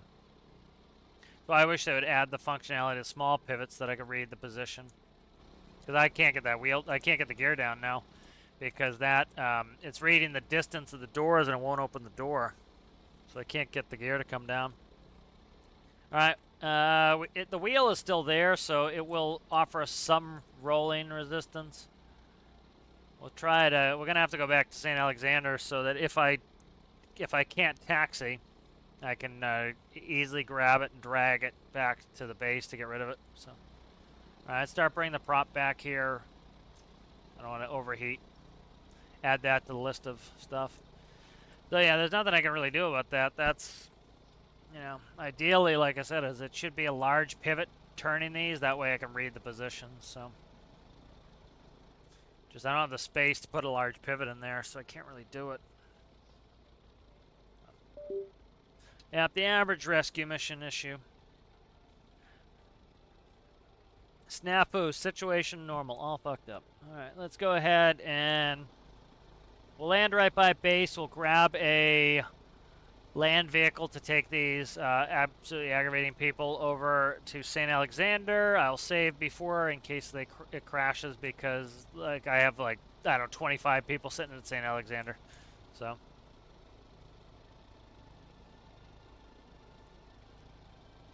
I answered you, right, Daniel? The little red helicopter, that's the new helicopter for the home ship. I just wasn't sure if I remember that or not. Yeah, that's the new helicopter. It fits on the home ship. It's coax.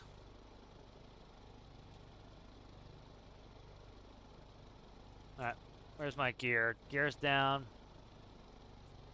Alright, yeah, see, like it's having a little bit of jitters because of that gear is doing phantom physics. So we have to expect that we're gonna have a little bit of an issue here. Mercifully, I've never had to try to land. That was the wrong button to click. I just unsynced my propellers. So. Not by much, but they could be a little bit off. Make sure my prop is full forward. There we go. Yeah, I'm getting a little bit of weird flight behavior now because that gear is causing the jitters. Yeah, like I'm. Ah, come on, come on, come on! Don't do it, you jackass! Yeah, I'm having phantom physics because of the gear it's getting forced into the body. It's causing like a bunch of lift on my nose. You see, I'm doing oscillations now. Yeah. So, all right, we're gonna put it in here. There we go. All right, that's about as gentle as I can do it. So. There we go. All right, so yeah, that gear is needs. There's nothing to really work on it. Just, you know, I can't really fix it at this point. It's kind of like, you know, but by using the distance sensor, it's just not the ideal way to do it.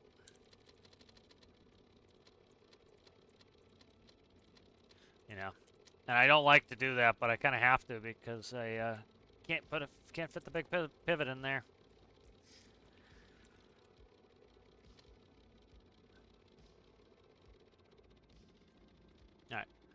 I hope all of you guys catch some sort of MRSA or something from this hospital.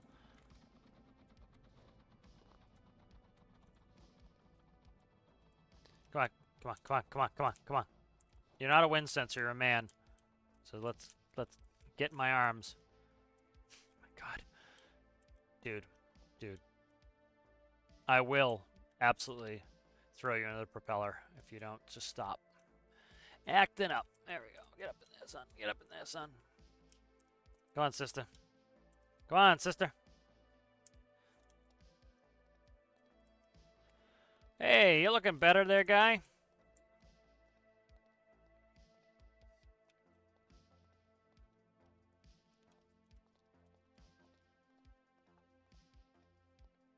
Yeah, a little bit of airline disasters.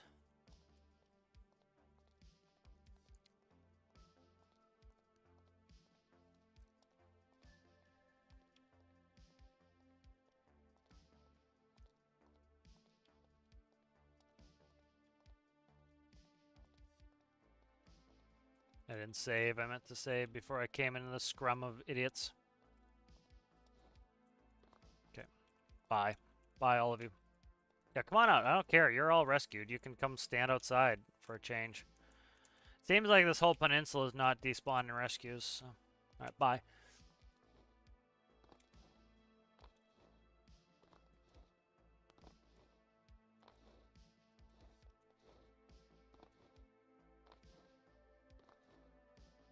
Alright, I'm gonna get a tug and drag this sucker back.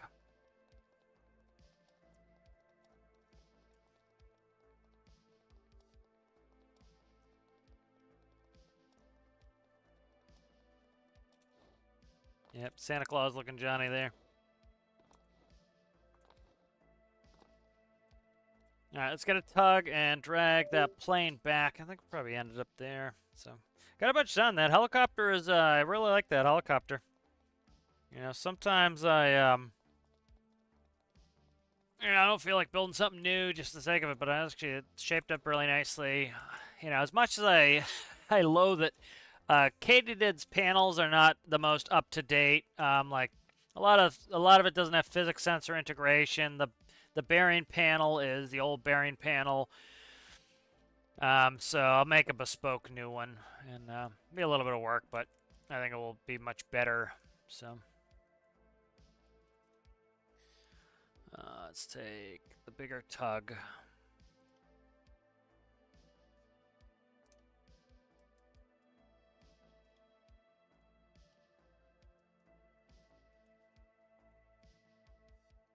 Is the tow bar? Is the new tow bar? Yep, that's the new tow bar.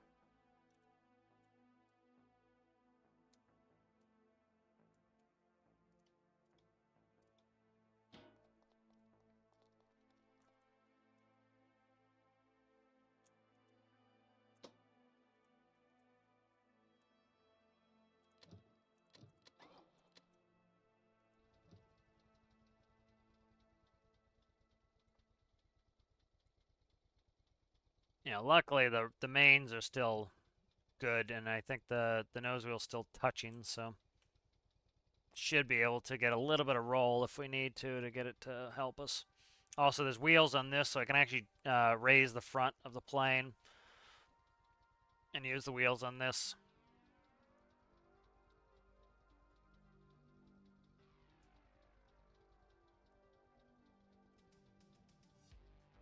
So, you know, this is a really old build, and like I've made no modification to it. It runs. It's kind of like, you know, all the people talking about how, oh, you know, nothing works after the pressure update. It's like this thing hasn't been touched. I haven't done anything to this, and it just runs. You know,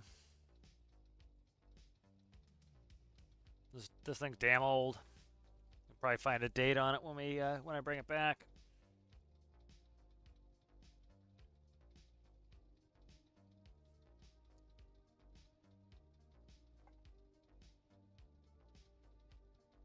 Yeah, this is my new favorite base for beginner stuff. Is it's a nice drive there. You know, kind of breaks the habit of doing the same stuff all the time. You know, kind of going and getting the driving people off is kind of nice.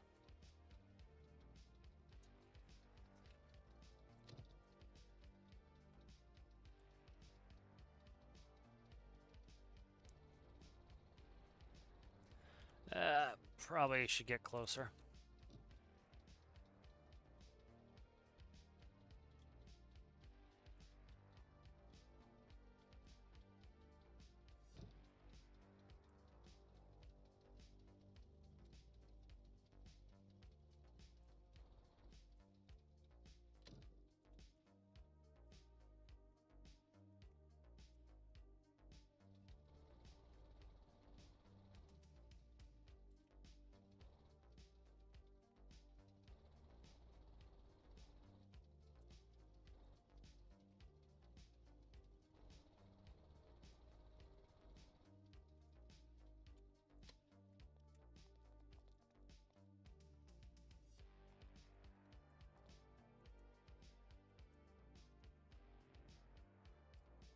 Forgot to bring the cable. Need to do infinite on that.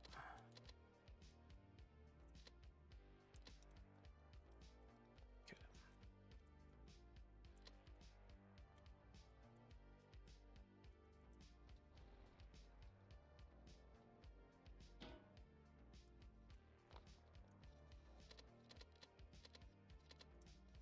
It's gonna lift the tug before that. That's fine.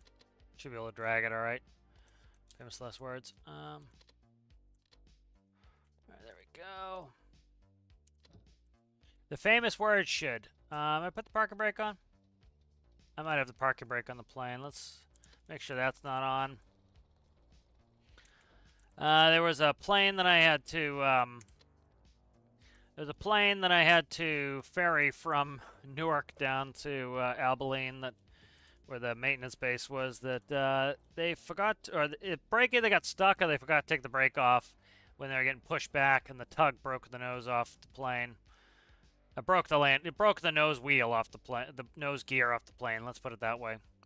It's getting stuck on the nose doors.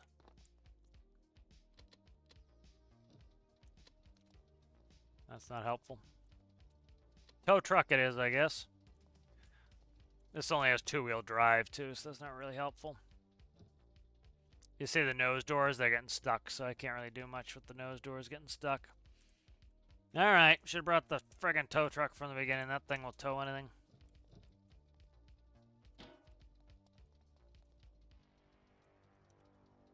Now I'll go back and get the tow truck. Should have just brought that in the beginning.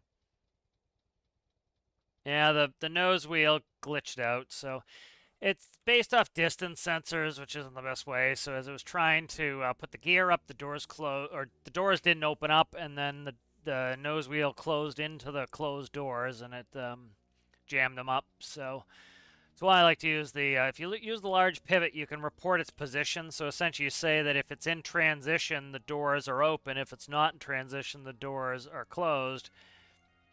And they never get hung up that way because, you know, it's always opens. Like, if you're pulling a lot of G-force, the gear will move slower because, you know, depending on which way the G-force going, but the gear doors will move slower.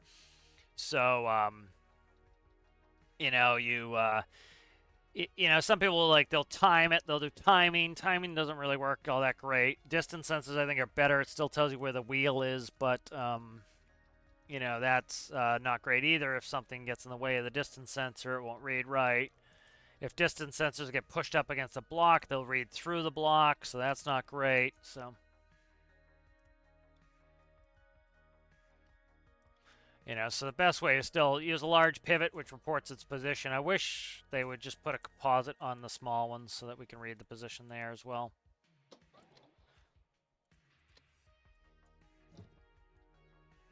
This needs a new paint job. That was just a temporary paint job that kind of stuck and didn't get revamped, so I need to revamp this paint job. Not a huge fan of it.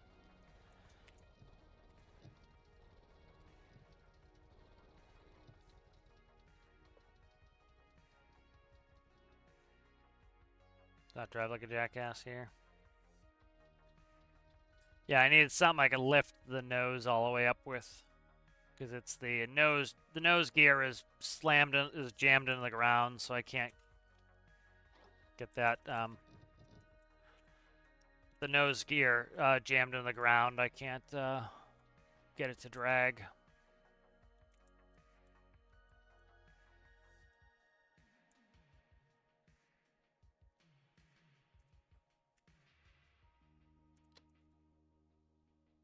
There's the toggle. Okay. Let's see. There we go.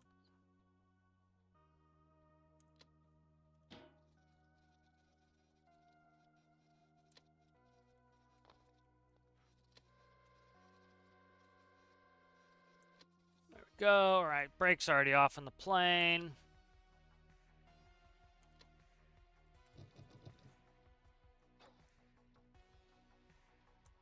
Way too high of a gear to be doing that. Plane doesn't weigh that much, so. Gonna need a screenshot of this.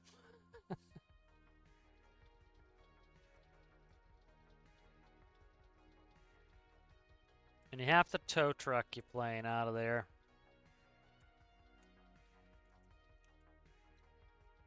It's gonna be ugly going over the crest of this hill unless the back of the tow truck comes up a little bit.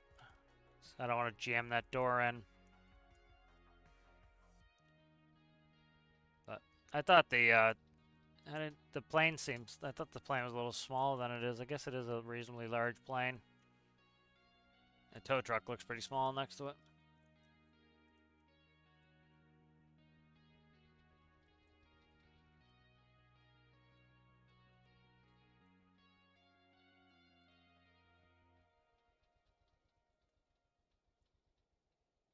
Ox not doing well today.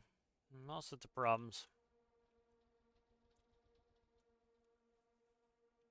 Yeah, I'm curious if the gear got screwed up the first run. Because I'm trying to remember if I put him up as I did my go around. I probably did. I was pulling too many G's, did my go around. Might have got jammed up the first time, then couldn't control it after that.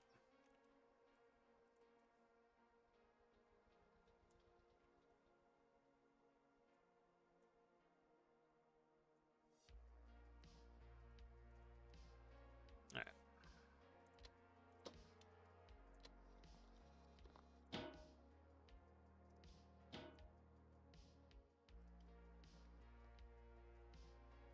All right, good. So that's all back. And let's see what our money is. 153, 168.5. So good bit of money there. Got rid of some people. Yeah, so I don't know if or when we'll get this one done. Like I said, I got this on a save. It had 480 minutes last time. It's only 408 now, so 408 minutes now, so we still have plenty of time. Like, it won't take that long to get down there. The problem is it could be quite an in-depth thing. I don't know how deep that is. And so, like, I would need, like, we might need a huge winch. I don't know. So the submarine would have to go out there to see what the depth is. Or anything that has a depth reader on it. Like I could take Peugeot out there, has a depth, the ability to read the depth, and then I got to go down there and potentially put on a cable. So I would have to I'd have to bring like the barge out. The submarine's not strong enough really to be pulling that barge, and then so I'd have to bring out the tugboat, bring that out there with the barge, and then I'd have to take the submarine down.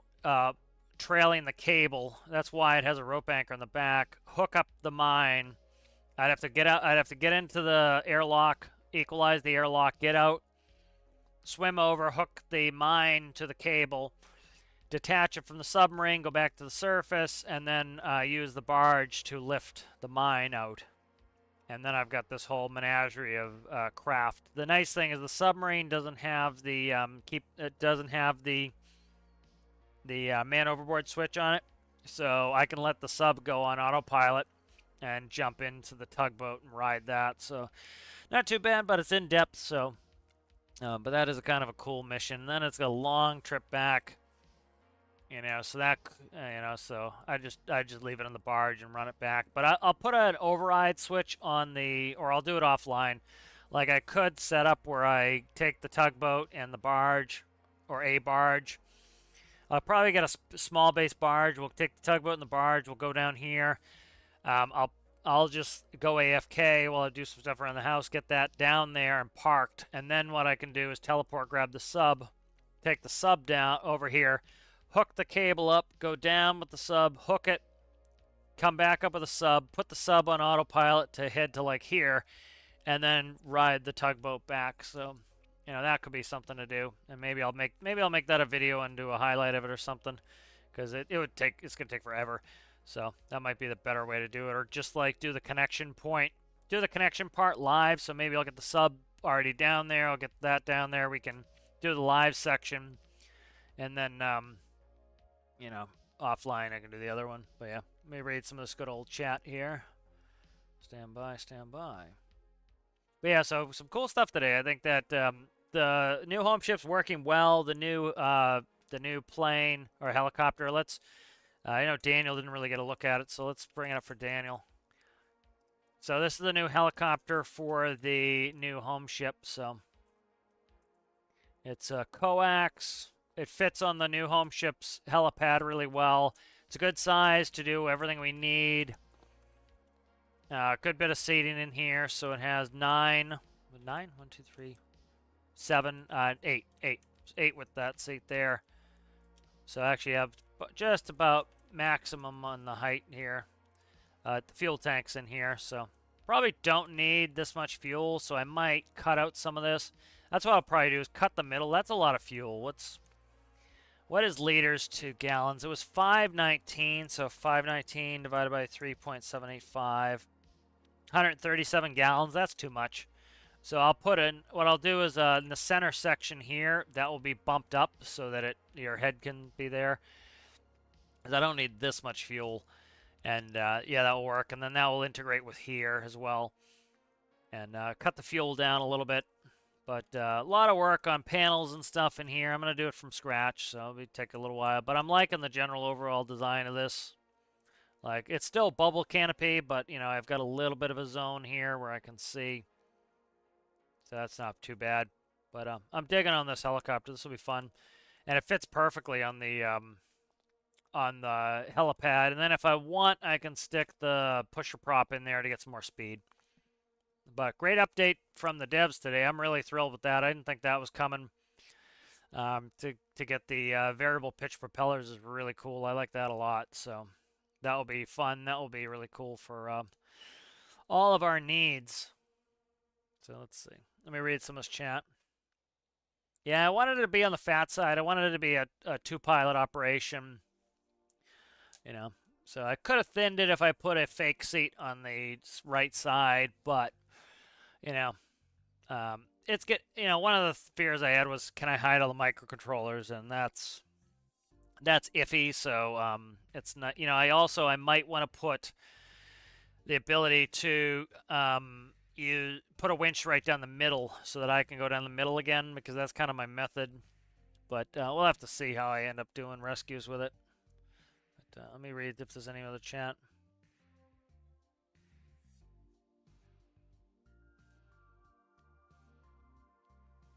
Yeah, just catching up.